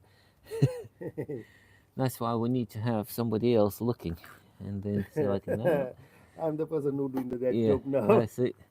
I keep saying it and I keep doing it. Every time. I put it on, it's like, oh, really? I've got to do it again. Take it off. Well, you don't have to take it right off. You just slide the aircon back a bit. Just feed the pipes through. I mean, the wires through, and then put it back on.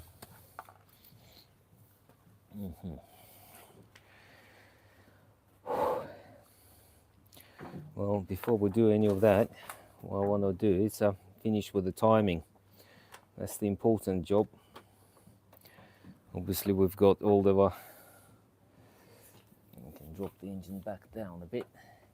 I have to jack it up because of the sump.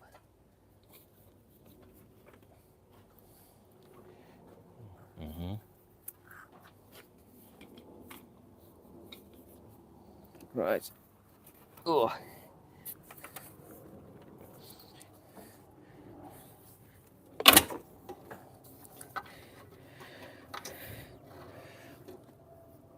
Actually, I could potentially put the exhaust back on now because it's not going to be on my way anymore. Otherwise, it creates a lot of unnecessary jobs for me later.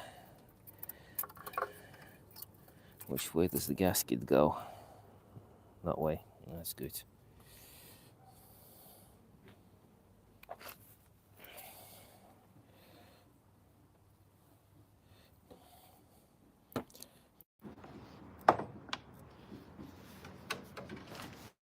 Oh, let's see.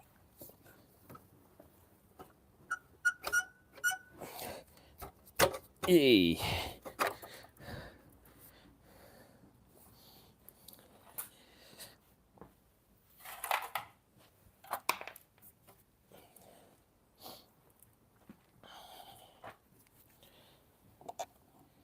Just to ease the installation.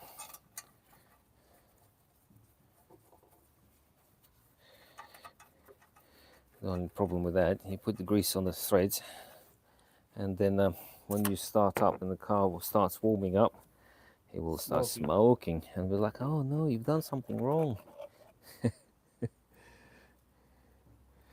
Yeah, you dropped the bolt in the grease. but it's only smokes for a very short while and then stops. But then next time you need to do it, you can actually get them undone.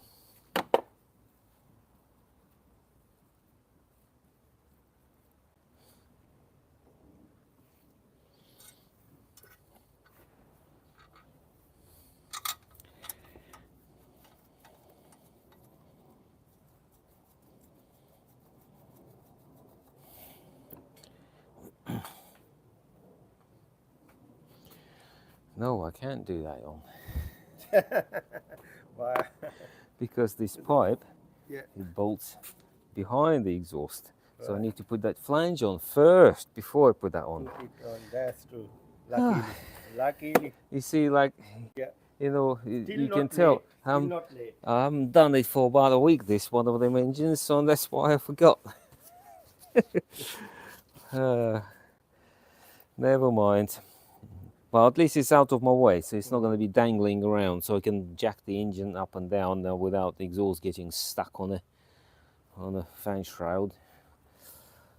Okay, now I'm going to put the crank pulley back on, but before I do that, I want to make sure the crankshaft is actually Yeah.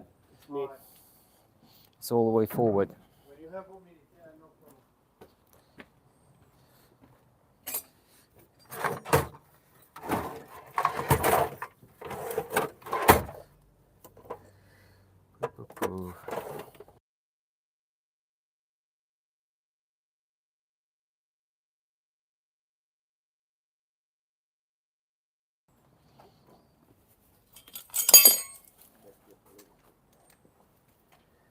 Right. What I'm going to do is move the crankshaft forward to the stop again, just in case if it has dislodged a bit.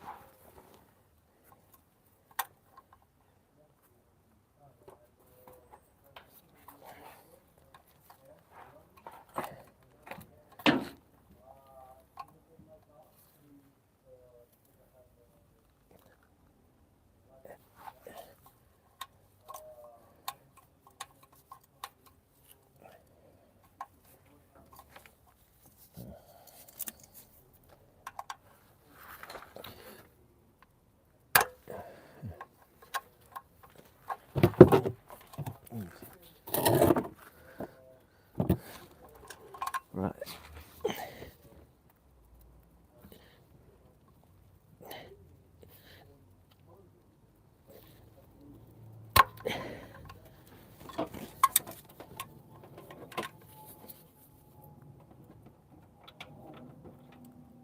There you go. Now it's definitely to the stop position.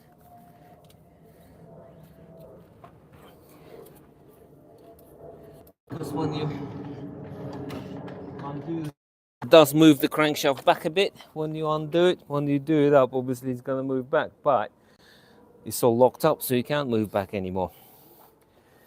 The top's locked up. So now I can put the crank pulley back on, if I can find it.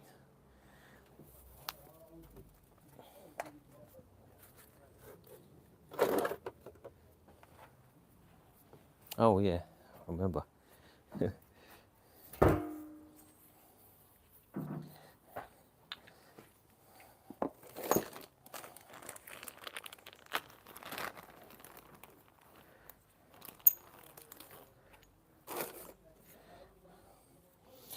We have a special treat in the box, new crank seal.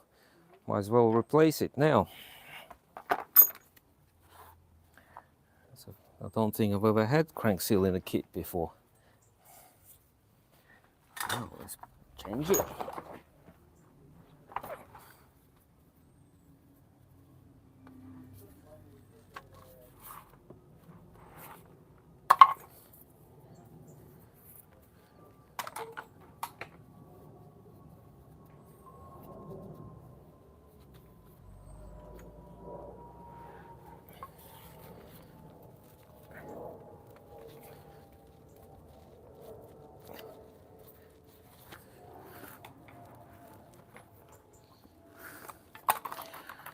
find my hammer.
Yep, bang on.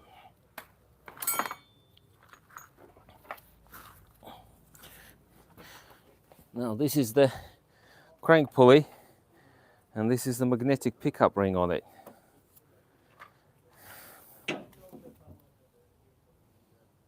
Somebody stole my rag. Oh, I did.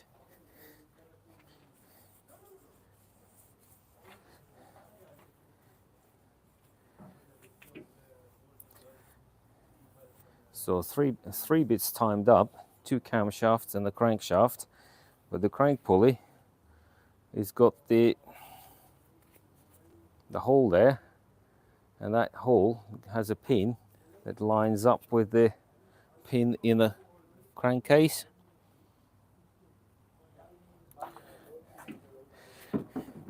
And that pin is just simple pin like that.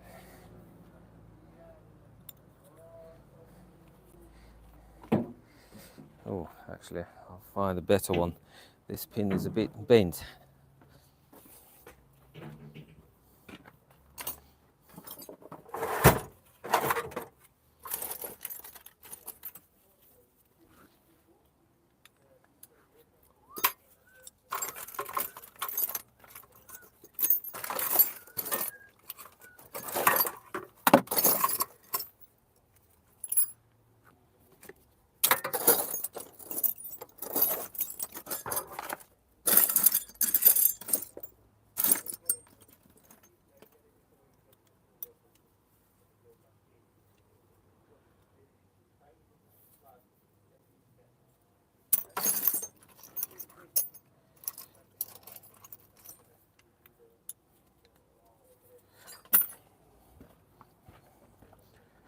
That's better. Got a brand new one, nice and straight. Right, that goes into the hole.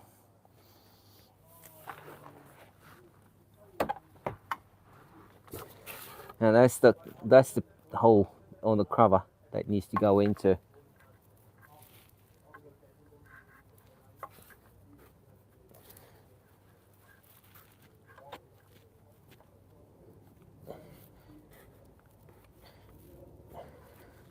Right. Now it's all timed up. We just need to put the bolt back in. I just had a brand new bolt.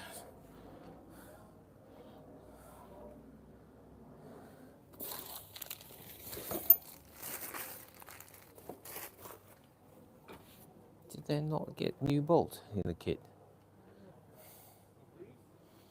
Oh, I did. Nice and shiny. I thought that I didn't have a bolt for a minute. That would not be good.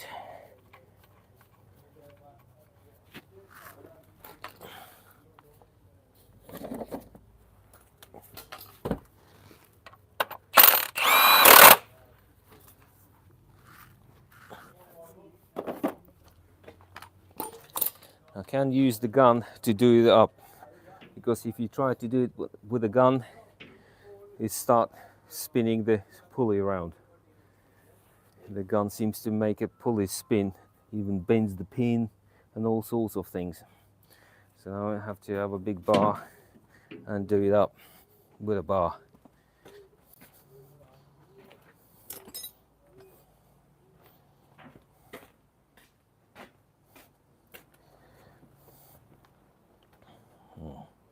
Here's my bar.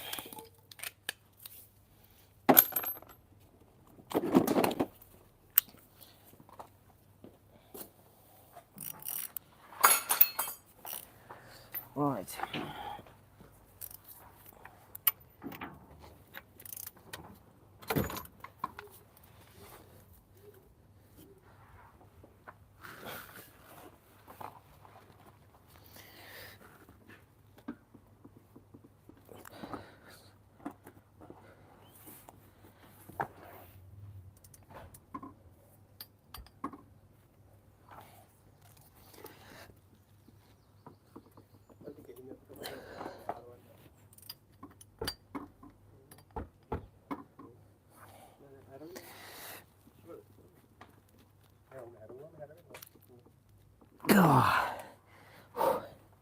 Right, that's it.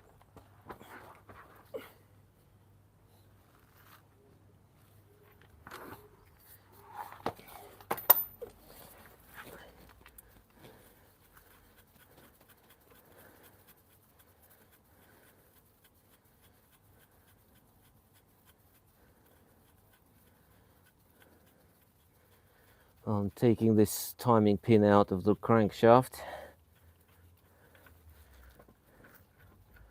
I'm gonna take it right out. It just sits there well out. Take them out. They need to come out.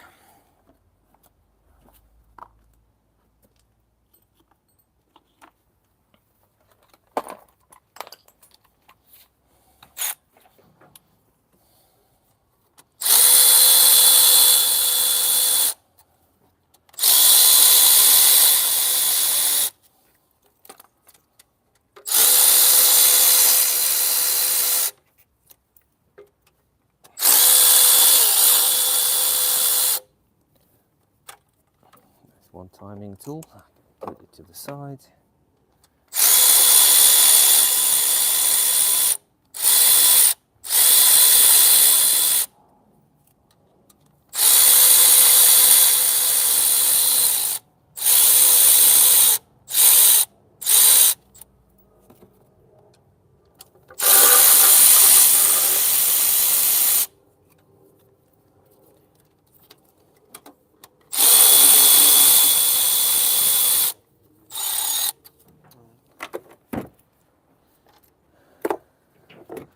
Well, you can see our timing is fully done. What I need to do is turn the engine a couple of revolutions just to make sure the timing is all still bang on. Once I pull the pin out for the crankshaft pulley.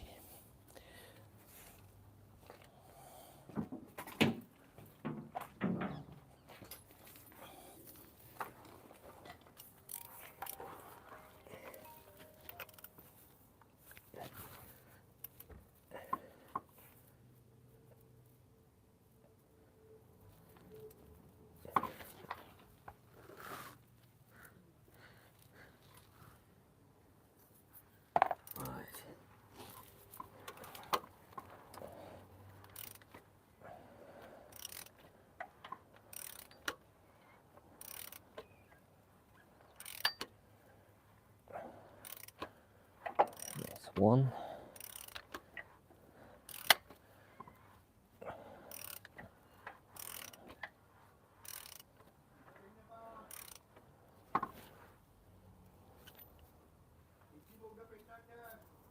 Oh, went too far. Right, I can put the crank pin back in.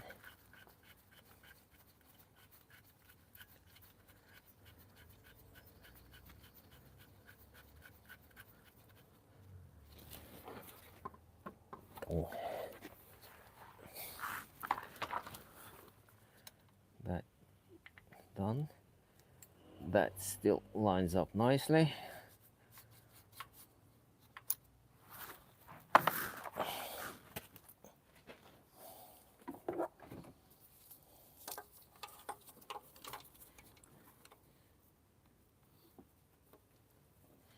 Let's bang on without screwing it on, I can see.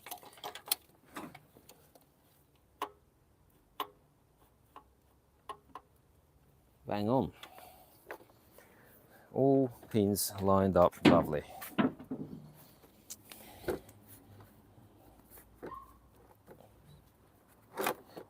Now I can get rid of my timing tool.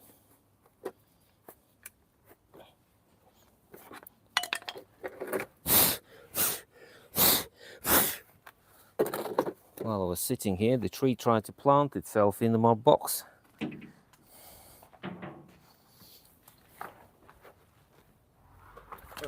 Let's timing tool out.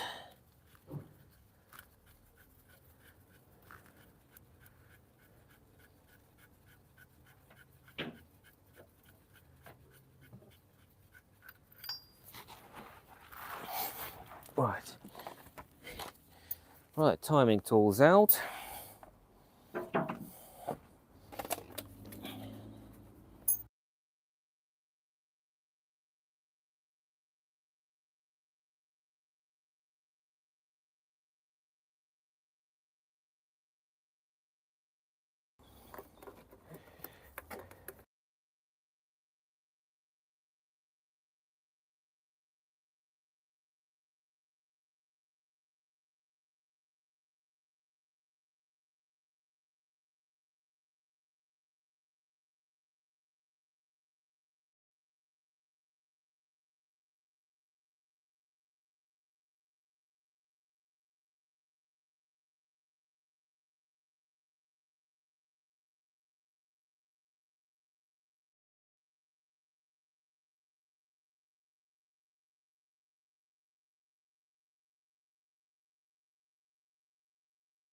Well, we've got the timing is bang on now, so that's it. We're ready to put everything else back together now. And the thing, I'll start by doing the rocker cover first, and then we can drag all the wiring loom around.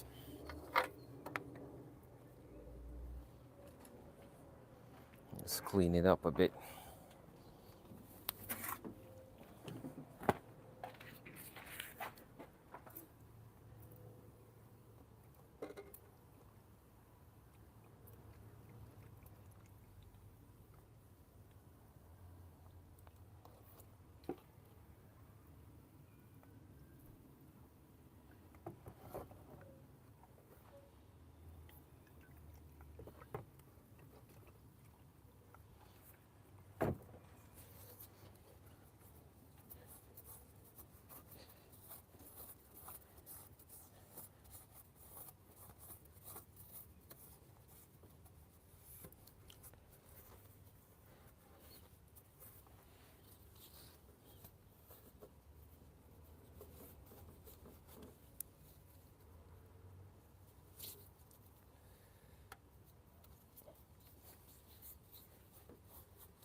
Well, that's clean enough.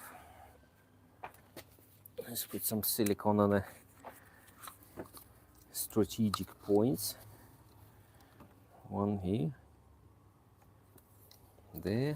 Oh, sorry.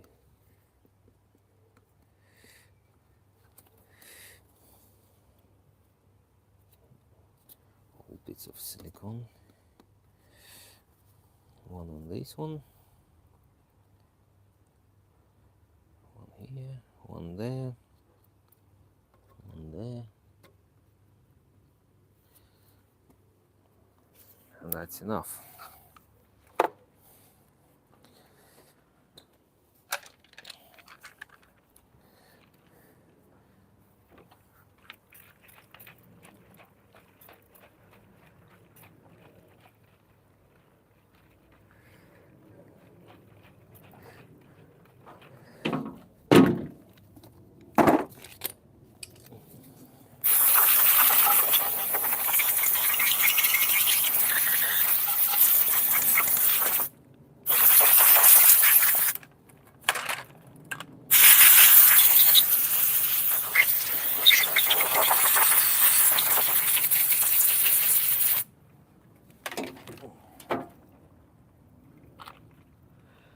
Bit of an oil leak in this place.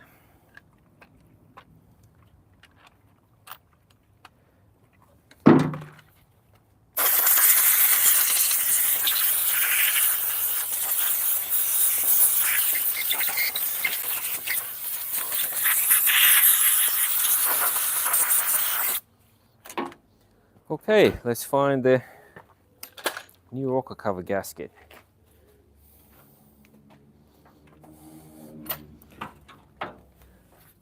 Have I? I don't know what I've done with it now. Oh, there it is.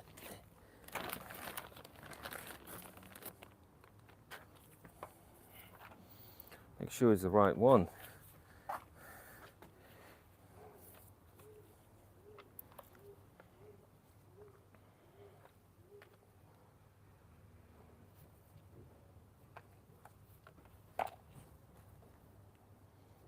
Might be the right one. Looks about right. Let's take it out and have a look. Actually.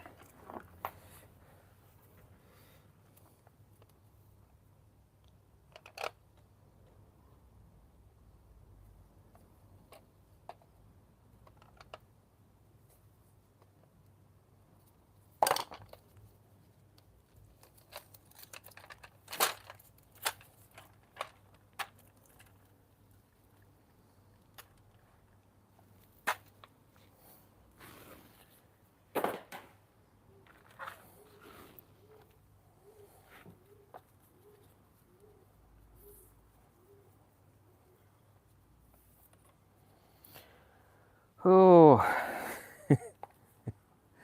3 miles long. So that's one of the bends.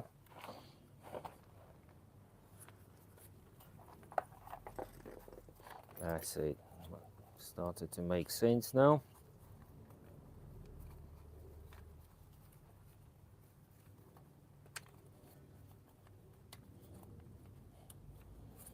So we sorted at least a couple of oil leaks. One from the front cover, one from the sump, if I had one, and one from the rocker cover.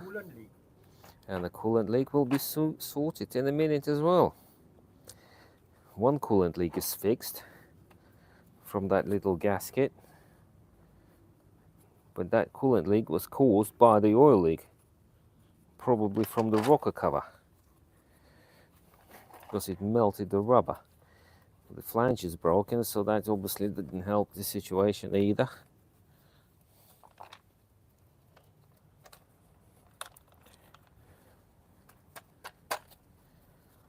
Well, that car won't know what hits it. It's like nothing to leak.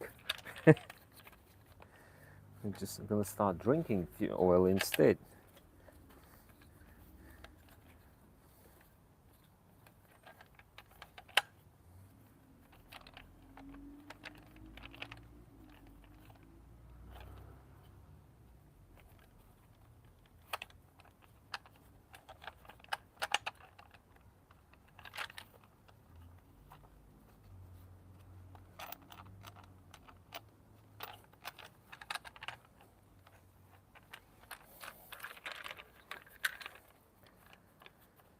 Nice and shiny.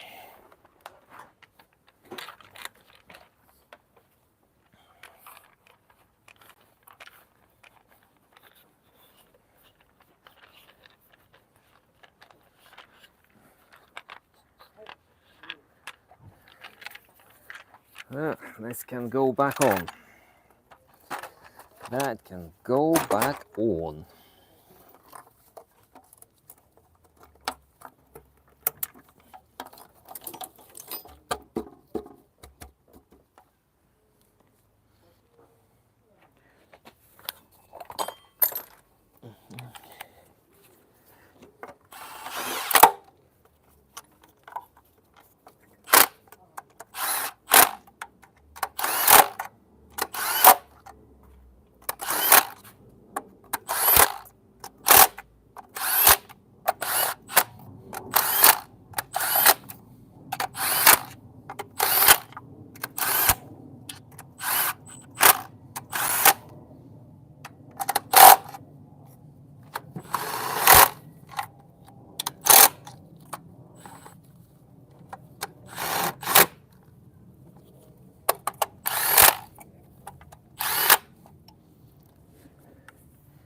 that?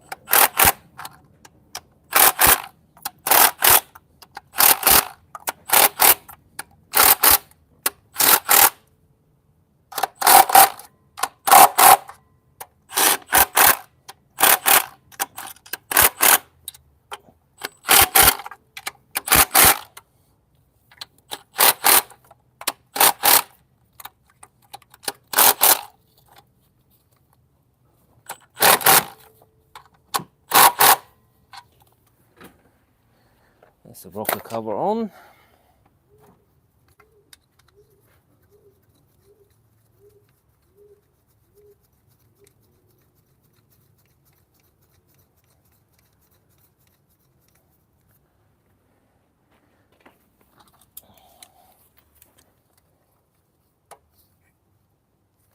That'll do.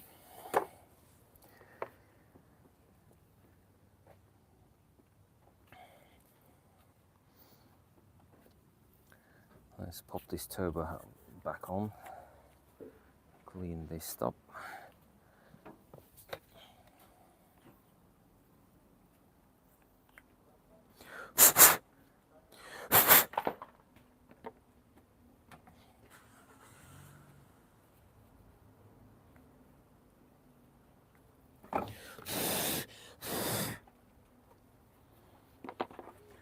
I'm going to put some oil into the, oh, that's not the right oil.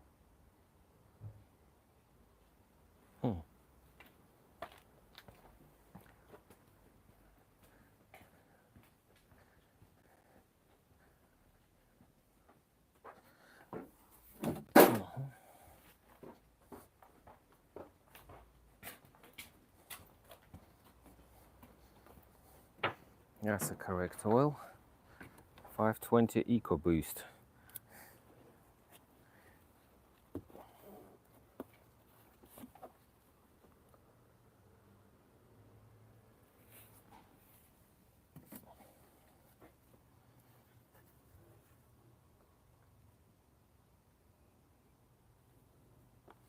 Prime the turbo.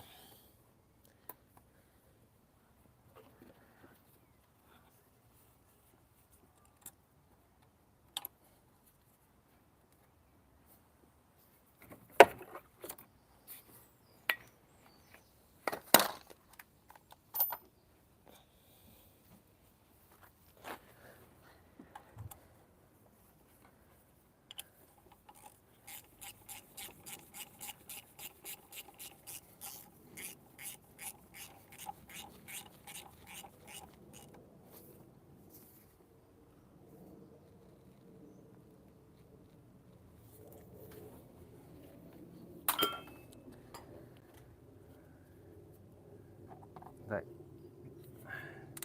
pipe, I don't know, it cannot go back on yet.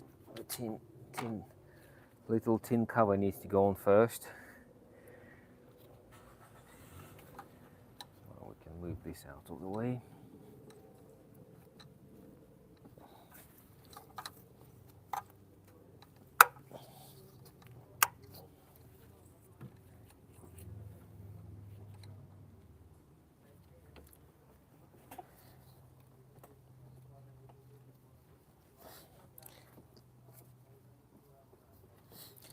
That's on.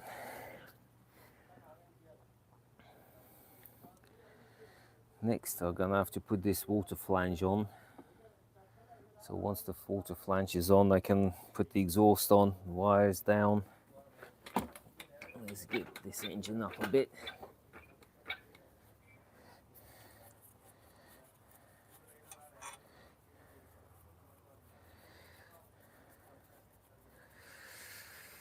Okay, let's get them out again. I know I'm in a bit of a hurry to put it back in. Unfortunately, not ready yet.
Now I've got the access to that flange, the silly flange that broke.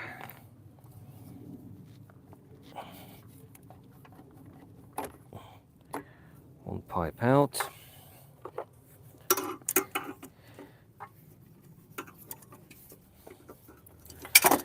Ooh.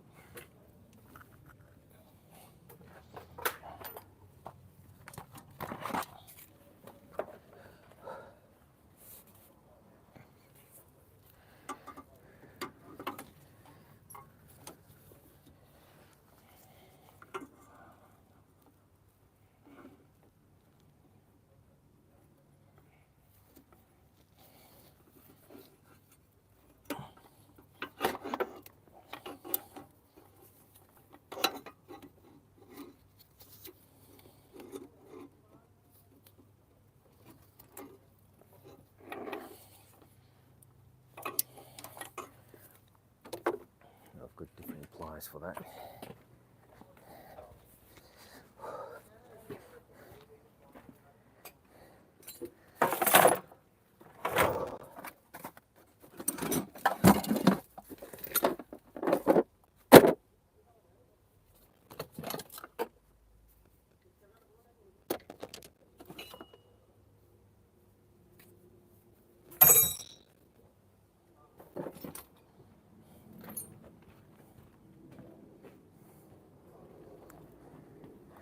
I did have different pliers for that, but now I don't.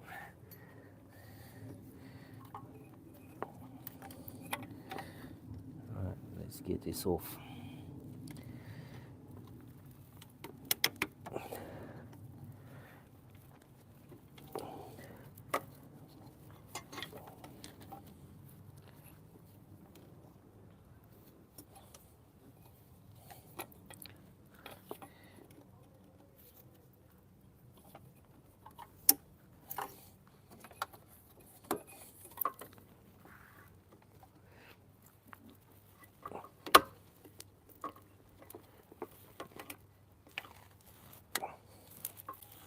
Oh.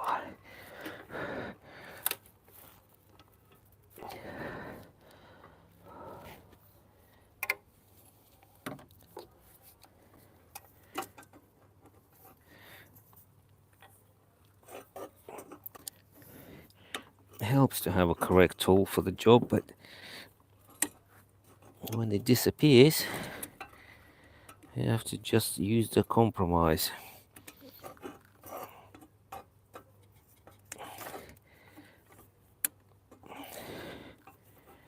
Right.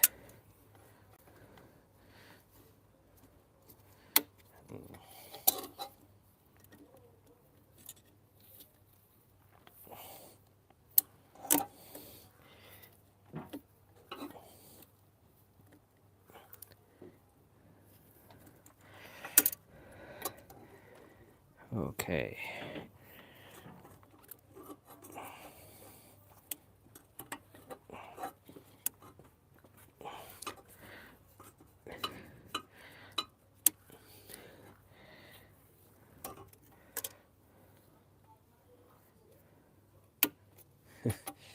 Additional work. Additional work. I do have a special pliers for it, but I say I tried to look for them, can't find it. I have to use a normal grips now, because this has a self-locking sort of a self-locking clamps.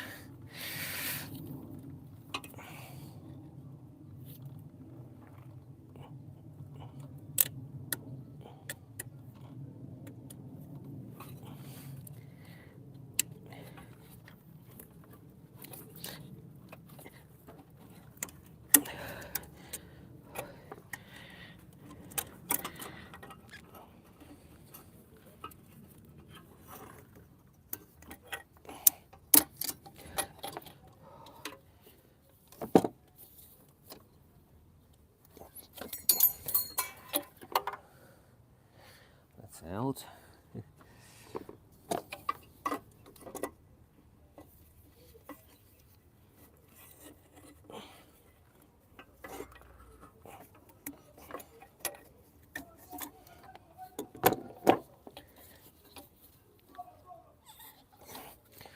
Well, that's out. That's the broken bit out.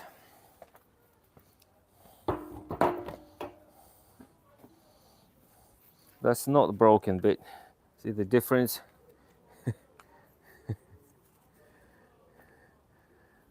Lovely.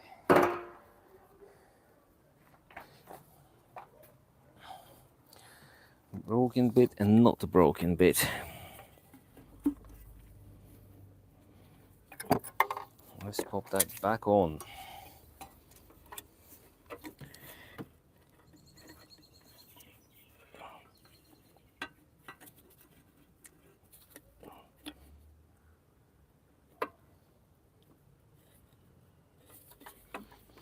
One hose clamp.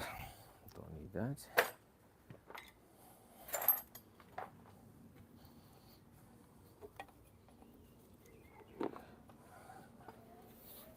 Ooh.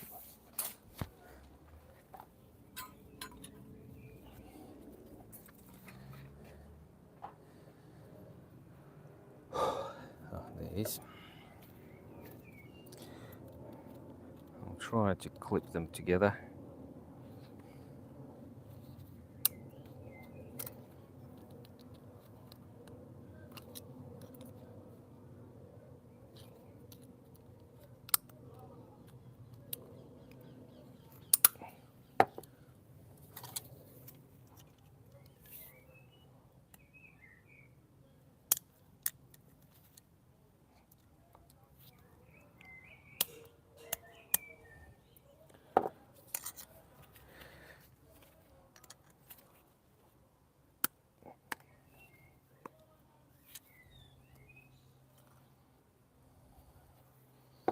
Hooray.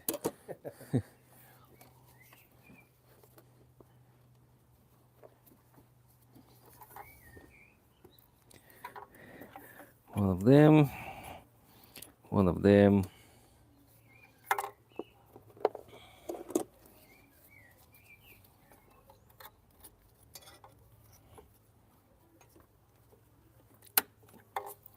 And that's it.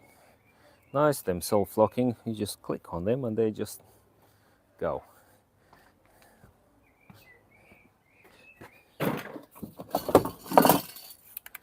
Let's get some Vaseline. Oh.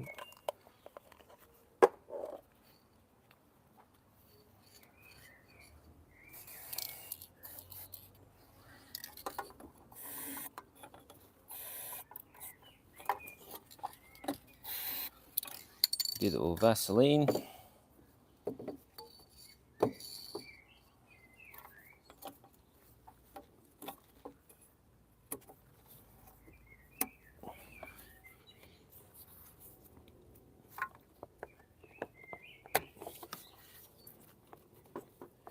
Slides in easy peasy.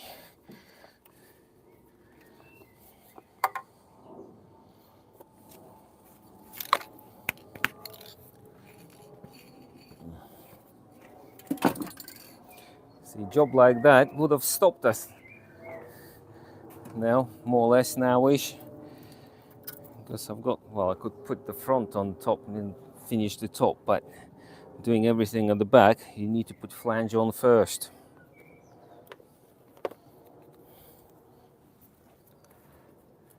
All those bolts back in. Would help to have a right socket.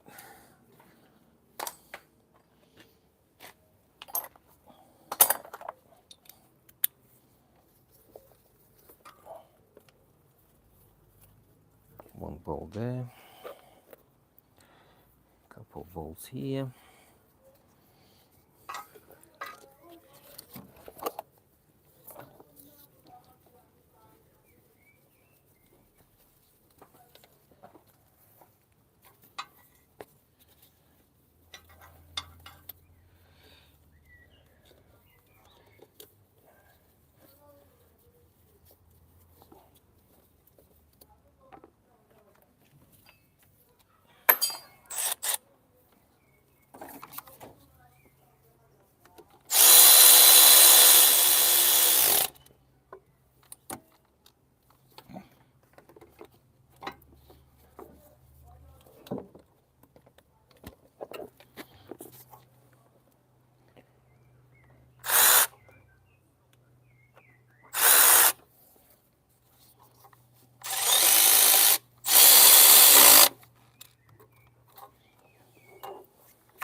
Well, that's that done.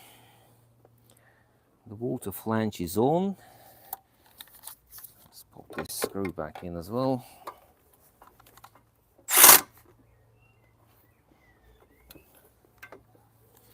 Well, the slightly newer ones is the same engine, doesn't have this screw in the middle. Now I can put the exhaust back on. Take two.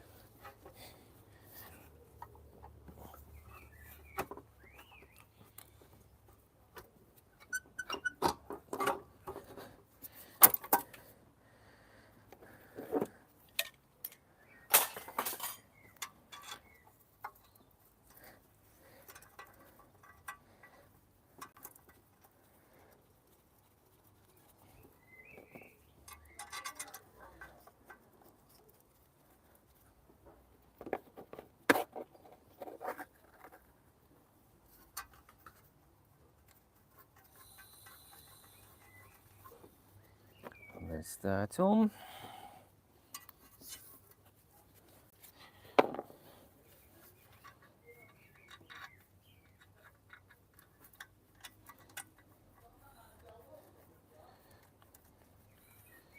Yeah, I wouldn't be surprised if this one will need a turbo.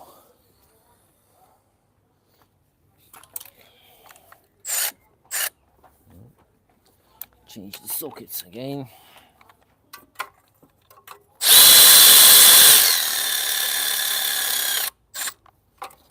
Nip it down because I need to put the rest of the bolts back in. One bolt here, the awkward one.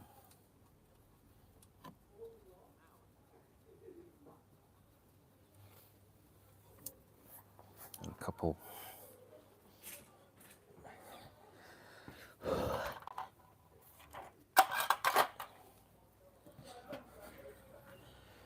A couple of them bolts.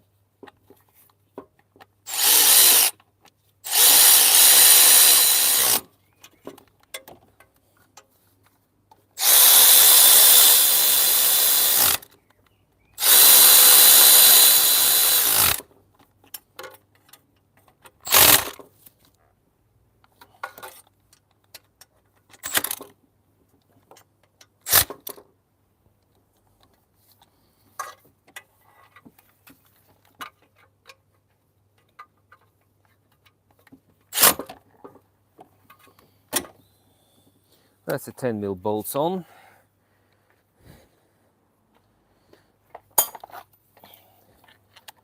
The 13mm nut.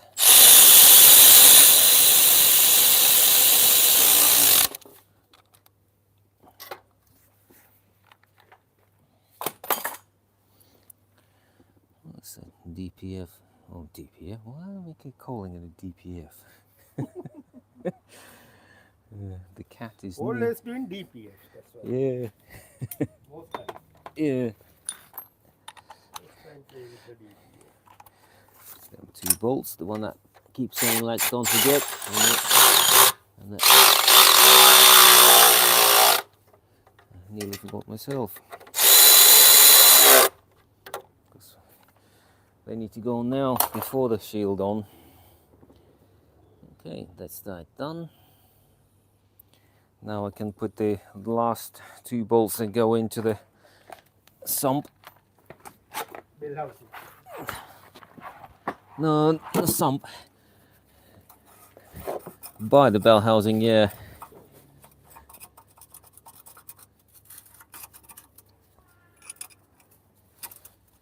Yeah, it's actually for the sump, no? Yeah, it's going into the sump. Yeah, yeah.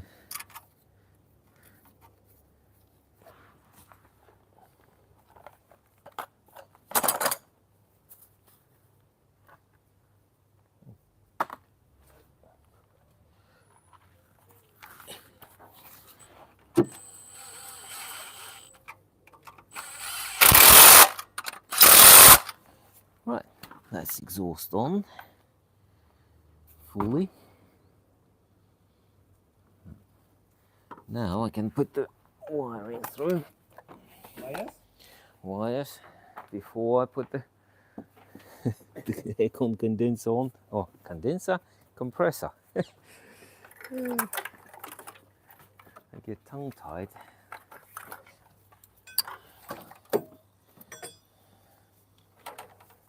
That can go down.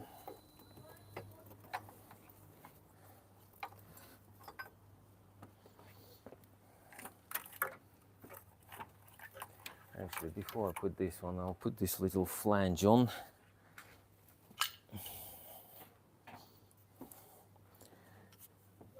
Because the wires clips to it.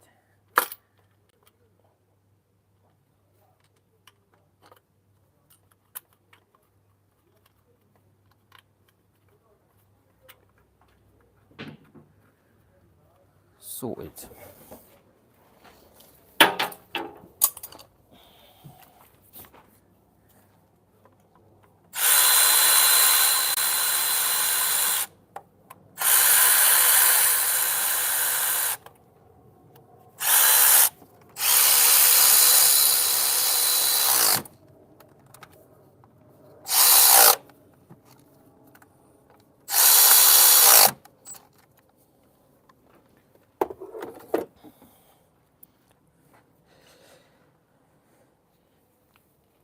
That can go away.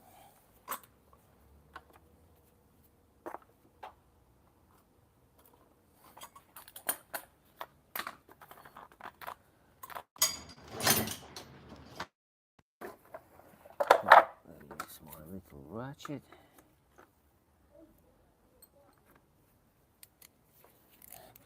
Seven mil clamp can be done up as well.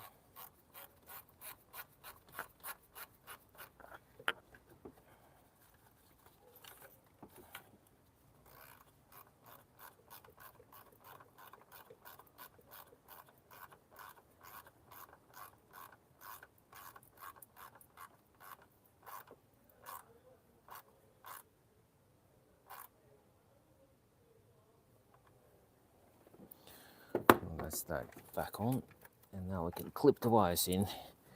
Clip this wire in as well. Clip that in.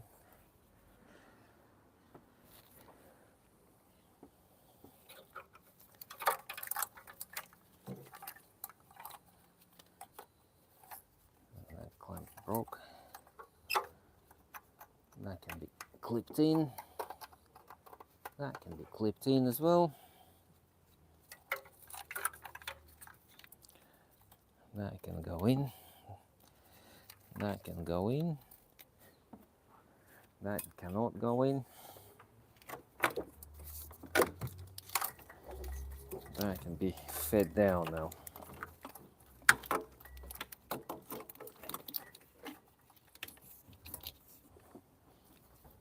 It can be clipped back into the water pump.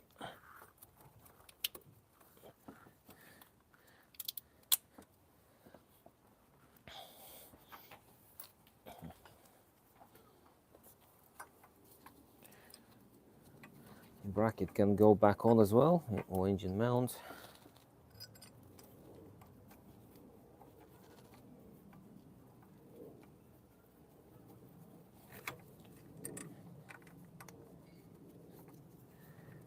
That can be clipped in.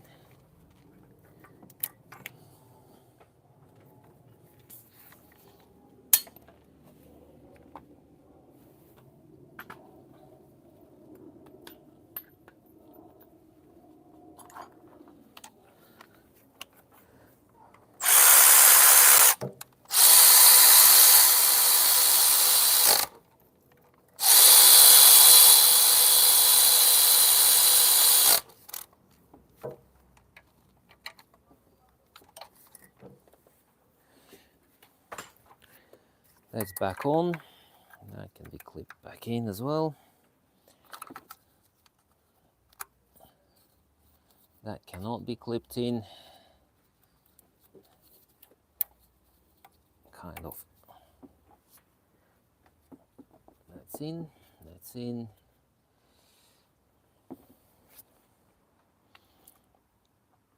I think next stop, I need to. Shall I put the alternator on? Or will it be on my way?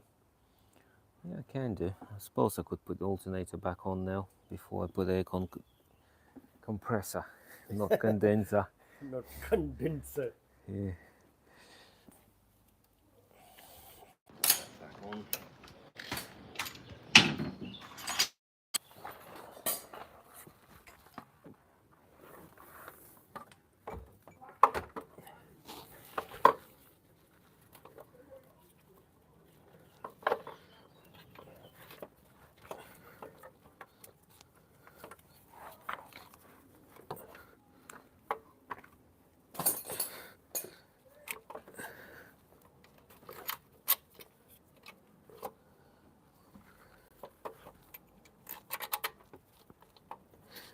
Right.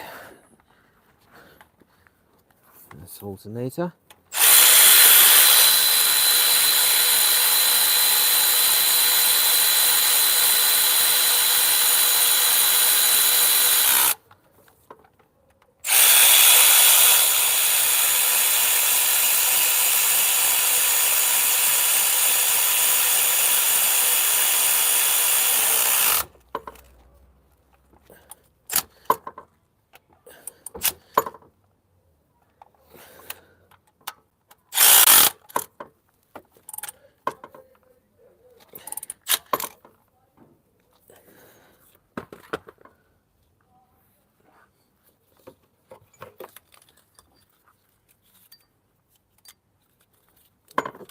Go through here.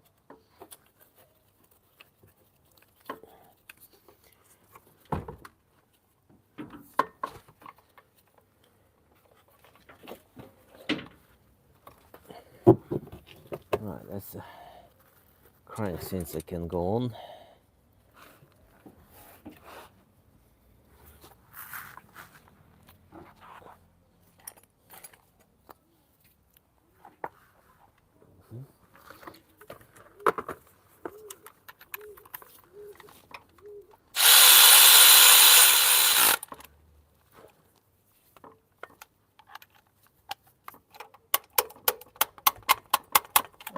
Nice hammer.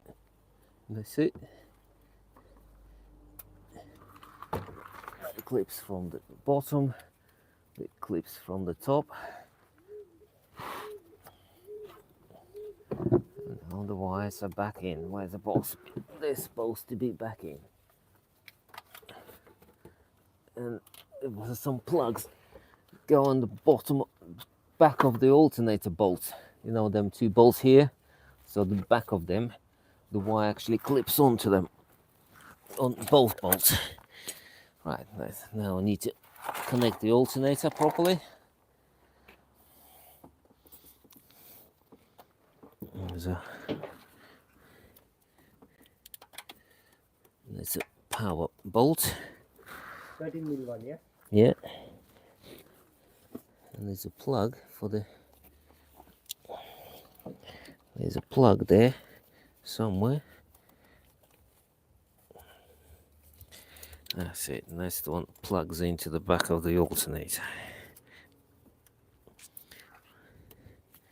That wire clipped in here. And that wire clips onto the bottom back of this one. That's all the wires clipped in. Let's pop the alternator power bolt nut rather back on.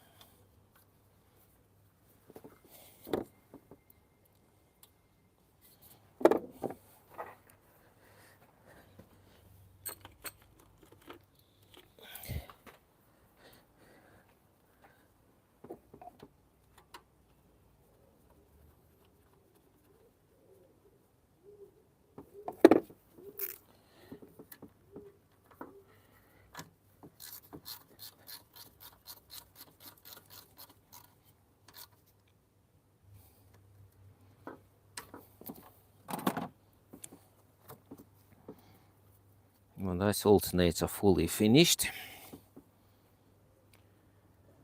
I'm afraid I'm gonna have to do the aircon compressor now, whether I want to or not. No condenser. How many times are gonna say Either condenser? way, I think all our audience know now what's going on here. Oh, and it's just once we bolt it back on, that aircon is done. You don't have to muck about with recharging it anymore, regassing it. All it was is just dangling there.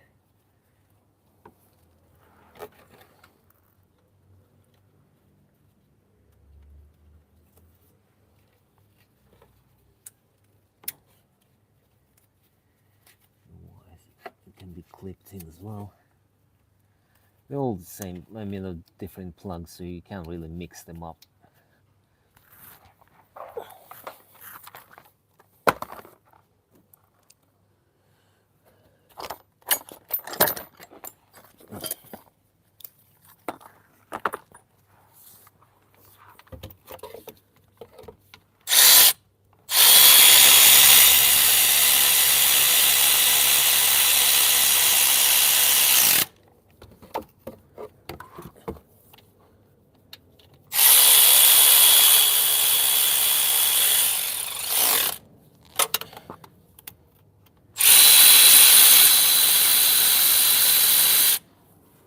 Do as much as I can.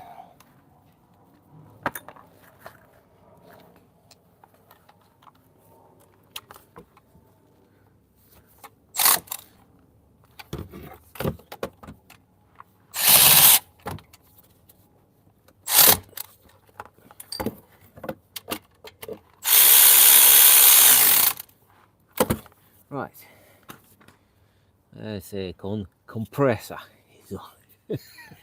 Whole Condenser. air conditioning system completely finished. Finally. Finally. Yeah. I don't have to mention it again like ever. No any more condenser. I can put all the tensioners and idler back on now. Tensioner on first.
Right.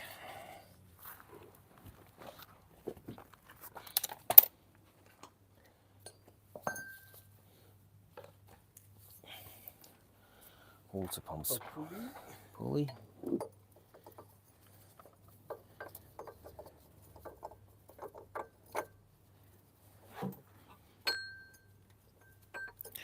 Once all of them bits Can you done, install any easy method? then we can we're gonna start installing hoses, turbo hoses in a minute. Oh, now we're just gonna find out that the water pump is wrong or something silly like that, isn't it? Finally. That's good. No, it's all good. Because apparently there is a different water pumps available for them. I've only seen this type.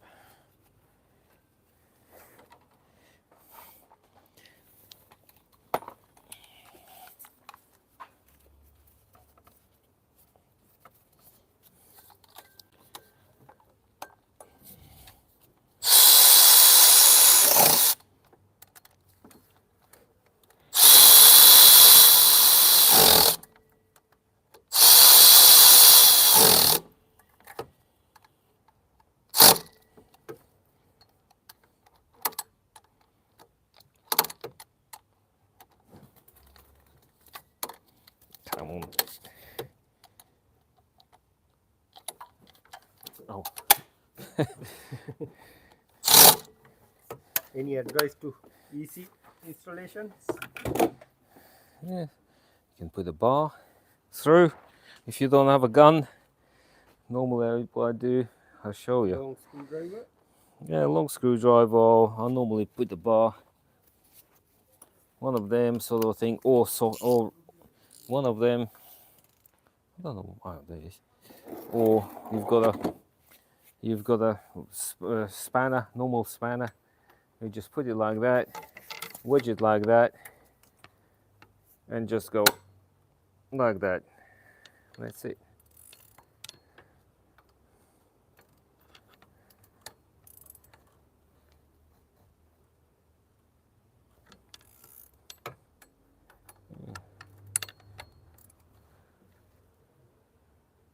And that's it.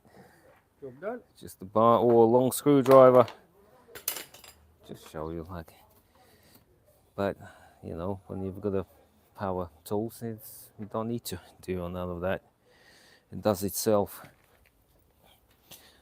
Put the belt on, remove the pin, and then I'll be able to carry on with some other jobs.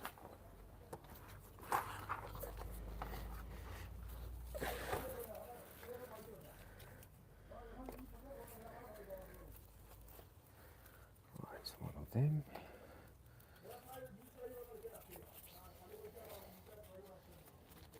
That's on. That's on.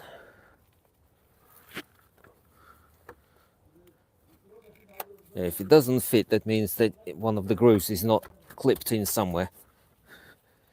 Like there. Normally it fits in quite nicely. But if like there or there or there, the belt is not quite sitting properly, then it won't go into the tensioner. If it goes in nicely, that means that everything is fitted nicely.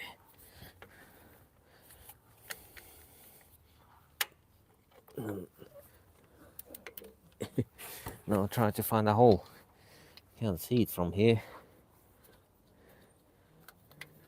There it is. Wrong way. Pull the pin out. And that's it. The belt is on. Belt on, right belt on. No any more belt. No more belts. Now we can put this turbo hose on. Start with this one. Let's pop this little Plenty of oil. gasket back in.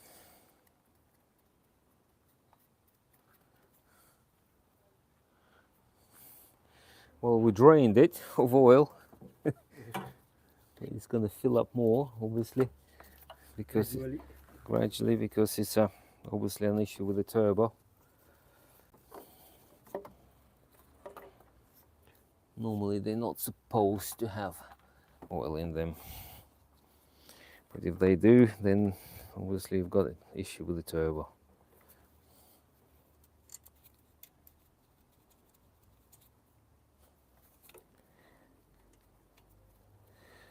That can be done up.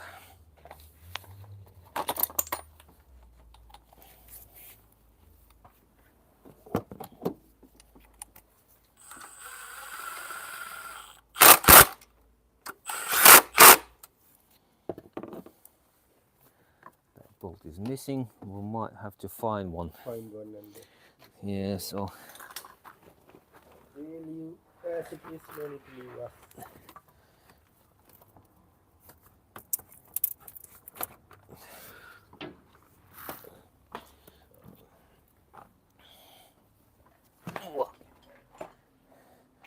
there's my little ratchet now. Get the tools off.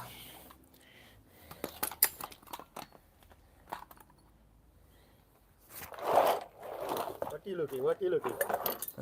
My little ratchet now.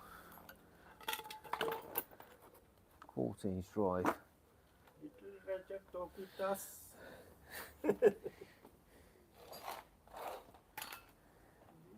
Oh, Where are you?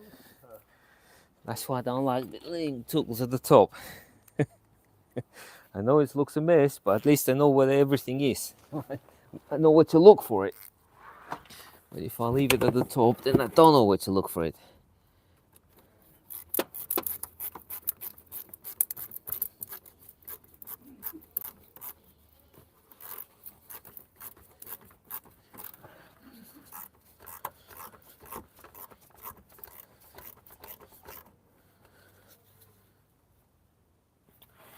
Right, there's that turbo hose on. Let's go on a quick nose for the bolt.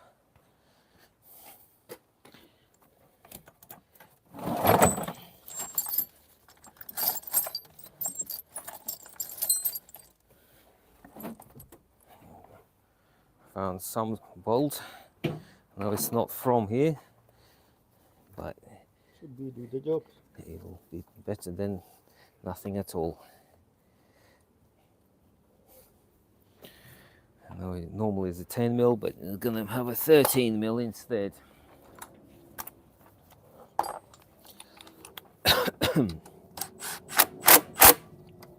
That's it. Now that's done. You can put this throttle body in.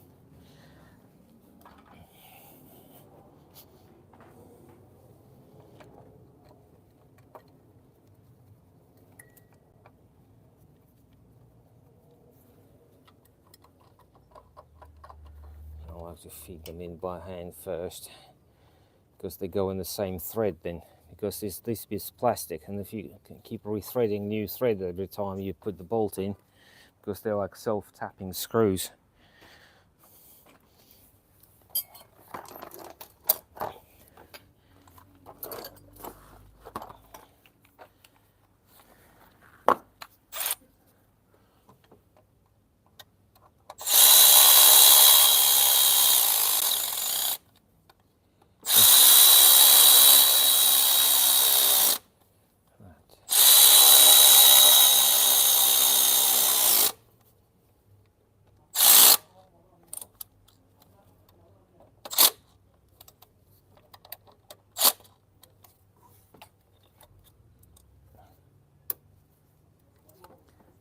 That's that clipped in.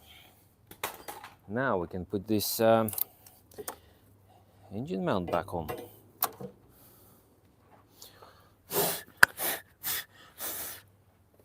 Get rid of leaves. Blow there. Yeah, no, but my mouth blows a lot better. More fun that way.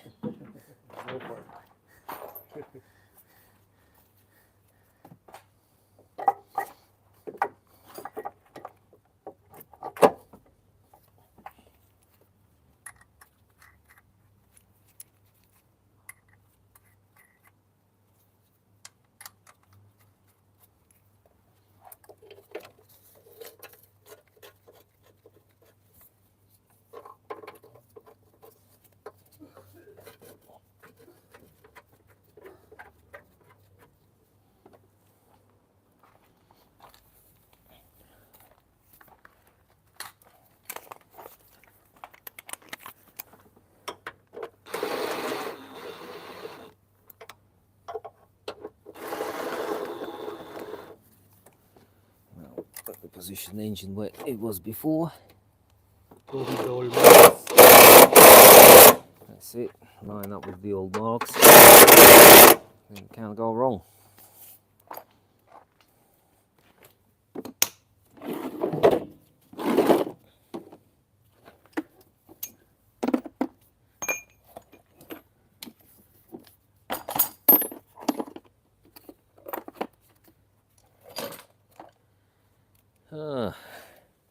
That's no good. That socket didn't go back in. I must have 18 mil. 18, where are you? Again, socket on the top. I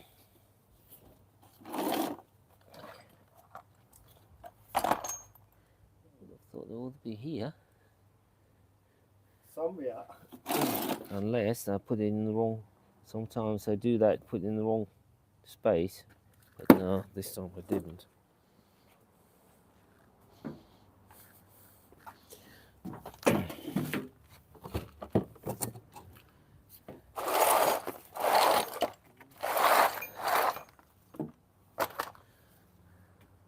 Hmm. I'm losing it. I'm losing it. Right, that's the old bit.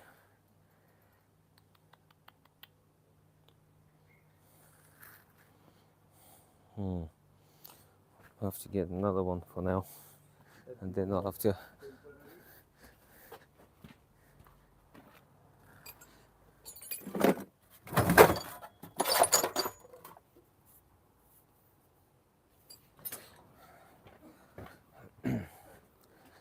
Get this one on.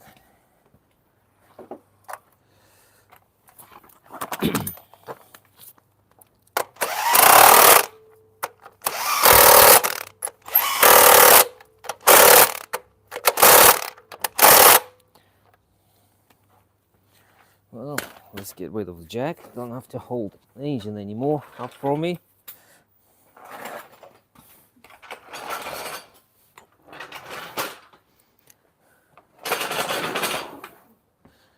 Out of the way. Right, now I can I put think the. all are upset with us. No one say hello to us. Long time. Well, on that note, let's put the turbo hose back on.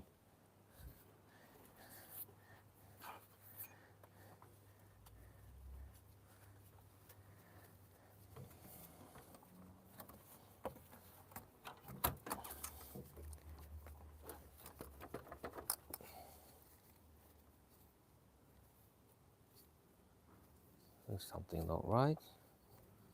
Did I do something wrong?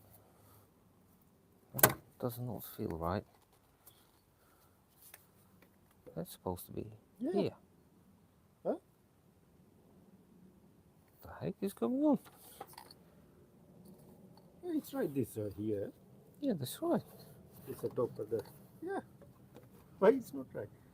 The here the screw, you took it off the screw. Yeah, I took the that's screw right out. Then. What are you looking? Yeah, but why is it sitting here? Why it's supposed to sit here, no? Yeah, that's supposed to sit there, but Yeah. that's what I mean. So why is it so far away? What's going on? And that sits very close this way.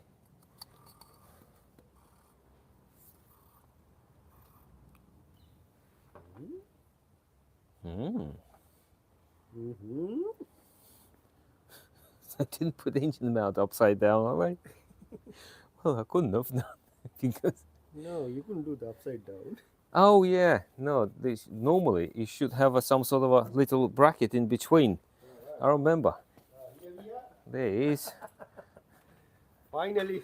Finally. Why is that like that? So somebody has had it apart. Yeah, that makes sense now because that goes there. But somebody had it apart and didn't put this in. Must have done because. Oh, because I've never taken that bit off before. That's why it's you know. I remember when you opened this one, you said that this one the missing something.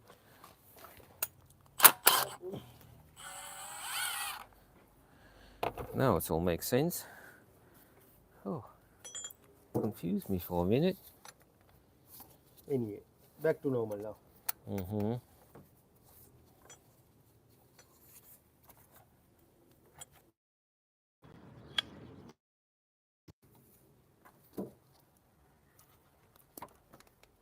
Right, there you go. It's supposed to be screwed through. I don't know why people took it off and bolted in different places. It has been apart before, obviously, this engine. Somebody has played with it. Anyway, we can square everything. No worries. Yeah.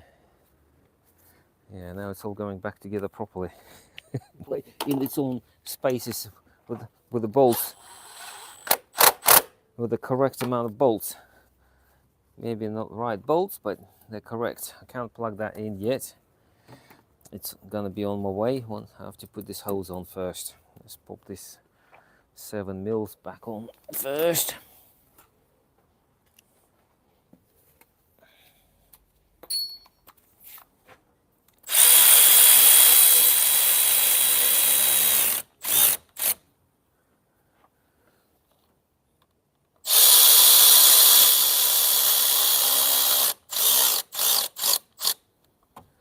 Right, that's the 2 turbo hoses back on.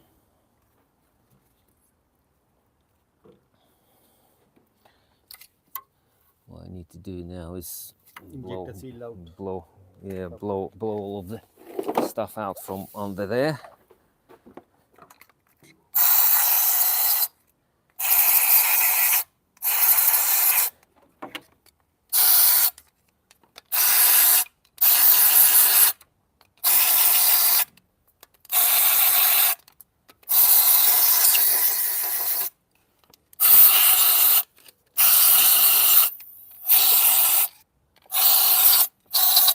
I think the press is turned off.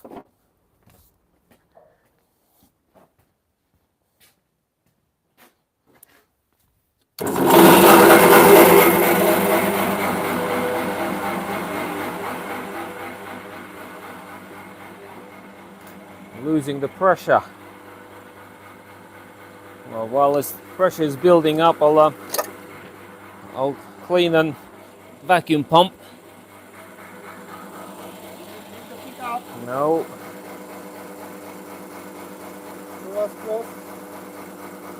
Yeah, that's the thing that gets blocked up.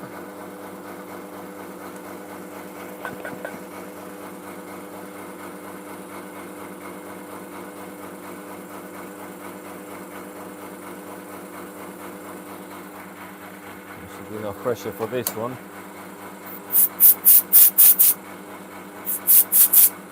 Much better. Nice and clean.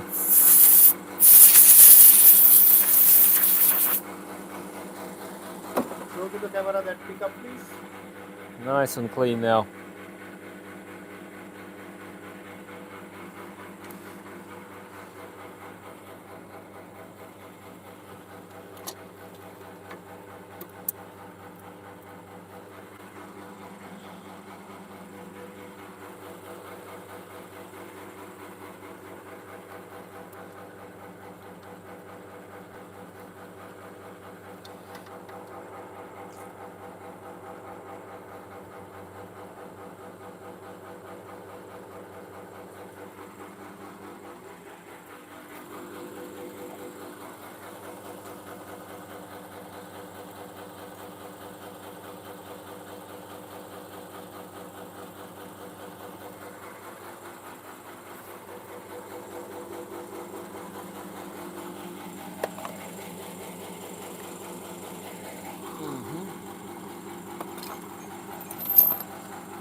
Oh.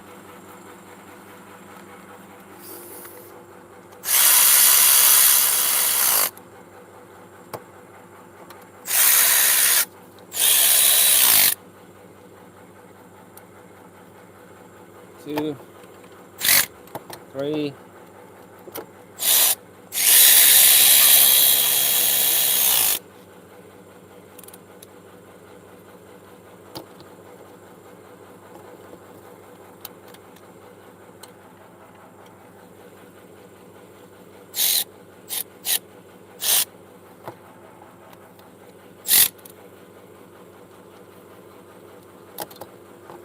Right, that's the vacuum pump on.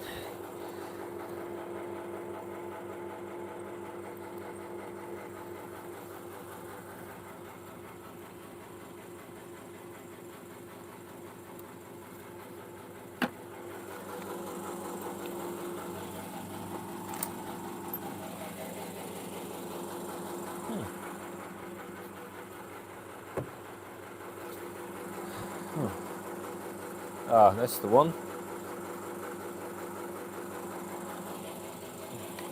Yeah. Oh, it's here.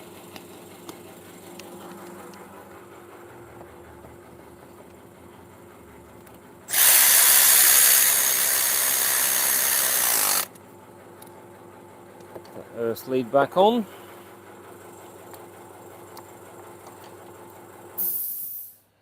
Oh, compressor stop buzzing.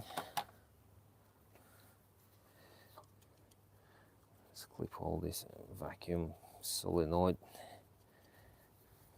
back on.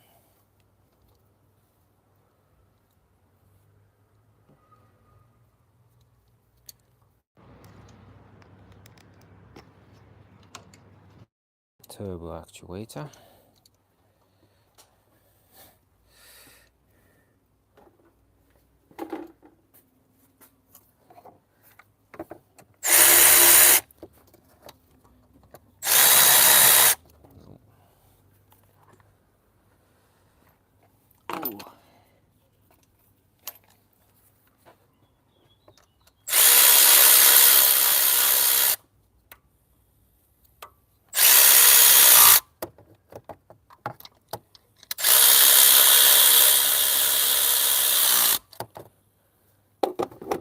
It's back on.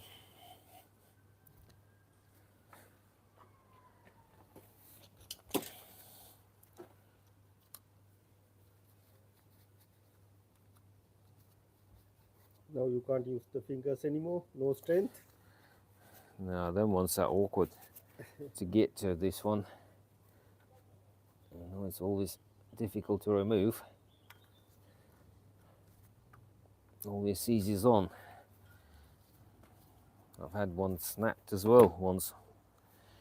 That's why sometimes I have to unscrew it. But trouble is, once you unscrew it, there is non-return valve sometimes falls apart. So it's like you can't win. Fuel pump can go back on as well.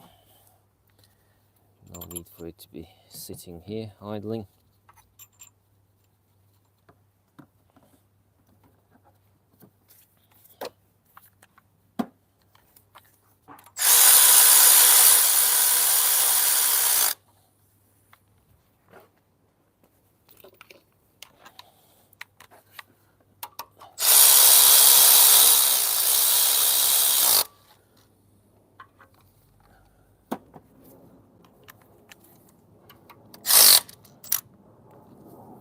Right, fuel pump back on.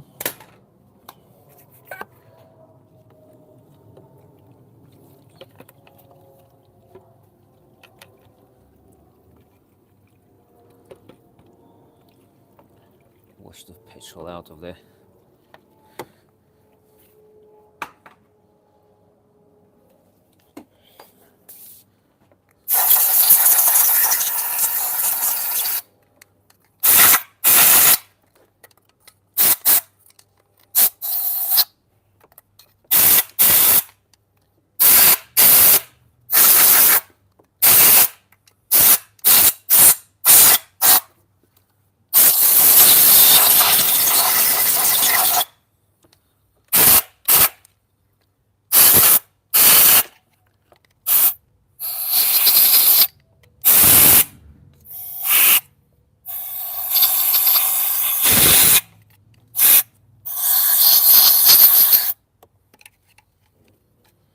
Right, nice and clean there.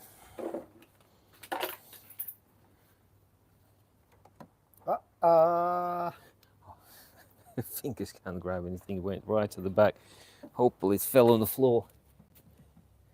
The floor? I don't know. Oh yeah. Oh, Again, all I wanted to do.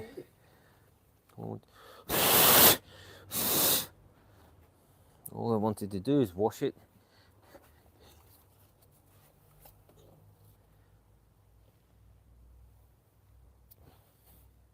Little bit hard task. Yeah.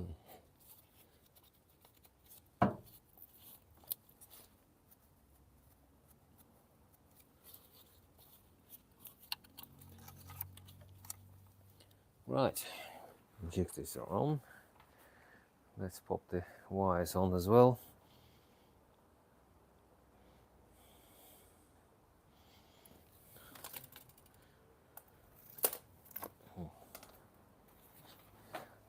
I thought somebody sold it on eBay for me.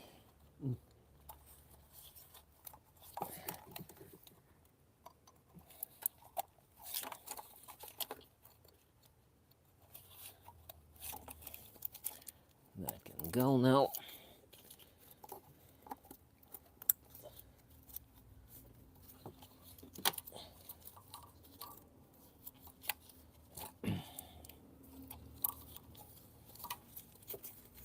It's on the wrong side.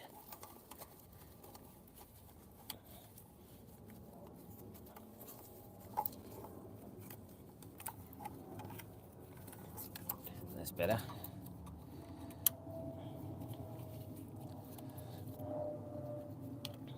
Be clipped in. Right, let's get my Vaseline.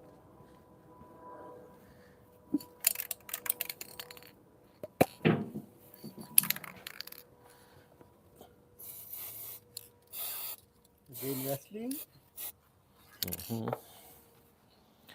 I'm even gonna put some inside there as well.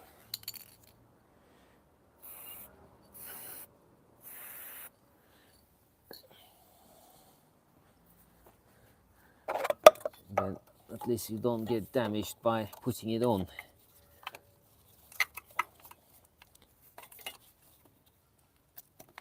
Clips, just like that, nice and easy. No grief.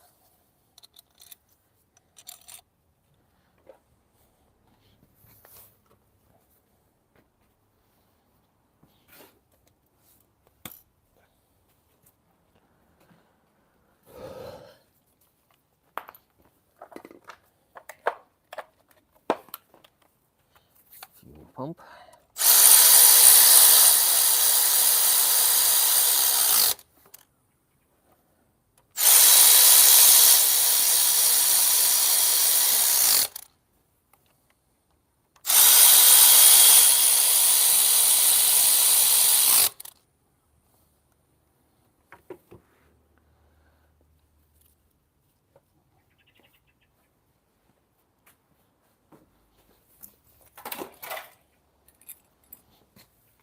Fuel pipes need to be washed through or replaced. You don't want to have no debris in there.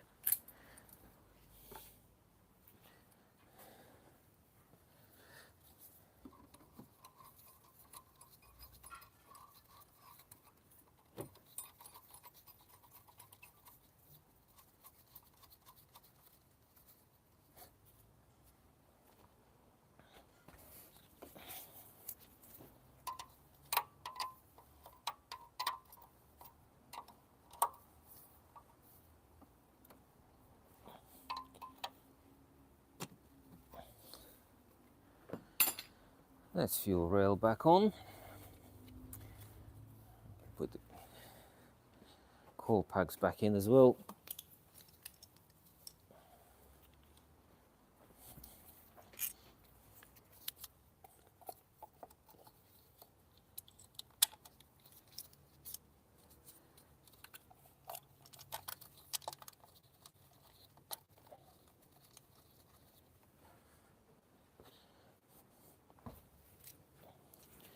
This one is a bit oily.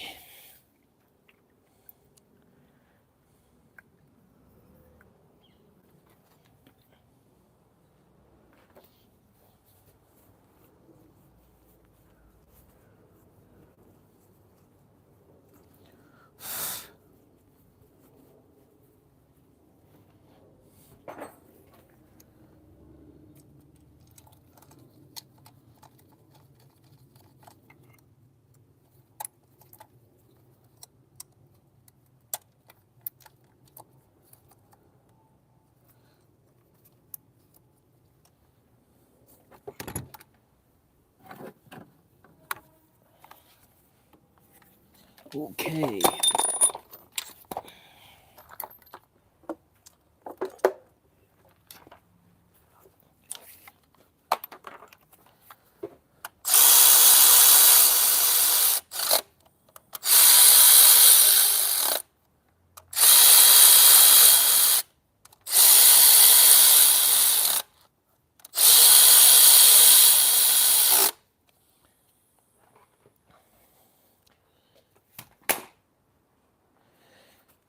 I need to get my magnet.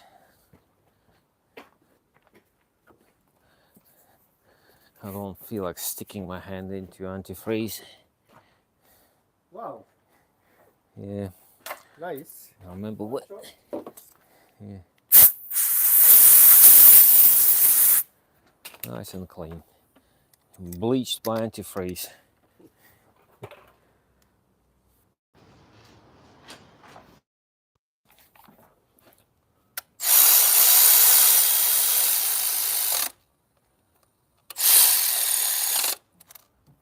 Right, that's the coil packs back on as well.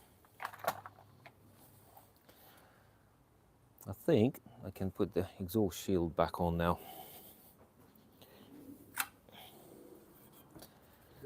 This one goes on first.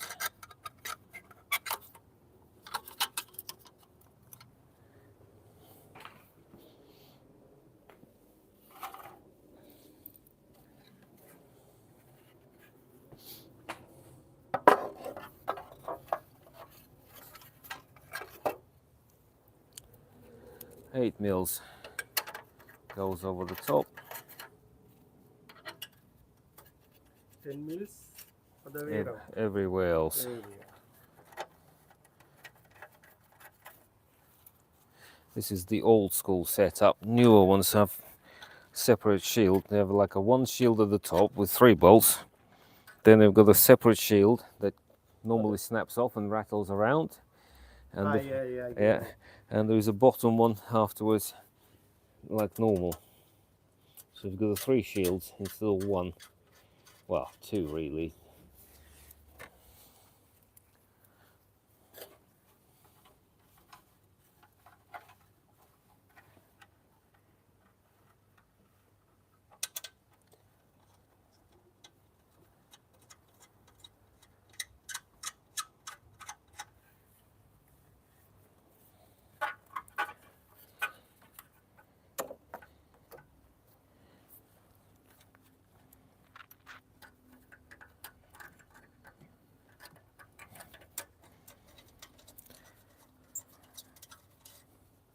That's in.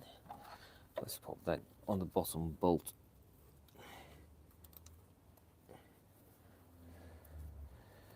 That needs to go through.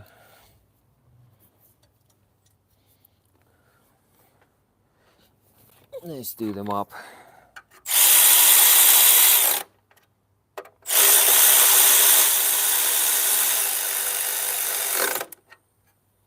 I should have 2 nuts up here. You have to try to drop something into the. Into there. Yeah. Yeah, I can try. I've got my fishing magnet, so I could be fishing it. Yeah, I don't want to do that again. I don't want to That's take. why it's happened. Um, Last moment. yeah, Better go. It's happened.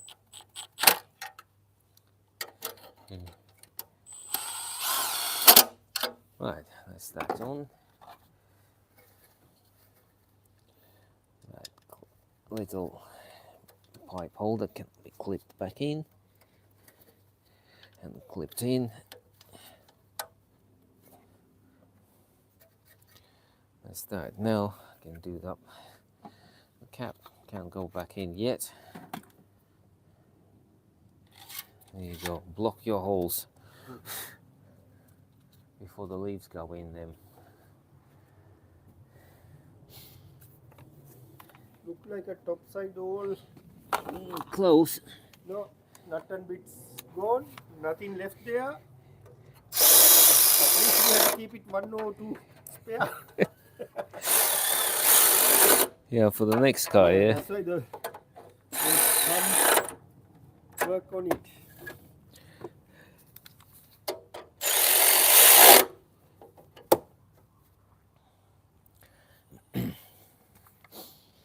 Let the shield back on. Let's pop some of that back on. And oxygen.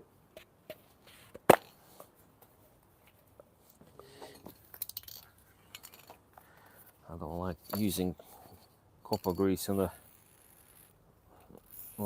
oxygen sensors, even though Particular reason? because copper can interfere with the readings.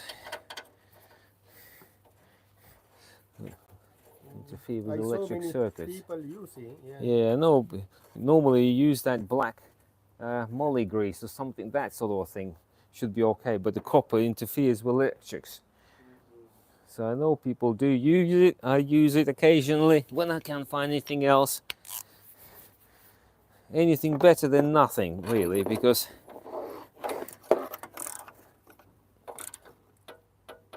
try to get the rusty lambda sensor out. It's never fun. Right, that's the oxygen sensors.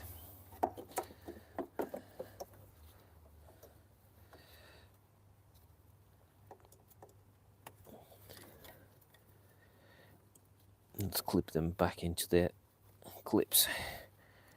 That can be zipped up as well.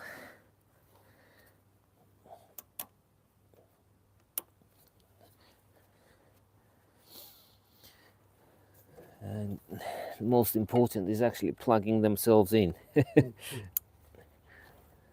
heard click. One clicked. One click.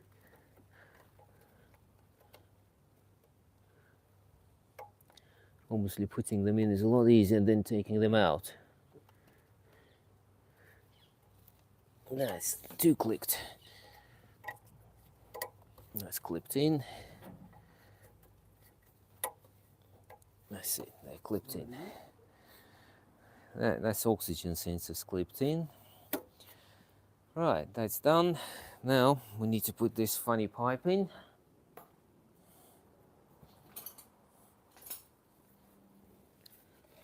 There it is.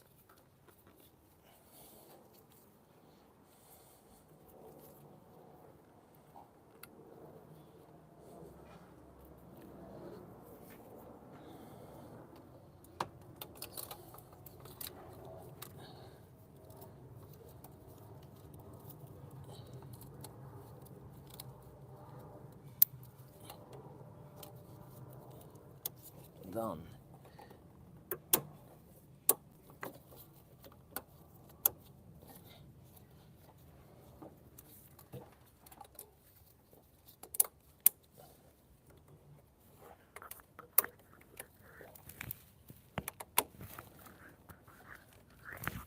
Right, one left.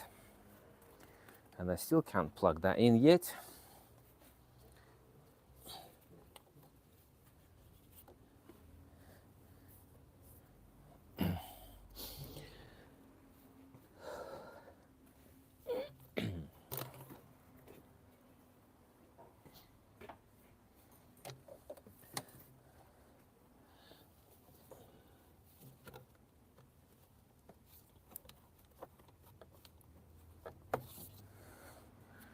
That's how you do it.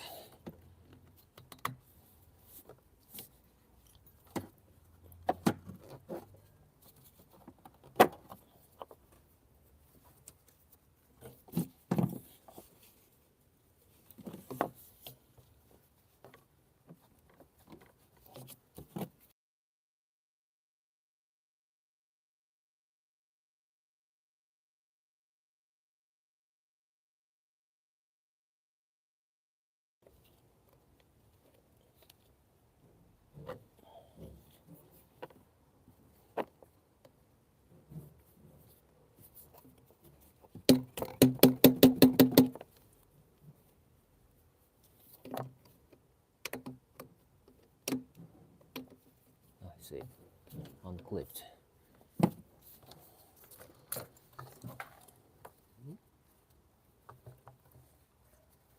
Something dropped. Did it? I don't know. I heard one. No, it's still here.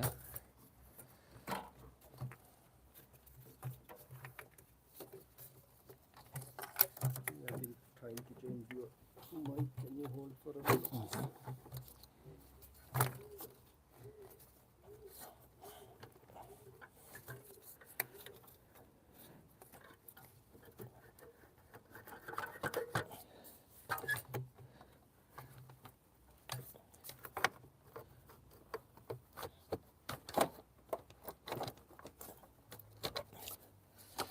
Oh, in.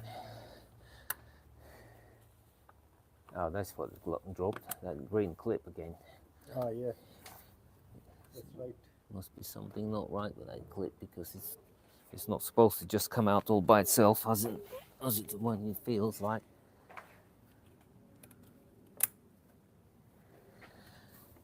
And now we finally can plug that flaming thing in, wherever that is now. That's it, that one. So it goes over the top.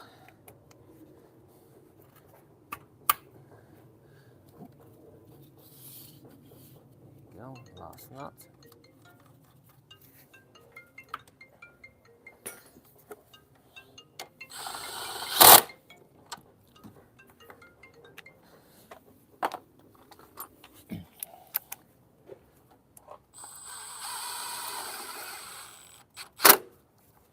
One.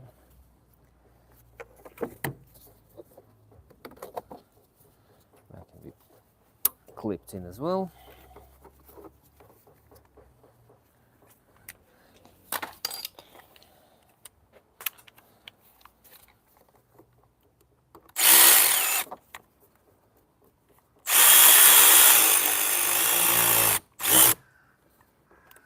Start in.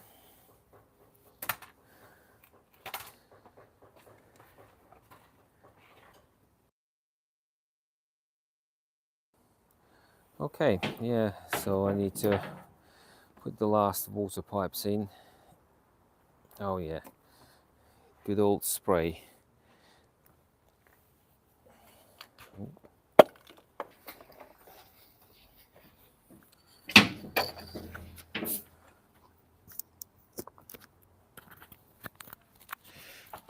Oh.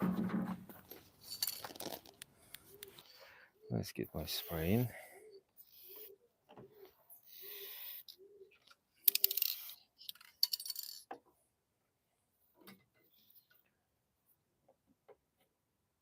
Okay, that's in. Much easier to get in.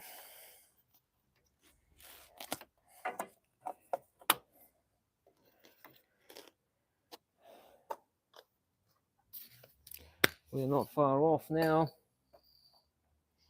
We're on the last stretch, people.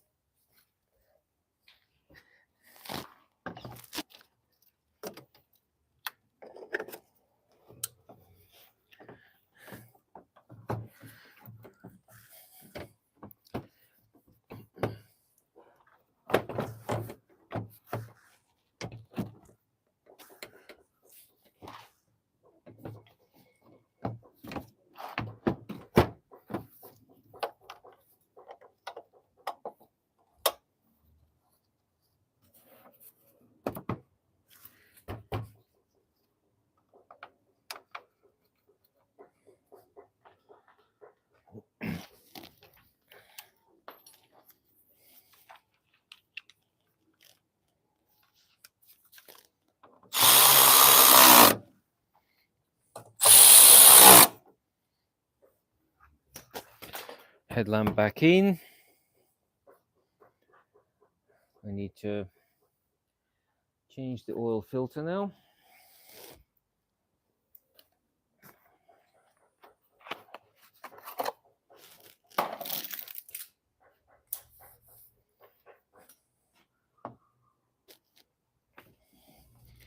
Oil filter strap.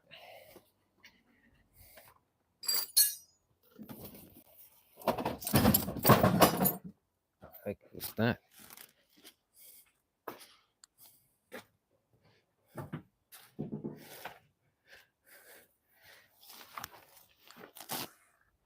Oh.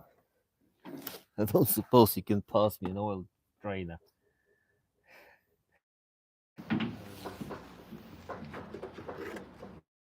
Getting up anymore. Lovely. Thank you.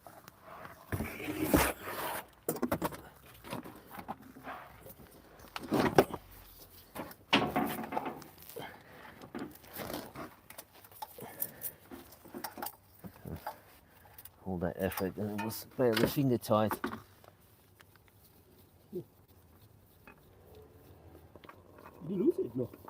it is. Repeat it. Which meat you use it? No, I haven't loosened it, but no, I have loosened it, but It's loose. no, it was quite loose. Quite loose.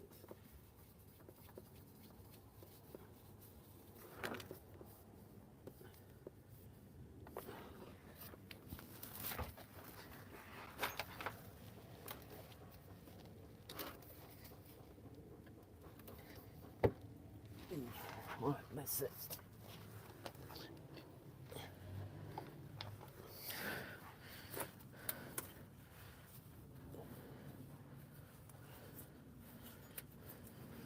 Right, that's done up. I can put my hand shield back on properly now. Under shield, mud guard, whatever that is called, Whatever call. whatever you want to call it today. To me, it's just a piece of plastic. Now, long day. Long day, non-stop. Oh, come on.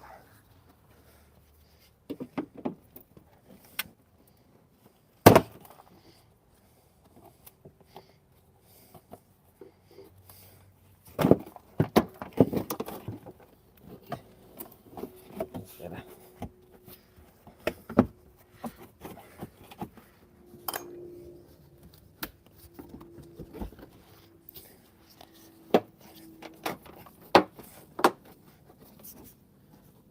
Right, that's it. The clip can go back in. This hole.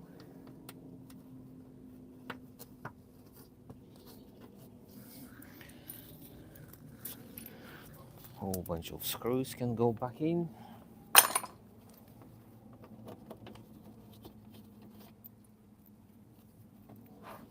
Two from underneath.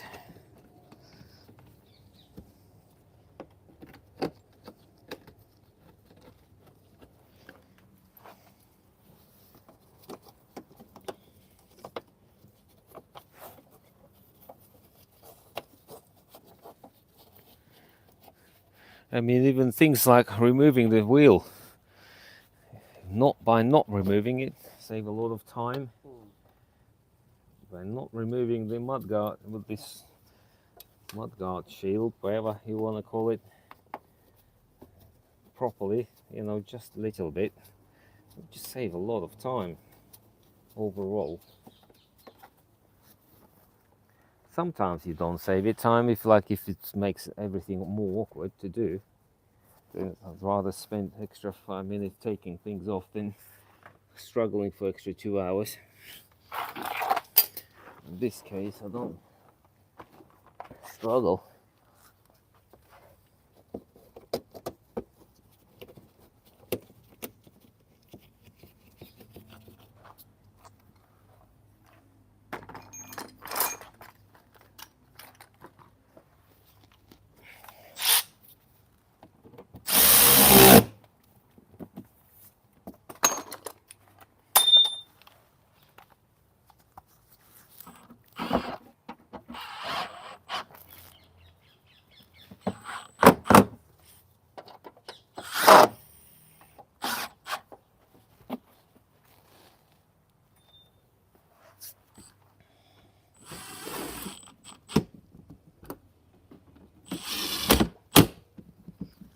Right, that's a mudguard is done. Let's put the undershield back on. Some plugs done up. Don't need that. There shouldn't have any more bolts here at all. Yeah, It's not good. not good. None left. I'm gonna deal with the other next car. We won't have any spare bolts. Right, what I was doing is undershield back on. I need my of them. That's all I need.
Okay.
Okay.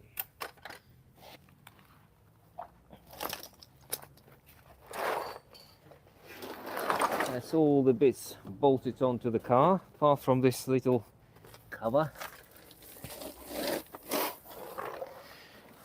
But I don't want to put this cover on until I actually started it, because just in case there were some leaks, I'll be able to see, especially the fuel leaks. What I need to do is drop it down on the floor. Let this all stand out of the way.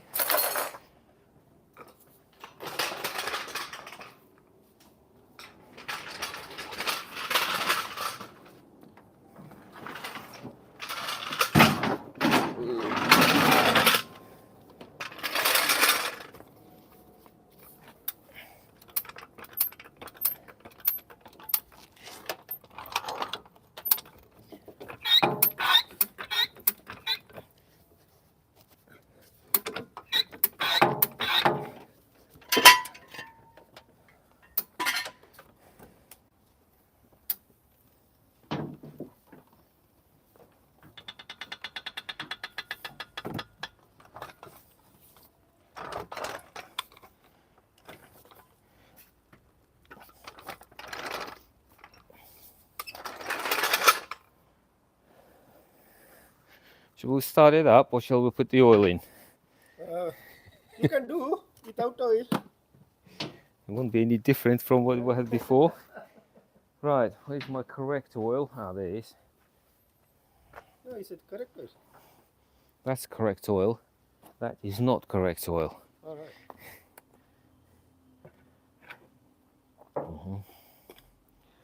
What I'm going to do is put the thing back in.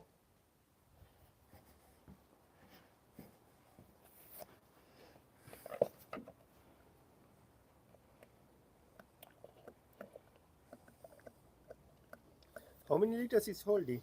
Normally all 5 liters. I think this time it should be more because we remove the sump also. Yeah, but I always do that. I always remove the sump, clean it, so it's always empty. But I'll put 4.5 and measure it, just in case. Just in case, safer side. But I always have put all 4 liters, all 5 liters in, and it's just below the maximum normally. So it's not always to the maximum.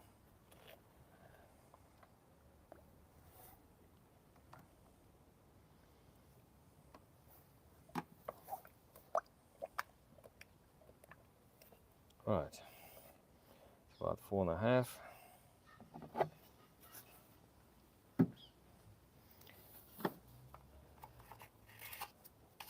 Right, you are going to start? No, I'm gonna put coolant in.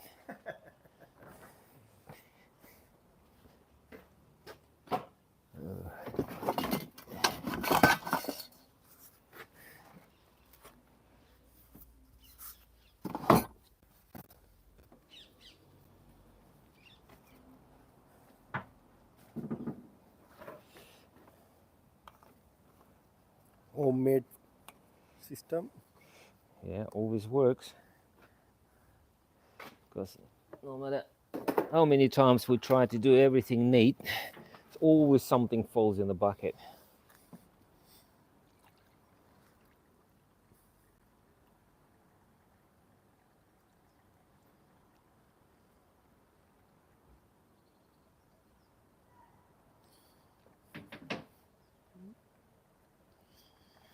I feeling only someone underpants. No, No? not quite. Used to be a vest. West. Yeah.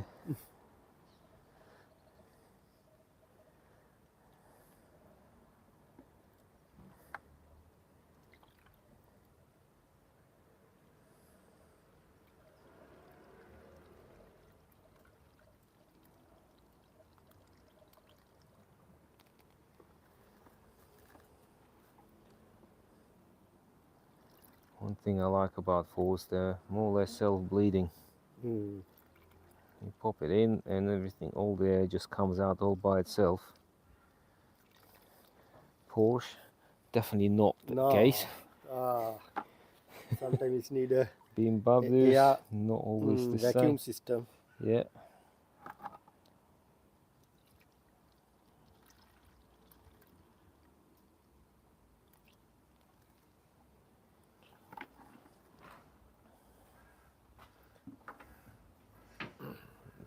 Do some squeezing. Do some pipe squeezing.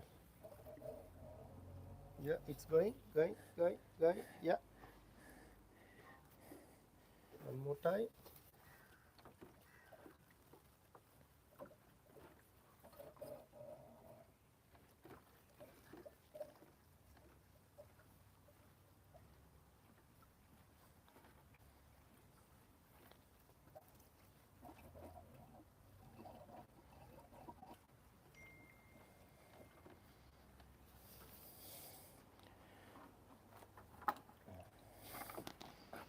I haven't really lost any coolant at all.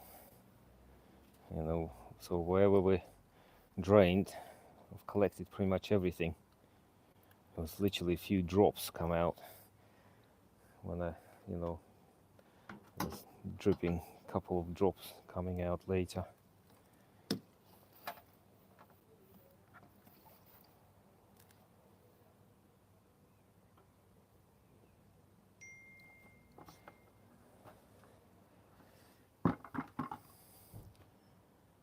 There you go, lovely jubbly.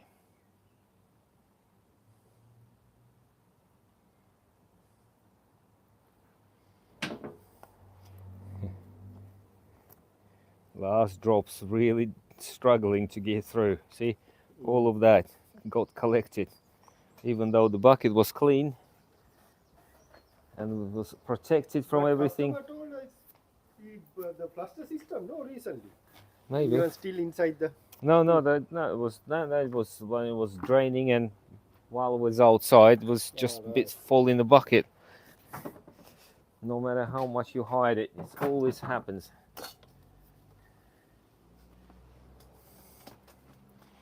You probably flushed the system, but it was still leaking. Now we're able to start it. Yep. Right, okay, everything is back together. Let's have a go. The only thing that I would say could happen is we could potentially have a fuel leak because of them injector seals, but in theory we shouldn't. Just want to double make sure. Oh yeah, we might want to put the battery back on.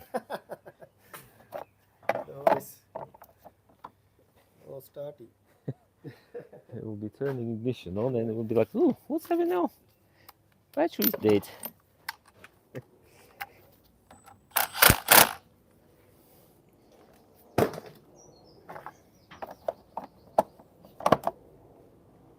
Right. We'll see what happened to the engine light. We'll see what happened here.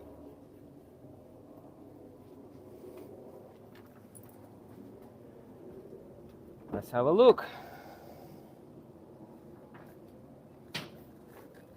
Turn ignition on. It's prime the system a bit because petrol system is empty.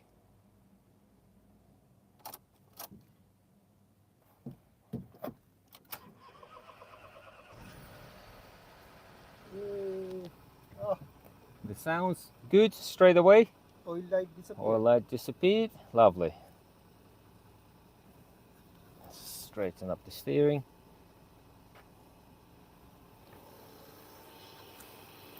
Open the window. I don't want to lock the keys in the car. Right, let's find the torch and make sure there's no leaks.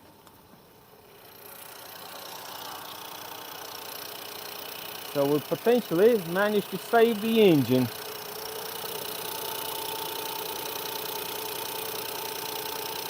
It's all dry.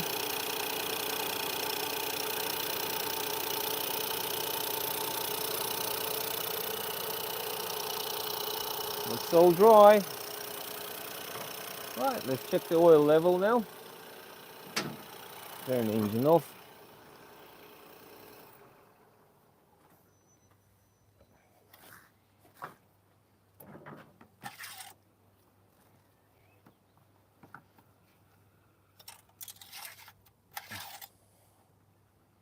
Yeah, just on the minimum.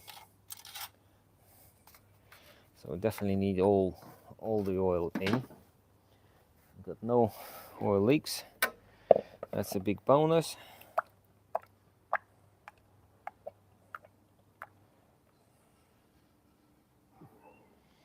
Just hope it's got no oil, no water leak either now.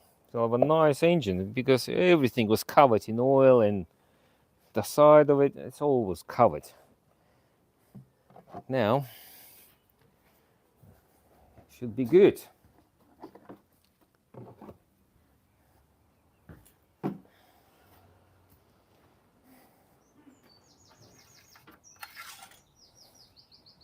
Yeah, just below maximum. So yeah, all 5 liters need to go in.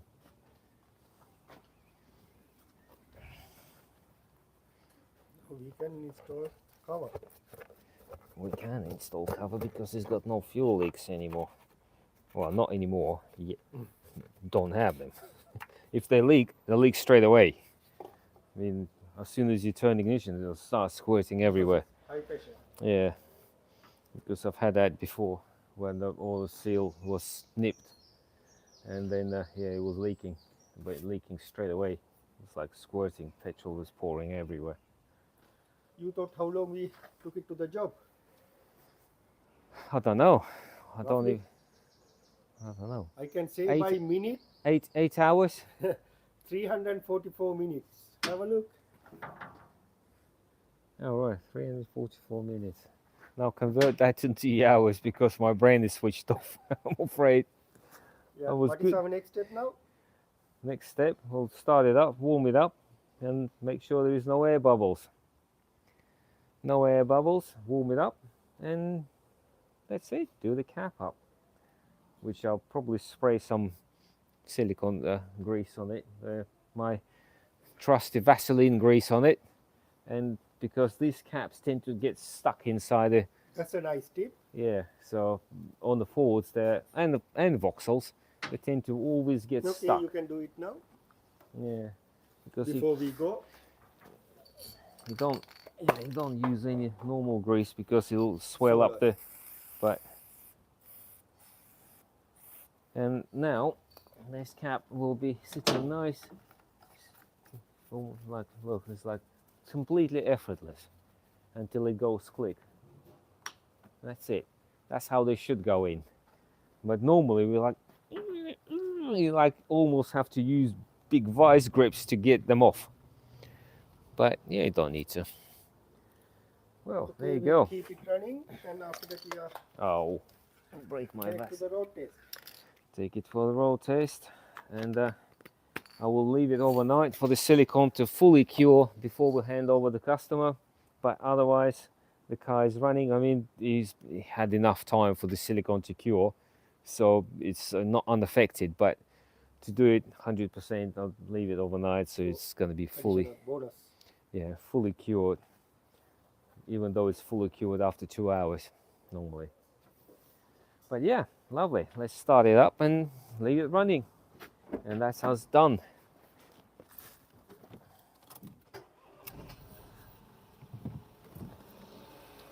No funny lights.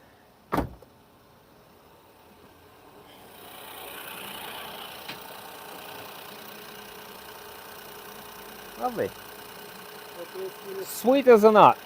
still 4 people watching us. Say thanks to everyone. Thank you very much. And see you when I see you.